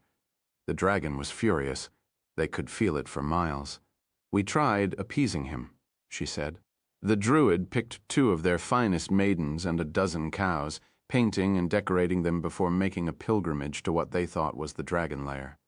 Before the cave, the druids bowed, and the old lady called, "Ah, great king of the forest, answer our prayers."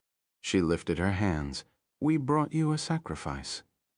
From the darkness of the cave, Arad walked out, a massive black dragon glittering like polished obsidian. His purple eyes glared at the druids. "Those are yours." The old lady slowly moved back as the 2 maids stood, each pulling 6 cows as they approached Arad. "Leave," Arad growled. "I do not seek sacrifice." He glared at the maidens. "The human blood I seek is not theirs. One of the capital harmed one of my wives. That's the blood I seek." The old hag's eyes opened wide as she glared at Baltos. "It's your kind's fault. You're the ones who offended the dragon." She shouted, almost tearing her own voice cords. The 2 men held her. "Mother, please calm down. We aren't here seeking a fight. We seek a peaceful solution." One of them said. "Let me go," she yelled at them. "It's his fault." She pointed at Baltos. "If you call yourself the king of this place, then keep a leash on your people." She pushed her sons away and approached Baltos's throne. "If you do not mend this, you will pay dearly, and we're going down with you. The one who messed with the dragon must be chained and offered as a sacrifice. There is no other way around this," she screamed. "The dragon you talk about," Baltos looked at her. "His wife that got attacked, she is my daughter, the 4th princess. Then you failed as a king and a father. Do you think that changes anything?" She shouted at him. One of the guards looked at the old hag. "Calm down, druid old lady. Arad Orion is a friend of the kingdom." He paused, seeing her shaking. "What on earth did you just say? Orion?" She started backing away. "You've gone and done it again," she pointed at Baltos. "What's gotten into you now?" "We're leaving the forest now." She looked at her sons. "Answer my question?" Baltos glared at her. "Orion, one of the holy formations of the Sea of Stars. Orion, the hunter," she replied. "You're enraged by the wrong dragon. You have no idea what kind of disaster you've unleashed upon us." One of her sons stared at Baltos. "Orion, our legends call her name as a powerful Dracaina. The termination of dreams, the stars of the desire, and the endless night. One of your kingdoms, Asmarina. Do you know of them? Asmarina, the kingdom that fell into the ground and only left a hole." Baltos stared at them. The other son looked at Baltos with a worried face. "That kingdom didn't fall into any hole. Orion ate it whole after they killed a man she took as a husband. Your kingdom would face the same tribulation." The old hag screamed, and the throne door burst open.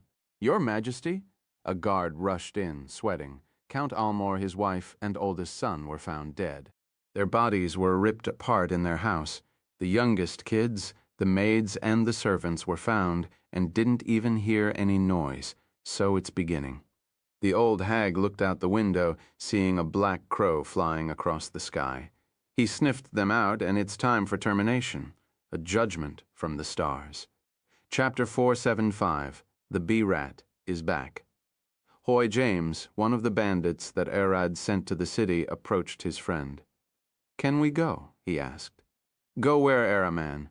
Remember our job?" He sighed. He said no slacking. The 2 walked out of the city. heading to the nearby village to keep searching and expanding their network. It wasn't like they didn't do such jobs before. It's just that this was the first time they were looking for clients instead of clients approaching them. I'm saying that we should make a run for it. Ahriman smiled. We're going to a village already.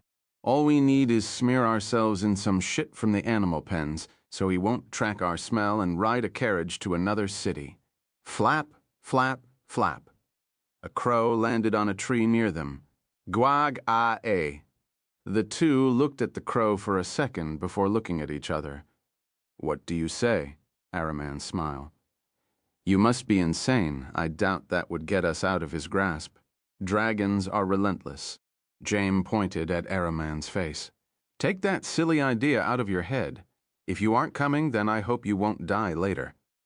Ahriman stared back with a smile. I'm getting the hell out of here before Ahriman could get away. James caught him by the arm. Listen, you idiot. Don't go. Dragons aren't creatures that you cross, fuck around, and find how ruthless and dangerous they are. You're a coward. But it was nice knowing you. Ahriman smiled. Nothing ventured, nothing gained. Ahriman shook James's hand and started walking away. G-bully A-O-A-Z. The crow lifted his wings, flapping them. G-bully A-A-G, the U-A-O-A-Z-A. The two stopped to look at it again. What's wrong with that crow? Ahriman asked. And suddenly his left arm twisted like a rage, each bone shattering in the blink of an eye. Grack, crack. Ahriman fell on his face, screaming in agony as the crow flapped its wings, a faint purple glow in its eyes. I'm letting you off the hook easily for James. Next time I will twist you from the legs to the neck. James stared at the crow, his knees shaking. This he's watching. Flap, flap. As Ahriman cried, a hawk flew down from the sky, landing beside him with a red potion in his claw. That's a warning. I'm only giving you this because I rather not have injured people slowing the search down or drawing attention, the crow said. Next time, I rather bury your corpse than waste my potions for a warning. James rushed to feed the potion to Ahriman, watching as the hawk flew away while the crow remained.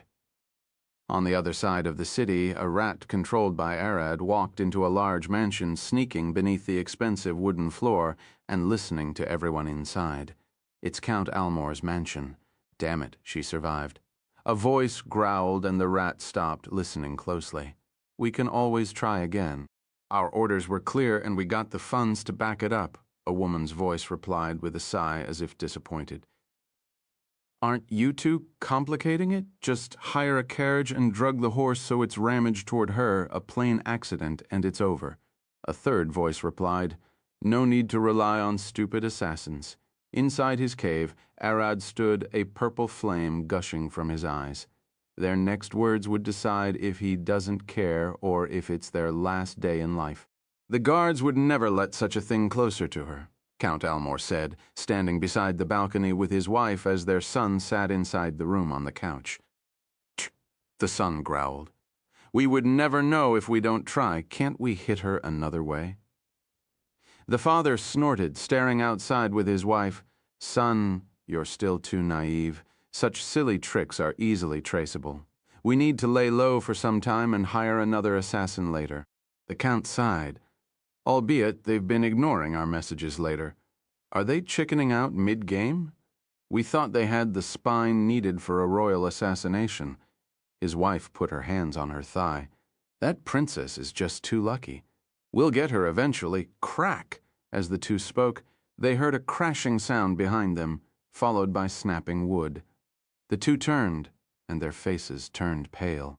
Arad stood there with his foot stomping their son's head to the ground alongside the couch. He turned toward them, his eyes burning with a disturbing purple flame. Arad might have been on the other side of the city, but he was only one void step away from them. All he needed to do was set the teleportation point to 1 meter above his rat. Who are you? Count Almor cried, his knees shaking as Arad walked toward them, the furniture shattering upon contact with him. Zahn.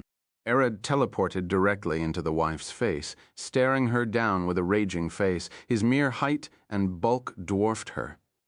Who sent you? He growled. The glass windows vibrated at him growl. "You bastard!" Count Almor picked up his sword and lunged at Arad. Action surge, adrenaline rush. Even for a noble, he's been a well-trained fighter capable of dishing a blazing fast 8 attacks a second. Clan. Crack. Arad lifted his hand, catching the Count by the neck after the first swing hit, and his blade shattered. Arad's scales were too tough to be cut by normal metals.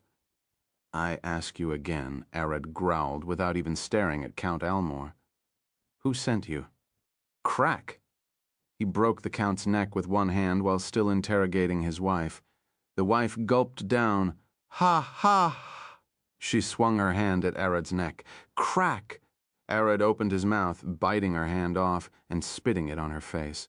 This disgusting blood. "I knew that rat was hiding somewhere here." Arad growled as the wife stared at him, her eyes turning black and her wound slowly healing. A vampire spawn, she was. She stared at him, shaking like she never went into a toilet in her life. "I couldn't win. There is no way." That reaction speed doesn't belong to a human. She turned toward the balcony to run away, but Arad grabbed her by the hair.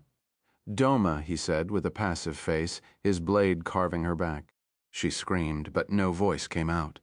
"Die in silence. That bitch rat will think you fell to a paladin as she fell." Arad cut her into hundreds of pieces in the blink of an eye to make sure she wouldn't regenerate and revive. What was that? He tapped his own head, asking Doma about the earlier explanation. He just repeated what she said. "Chuzuke is a brat, so I called him a bitch rat, which can form B-rat. You're quite dense on jokes, aren't you? That doesn't matter now, does it?" Arad turned around, swinging his sword and shredding the husband and son's corpses to pieces, just in case they were vampires as well. He was right. The son's body twitched one last time before halting. He was pretending to be dead, awaiting Arad to leave so he could run and warn Chuzuke. "First you attacked Mira, and now Izdis. You're really trying to drive me mad." Arad teleported away, counting the seconds till he rips Chuzuke apart. Thud. Arad landed back in his cave, shifting into his draconic form and sitting down. He already located Chuzuke's location by comparing the smell of the woman's blood to anything his rats and birds smell. Northeast of the capital, he has an isolated mansion where he lives. He sighed. "Should I attack now?" "Probably. He won't be able to face you that well in daylight." "I see," Arad lay down, closing his eyes. "I will attack at midnight, rip him apart in his own domain. Don't let the draconic arrogance cloud your decision. I need to set an example for him. Even the night won't be safe for him anymore," Arad replied. "And do you think he won't be prepared for a day attack? He might not even be in the same location." Arad waited until midnight. Under the full moon, Arad stood and flew into the sky, silent as an owl. Inside Chuzuke's mansion, he sat on a chair, sipping on a wineglass as he revisited his plans. "To think that woman Mira is here. Should I go for her as well?" He looked at one of his maids. "Do what you think is best, master," she replied. "What worries me is that Arad bastard unhinged monster is the least I can say. He will surely attack us at some time. We best be prepared." He smiled, shaking his glass. "He would attack at noon while we're the weakest," she said. "You're right. Even a dragon like him won't take his chances with a vampire lord at night. So I set several barriers and explosives to kill him when he comes." He giggled. "Those spells take a lot of blood to keep active, so I'm happy his movements are easily predictable." "You called him unhinged. What if he came at night?" the maid asked again. "He won't. As much as I hate him, he isn't a fool, but I kept the barriers up in case he sent some minions. Dragons usually order a lot of monsters." He was about to stand. Up in the sky, Arad was silently flying down at top speed, diving headfirst toward the mansion. Mid-standing, Chuzuke's eyes opened wide as he sensed Arad's magic at the last moment. "Death has called your name." As if he heard those words radiate in his chest, he could see Arad's horrific image, A six-eyed, four-winged, two-tailed, furry, draconic monstrosity flew toward his mansion, engulfed in the burning void, a raging vampiric wormwolf. Phew. Before he could even finish cursing, Arad crashed into the mansion head first, shattering it into a million pieces. Chapter 476, a stupid knack for mimicking humanoids. The mansion exploded, shattering into a million pieces as Chuzuke got thrown out, landing on his legs with an angry face. "You bastard!" he growled, seeing Arad standing in the dust, burning flames gushing out of his teeth. "What kind of monster did you become? Get away, master!" One of the spawn maids extended her wings, flying at Arad with a blood sword. "You fool! Get away from him!" Chuzuke screamed. Crack! Arad opened his jaw, biting the maid in half like she was a carrot. "He's a monster." Chuzuke gasped. He can no longer feel her blood. Forget holy magic. Arad eats vampires. Roar! Arad charged at Chuzuke, his horns twisting as they pointed forward. Chuzuke conjured a blood spear and blocked Arad by the jaw. "You're the ugliest vampire I've seen in my life." He grunted. "Soon I will relieve you from that misery." Clack! Arad opened his jaw, charging a blue ball of voidless matter. "Fuck!" Chuzuke gasped as he got blasted with a blue breath of energy, similar to what Gojo used against Vars, but far smaller and less powerful. Hundreds of meters from the forest went up in flames as Chuzuke flew away, his eyes darting around and looking for Arad. "What was that? Pure mana. No, it's like a beam of concentrated heat. What did he burn to achieve it? Zon!" Arad appeared behind Chuzuke, shocking him. "This thing can teleport as well." He extended his hand, trying to blast Arad away with a fire spell, but ended up getting it bitten off. Chuzuke stared at his missing arm. Fast. Clap. In the blink of an eye, Arad swatted him down with his tail. "Rah-rah-roar!" Arad roared. His crackling void shook the ground all the way to the capital. The people gathered on the walls, seeing the massive black dragon roaring above a mountain of fire like a rampaging hellspawn. "Ha ha!" Gojo sighed with a smile. He found him, it seems. Balto stared at Gojo. "Wait, that thing is Arad? Since when? From the start? And he's still a mere young one." He stared back at the king. "You humans seem to forget a lot and need Alcott to remind you, but today I will say it. When dragons start stomping around, your kind are no different than ants beneath their claws." "You're right," Baltos replied. "I think we might need to take refuge." "No, brother won't drag the fight here. Just sit and watch. That will be the thing you face if you wronged him in the future." "An example of what would happen if we challenged him." Baltos nodded. Chuzuke conjured a blood axe and flew at Arad. "You're a real pain, you know," swinging it at his head. Clang! Arad deflected the axe with his claw and spun, swinging his tail at the vampire's back. Blop! The blood in Chuzuke's axe started to shift, moving the head to the axe's pommel. Clan! Swinging up, he sliced the tip of Arad's tail. Clack! Arad's tail started healing as Chuzuke flew back, pointing a finger at him. "I can use magic as well. Fire lance. Fire lance." Arad dodged the spears and glared at Chuzuke, opening his mouth. Gravity, magic single source. Chuzuke felt his arm twisted, so he cut it, a smile on his face. "The tip of your tail isn't healing as fast as the rest of your body. Does it have something vital?" He giggled. "I say the nerves in your spine are important." Swash. He flew at Arad faster than the eye could see, latching onto his back. "Let me get a taste." Clack! In the blink of an eye, he thrust his arm into Arad's spine. Zon Arad shifted into his half-dragon form and flew away from Chuzuke, carrying the adamantine sword in his hand. Chuzuke stared down at Arad with a smile, licking the blood on his hand. "Brain. Your brain extends all the way through your spine?" He giggled. "I couldn't hit any vital organs, no matter how I stabbed you, but your spine seems to be in place. Your nothingness doesn't hide it, does it?" Arad lifted his sword up, taking a deep breath as the veins on his upper body bulged. "Your draconic brain, your strongest asset, is your biggest weakness." He shifted his blood and changed the axe into 2 cleavers. "Time to cut you up. You're not the only one who got stronger." Arad calmed down, Rushing would only result in your death. He isn't an opponent you can beat with raw power. Arad took a stance. First, Alcott. He let go of the sword, shifting his stance. 2 arms up with 1 knee high. Second, Nina. Chuzuke watched Arad shift between multiple stances, confused. Multiple stances classes no techniques learned from other people. He mumbled. Arad broke into a smile. I found it. The one to smack you around, with 1 hand on his chest and 1 at his side, 1 foot forward and his eyes closed. He made a gentle bow. Dalla Brown, his eyes burned with a purple flame as he mimicked the elvish royal maid. What's that? Trying to be a butler? Chuzuke giggled, mocking Arad's stance. Zon, Arad disappeared, emerging behind Chuzuke, swinging his hand. You won't, Chuzuke spun around, trying to block Arad's strike, but he was surprised when Arad twisted his torso, sneaking his palm beneath the spear's shaft. Slap, a rod-hot slap, smacked Chuzuke's face, racking his entire body into oblivion.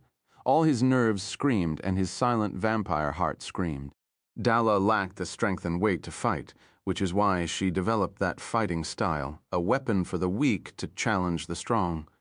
But what if someone like Arad used it? Someone with enough power and speed to take it to the next level. Slap. Slap. With 2 quick moves, Arad swatted both of Chuzuke's hands away, shattering his bones and disintegrating his skin. Before the vampire could scream, Arad swung his arm with all of his might. Slap. Hitting Chuzuke's chest, aiming above the heart. The shockwave from Arad's slap traveled across Chuzuke's blood, damaging it and hindering it from clotting into weapons. Swash. Crack. Chuzuke was sent straight to the ground, crashing like a stone on the water. Out of instinct, he immediately stood, his vision black and his legs shaking as he pissed himself. He could feel nothing but searing pain across his body as if thousands of needles were grilling his nerves. He could still sense Arad's magic above him, so he tried to form a weapon. The blood gargled in his shaking hand but quickly spilled on the ground, unable to retain the shape he willed. Crack! Arad landed beside him, staring at the ground. You're really still a kid. Nina, swinging his leg up, he kicked Chusuke in the chin and sent him flying to the clouds. Clack, thud. Arad gently lowered his foot and took a deep breath. The veins on his arms and legs bulging up, his muscles tensed as he focused as hard as he could with a clenched fist. Set your foot on the ground and feel it. Make sure to push back with your legs when you punch before swinging. Remember all of your anger, rage, and will to live. Channel all of those emotions into one mad punch, carrying the whole weight of your body. Arad recited what Mira said, teaching him how to fight. Bam! Arad's right foot landed on the ground at the moment Chuzuke fell back, being right ahead of him before hitting the ground. Arad's body relaxed for a split second, images of both injured Mira and Izdis flashing in his head.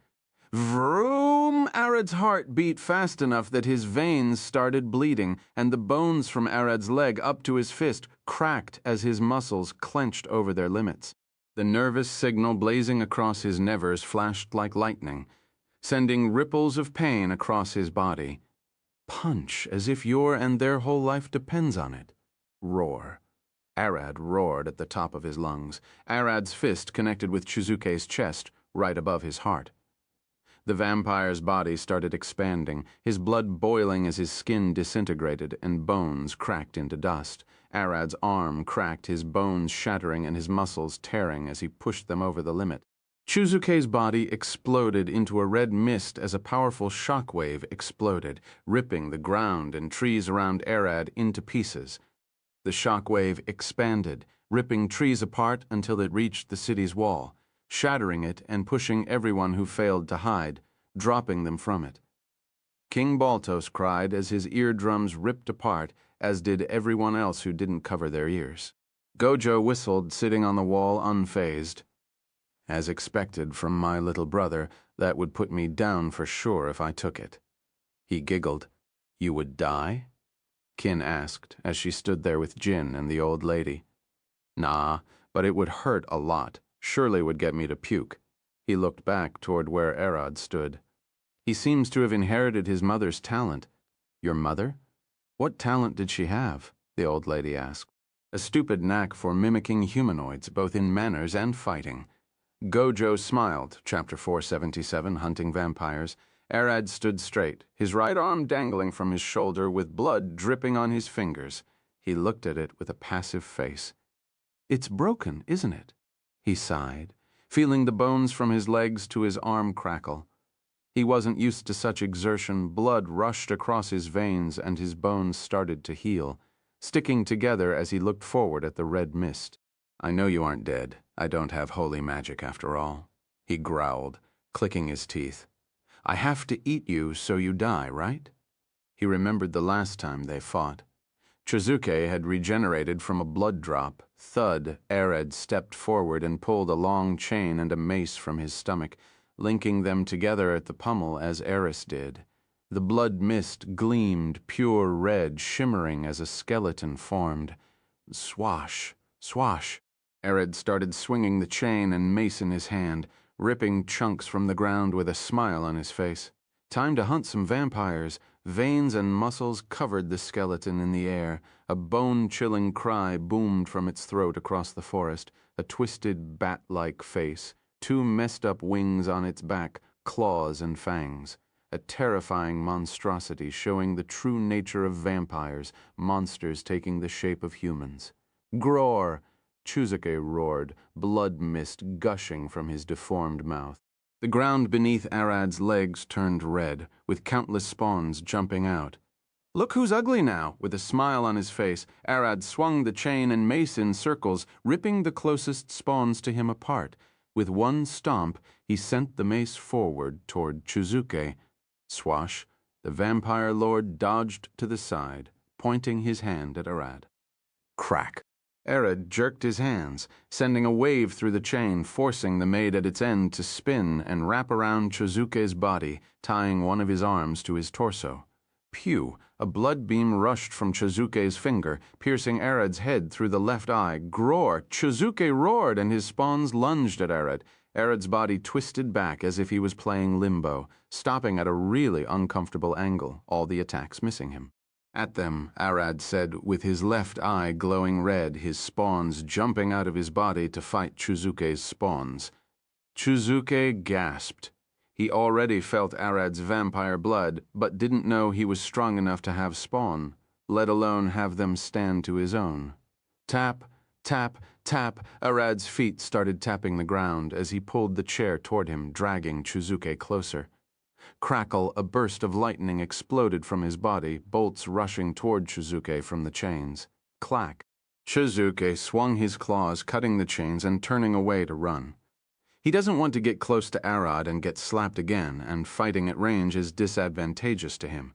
This whole fight is a mess, and he would rather run away and try later. Crack. Chizuke stopped, hearing something walk toward him from the bushes. He could spot two golden glowing eyes, but they were close to the ground, a half-human short. This smell? A kid? He looked closer, seeing a child holding a wooden sword in his hand. Monsters coming to my city, killing the innocent. You shall never escape the blade. He lifted his sword to the side, putting his hand on the blade. Roar. Maha thud. Arad snatched him, and with one swing of his arm, he threw the kid into the sky at a blinding speed toward the city walls. The kid growled, feeling the acceleration in his chest. That idiot! How am I going to even land from this? He stared back, seeing the wall approaching rapidly. Roar, Maharaja! Golden lighting crackled from his body as he transformed into a black jaguar, twisting his body mid-air to land legs. But to his luck, Gojo caught him before he hit the ground. I understand your enthusiasm to fight, but don't get in my brother's business. Thud. He punched the jaguar in the head, knocking him out. Chizuke stared at Arad standing in the forest, an eerie feeling around him. Arad slowly turned toward Chizuke, staring at him in the eyes. You won't run away like last time? Clack. He pulled the adamantine sword from his stomach. Where did the chain go? No, that blade, that stance. I saw it before. He could remember something from the deepest corners of his memory. You dare, Arad said, and Chuzuke could see Alcott in him. Attack my wives? The image became clearer. That fighter who came after Lord Vlad, and think you can run away. Arad growled. Vlad, Ginger's father tried to retrieve her once from Alcott and sent a few assassins. Alcott pulled up on his castle a few months later and ripped him apart. Chuzuke had been one of Vlad's spawns at the time, and he saw his fight with Alcott. Arad lifted his sword above his head, taking a wrath stance. This is different. He isn't actively trying to mimic him. Chuzuke lifted his hands, forming a blood shield. Action surge, adrenaline rush, Arad mumbled. Vroom! The void engulfed his blade as his heart rumbled, the veins on his limbs bulging as he lunged forward, swinging the sword as fast as he could. Clang! Clang! Arad cut through Chuzuke's shield like butter, ripping his arms, legs, and head apart. Chuzuk gasped, I managed to protect my torso. I can regenerate at top speed as long as my heart is intact. He can regenerate indefinitely with blood as long as his heart is intact. But if his heart was destroyed, he could only regenerate his whole body twice before getting forced into a coma. Arad turned around, and Chuzuke felt something poke at his back. Artifacts' magic is malleable.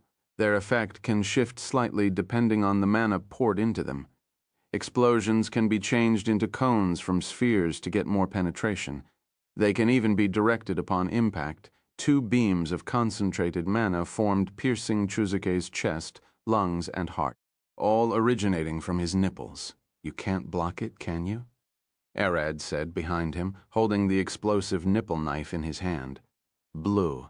Chuzuke coughed blood. Chapter 478, The End of a Battle. You won't take me down, not this easily. Chuzuke growled, his eyes flashing red as he glared back at Arad. Blood gushed from his chest, splashing like a blade. Swash. Arad sucked the knife back to his stomach, his body morphing back to the vampiric Wyrmwolf. Void expansion, half the forest sunk into darkness, and a dark orb glittered in the middle of the night as everyone watched from the city.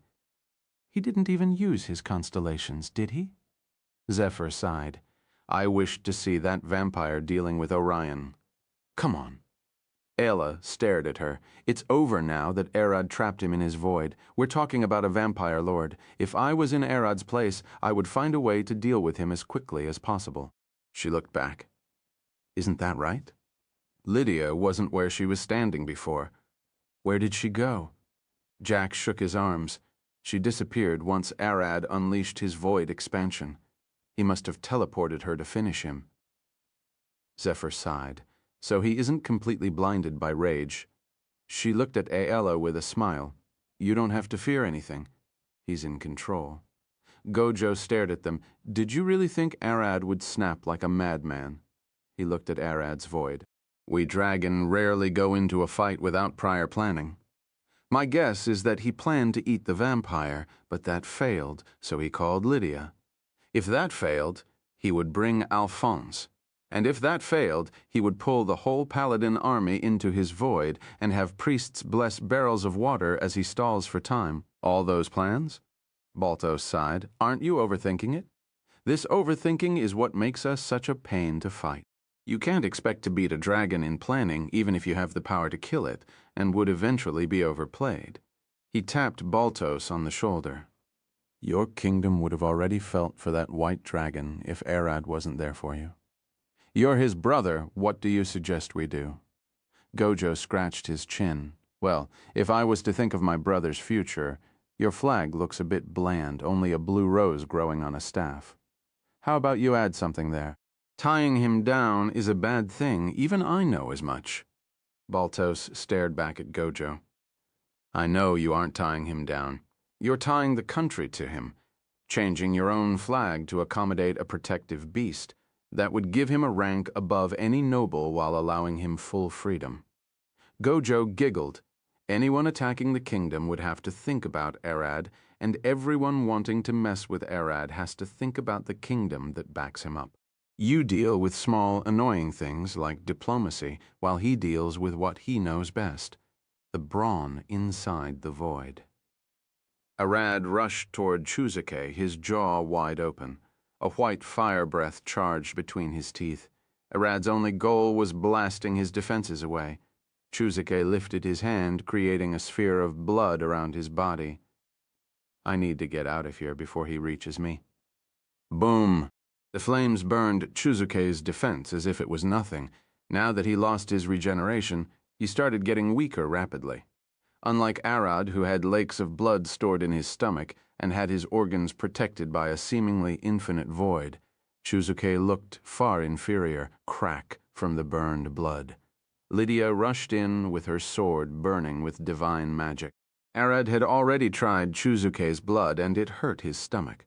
The bastard seemed to have already planned, so no other vampire could steal his power. Chuzuke's eyes met Lydia.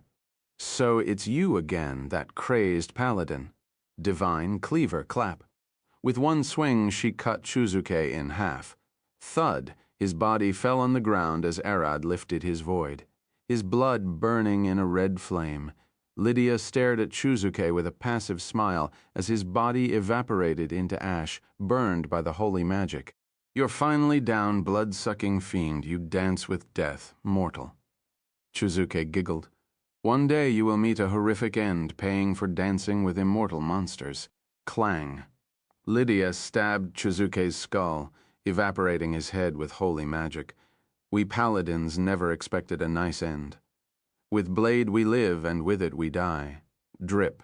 A red blood droplet fell from a corpse, landing in a wine glass under the faint fire glow. The man sitting on the throne hummed, staring at the blood surface as he waved the glace around. Chuzuke, you have finally met your end. This what happens to all dogs that bite the hand that feeds them. He smiled. The large scar extending from his forehead to his chin tingled. His blinded eye still ached as he saw Arad's figure in the blood. Even so, your opponent wasn't so bad, was he? He touched the scar on his face. My blood remembers the scares you gave me, Alcott. To think your mere blade could injure me so badly, even if you lacked holy magic, he giggled. You know, even I get angry when my rabid pets get put down. He looked forward, a woman watching him with an emotionless glare. What do you say? The woman slowly approached the wine glass, her crimson hair reflecting the firelight like it was a red ruby. He failed to teach his son manners, did he? She said, as expected from someone like him. So what do you say? Should we kill him? The man asked with a smile on his face. The woman shook her head. Lord Vlad, we already have enough in our hands. We don't need a dragon after us. Vlad sighed with a sad look on his face. I too want revenge, you know. And seeing him, I only get the urge to kill him and see if Alcott would cry. Don't just, Alcott might display a warm nature, but his violence and lack of empathy even puts monsters like us to shame. Instead of crying, his first reaction would be coming to kill us. The woman replied with a slight anger in her face. But he would bring my daughter with him, won't he? Vlad looked at the woman with a sad face. I wonder how she's doing. Is she still practicing implement as I taught her? Lord Vlad, you're courting death by picking a fight with Alcott. I suggest we leave him and his son alone until we get our sheltered demi-plane ready to survive the Dreckeridge mystics. She growled, pulling a cube like the one Gojo had. Vlad looked at the cube. Where the meteor flies across the sky, the worms would fall into a blood rage. I'm not sure that cube would even help. The mage's tower is keeping a bunch of those for research. Soon we will get answers about their nature and if they are useful. The woman hid the cube with a swift move. I hope so. I'm already getting bored from only searching. Vlad stood from his throne. We must keep a low profile. Alcott still thinks you're dead. The woman approached Vlad with a smile. The day you kill him will surely come. The next day, early morning, Arad woke up at dawn, yawning as he stood in a white bed in the royal castle. He looked at his side, seeing the bed already empty. Aella seems to have woken up before him and already headed out. He stood and looked around, scanning the castle. Only Eris, Lydia, and Aella were awake. The rest were still asleep. He walked toward the door after changing his clothes. Aella had gone to the kitchen to cook something for Arad, while Iris was training in the stone mountains beside the city to perfect her plasma expansion, and Lydia seemed to be praying in the castle's church. As Arad walked through the castle hallway, he noticed maids bowing as he walked past them, the nobles either approaching him for a quick greeting or steering out of his way. "Lord Arad," a maid approached him with a smile as she saw him standing with two nobles. Arad's head turned in an instant. He couldn't wish for anything more than an excuse to get away from those nobles. "They seem to need me," Arad said with a smile. "See you later." He started walking toward the maid, then stopped. He looked back at the noble. "Wait a moment. Forget about the land or prospect. I don't know much about those. But I know one thing that could help you," the noble smiled, "and what it is the wisdom of a dragon. Well, first, I doubt your wife hates your balding head. I think she likes it. So, focus on ruling your land first. You can expand your wealth later." Arad smiled. "Don't stress over land or money. That could also help with your hair. And yeah, there was a dead rat in your eastern well. Clean that up, and it should solve your stomach pain plague thing." Arad then rushed to the maid, leaving the noble puzzled. Chapter 479, Siblings' Time. Arad followed the maid through the hallways, looking through the windows as he sensed Eris training in the mountains to maintain her magic. "I have breakfast ready. Also, a bath if you want to take one." After that, the king requested to meet to announce a reward for stopping the necrotic invasion and erasing the vampires that infiltrated the capital. She said with a smile, "You as scared as when I killed that white dragon?" Arad asked as he saw the maid's calm demeanor. He had expected them to be shaking by now. Humans are afraid of the unknown. Achievements are seen differently depending on who does them. At first, we didn't know you how strong you are, or with what side you land. But now we know you're on the kingdom side, be it a dragon or anything else. I doubt much would fear who protects them," she explained. "You know a lot. We get several years of education. We maids must be knowledgeable enough to support our masters in time of need, and I'm a maid in the royal palace." Arad remembered how Ray helped Isdis with her work. It would be nice if the girls got that education as well. "I will be going for a few minutes." Arad instantly disappeared, leaving the maid puzzled. Crack! Iris's plasma expands into a 10-meter radius sphere, which keeps getting denser as more plasma ejects from her body, till it reaches its limit, and explodes. Thud. Iris fell on her knees, panting as the stones around her melted. Her legs felt weak as she looked around her at the melted stones. "No matter how much I try, I can't get it to act as I want." She stood, lifting her hands in an attempt for a third cast. "You better stop now." Eris turned, seeing Arad and Gojo standing there watching her from afar. "It's you two." She sighed. "You know I can't control it more than start and explode. Those aren't that flexible." "You and him," Gojo pointed at Arad, "still don't understand how expansions work." Thud. He jumped down and started walking. "Should I teach you a quick lesson?" Thud. Arad jumped after him. "I was thinking the same. I also do need to know if there is a way to decrease my evolution time, and also a way to cultivate faster. Let's start with expansions, as it's the most important weapon you would be using." Gojo started explaining. Expansion, as the name implies, is an extension of one's magic. When a fire dragon sets everything around him ablaze, that's an expansion. When a cultivator creates a massive array, that's an expansion. When a mage creates a barrier, when a monster marks its territory, when a fighter concentrates on cutting everything that gets close, all of those can be seen as expansions. "You mean it's like when you go hunt a white dragon and find them in the middle of a snowstorm?" Eris approached Gojo. "Yeah, it's all the same." He opened his hands. "You first need to understand your own element. What kind of magic flows naturally in your blood? My innate magic is the void. I control the space containing the matter of the world, shrink, and extend it at will. That allows me to crush said matter and release massive amounts of power and heat at once." He looked at Arad. "Your void and my void aren't the same. I shrink and extend while you destroy." He opened his hand, a tiny ball of blue light floating above his palm. "This is mine." The ball then shifted into a black on nothingness. "This what you use?" I cannot create an expansion like you, and you can't create one like mine, even if we have the same element. Gojo then looked at Eris. What do you think your element is? Plasma, Eris replied. Wrong. Your elements are fire and lighting. You use those two to heat matter around you and create plasma. From what I saw, plasma needs heat and pressure to thrive, and your expansion provides it with the pressure while your lightning and fire generate the heat. Try to control it by changing those variables. Eris lifted her hands, trying to start her expansion. Hoi, hoi, stop. Don't expand it here, or you already did twice. Try controlling a small amount of your magic in your hand, then go to expansions.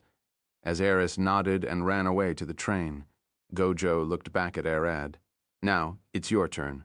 I know how to use my expansion, Arad replied. You use your void to digest anything inside your expansion using the low pressure. Gojo approached Arad with a grin. This isn't what I'm trying to teach you. It's how to effectively use it, as otherwise you will start taking years to evolve. Are you saying my void expansion would help me evolve faster?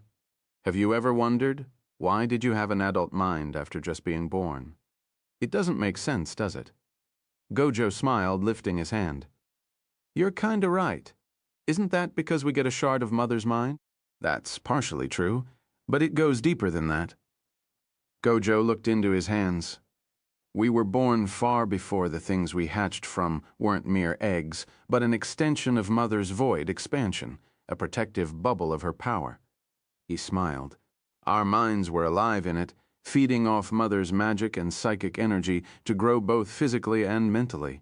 It quickly clicked in Arad's mind. Don't say that I need to create an egg with my expansion. I would call it a cocoon like the one caterpillars use to evolve into butterflies. They use their silk, and we use our void to protect our bodies from the outer world and give them the optimal conditions to grow.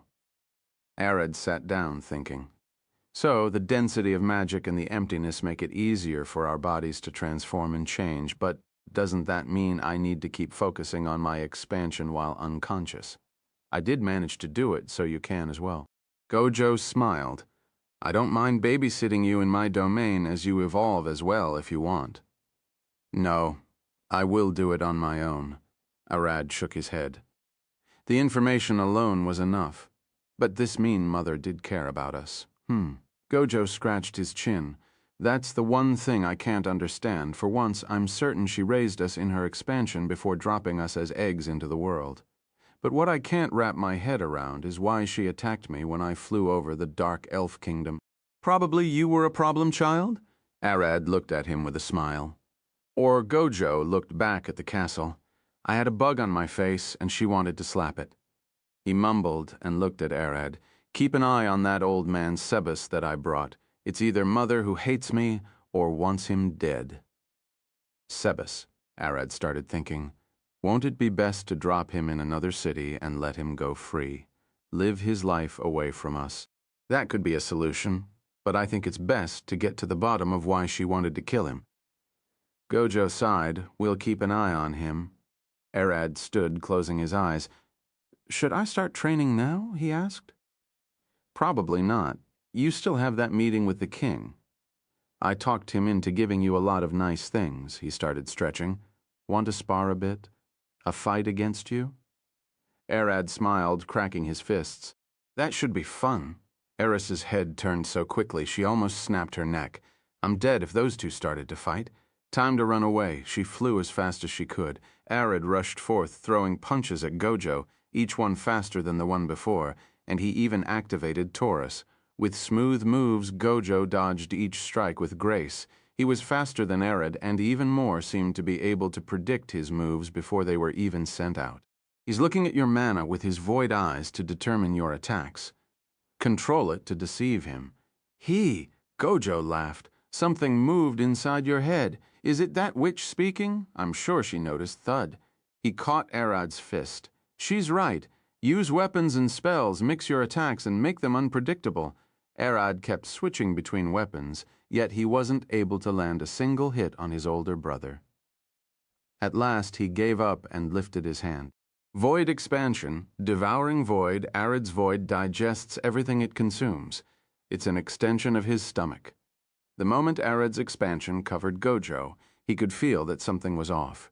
His older brother felt as heavy as a stone in his stomach. "Didn't I tell you?" Gojo talked in the void as if it was nothing. "I can shrink and extend the void, twisting. It is also possible." He lifted his hand. Void expansion, twisting void. The two expansions collided, and since they share the same element, the one with the finest control dominated.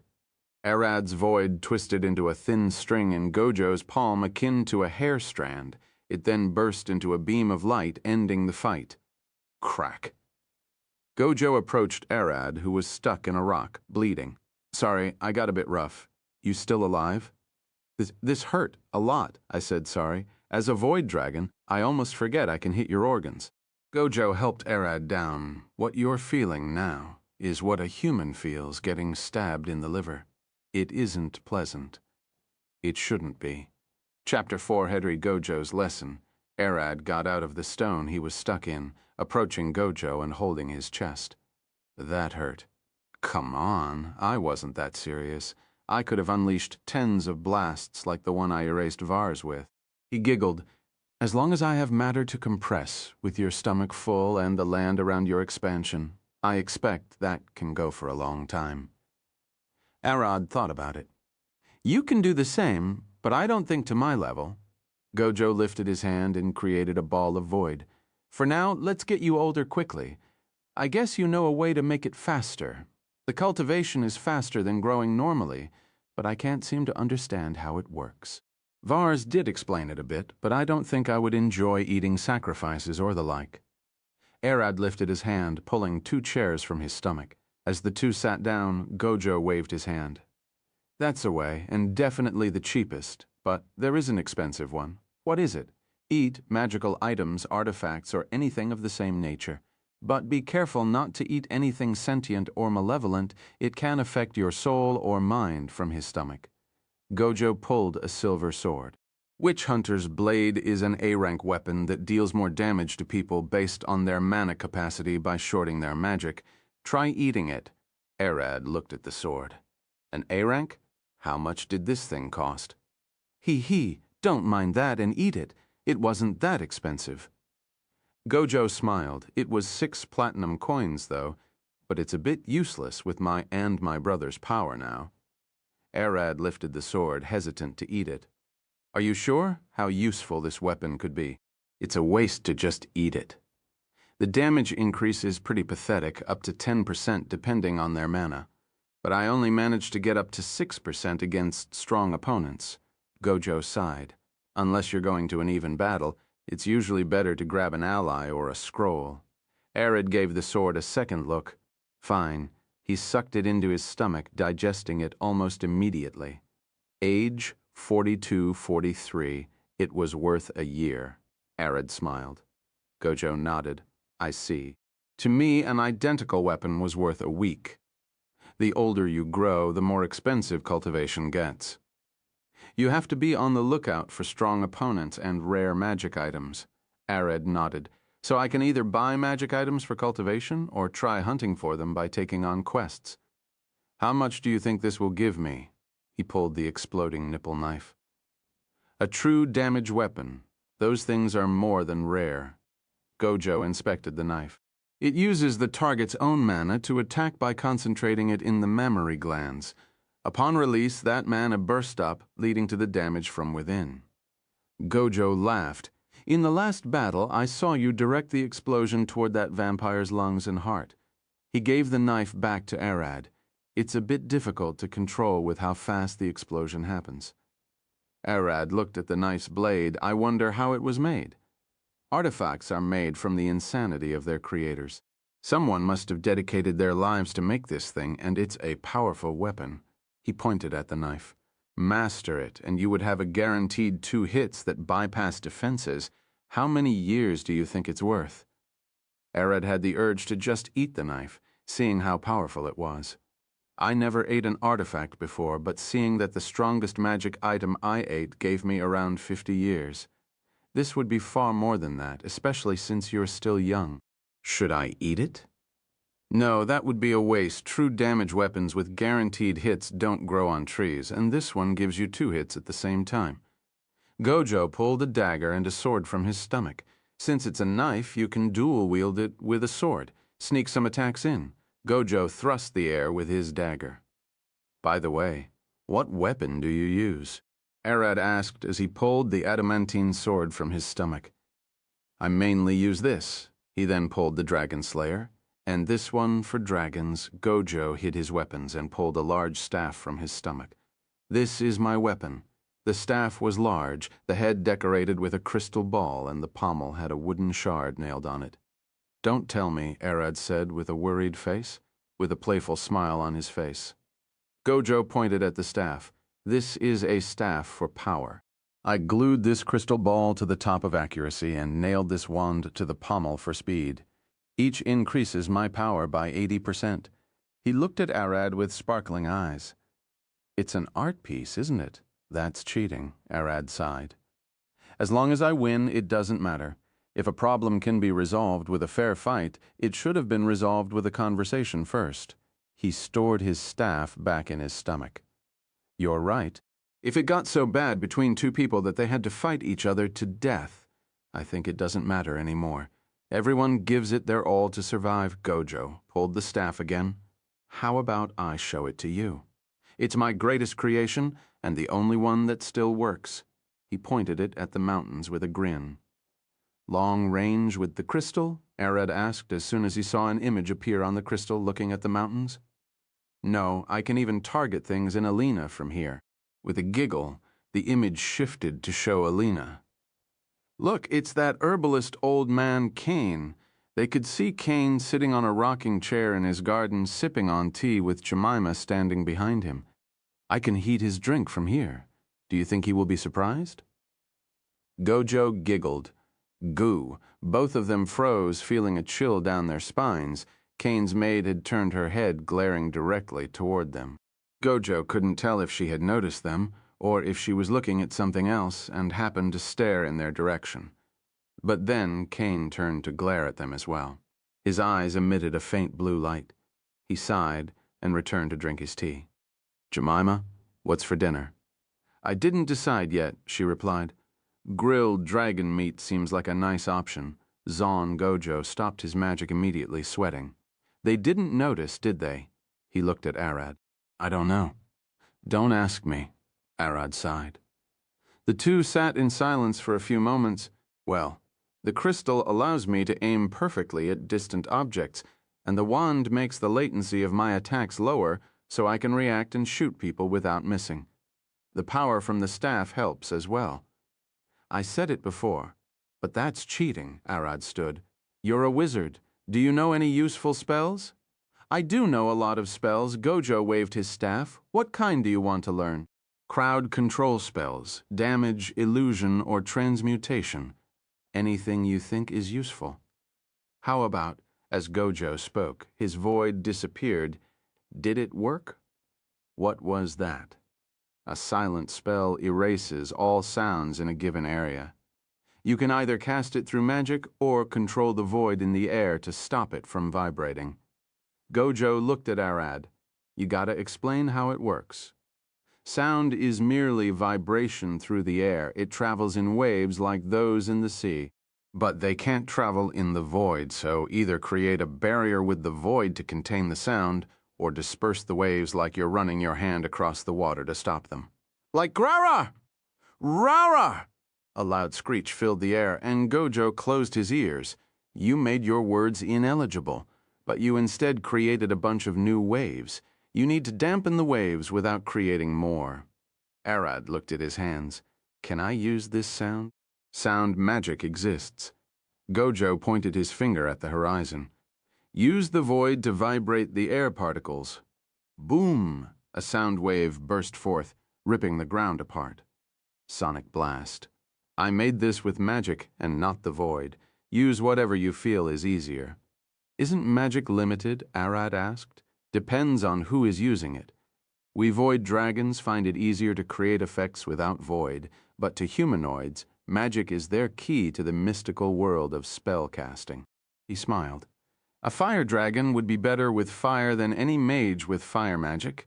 Isn't that right? Is that why we are called magic dragons? You're right. Even without learning magic, our element makes us look like powerful mages. Gojo waved his hand. I will teach you magic. You might find it useful in case you couldn't use the void for any reason.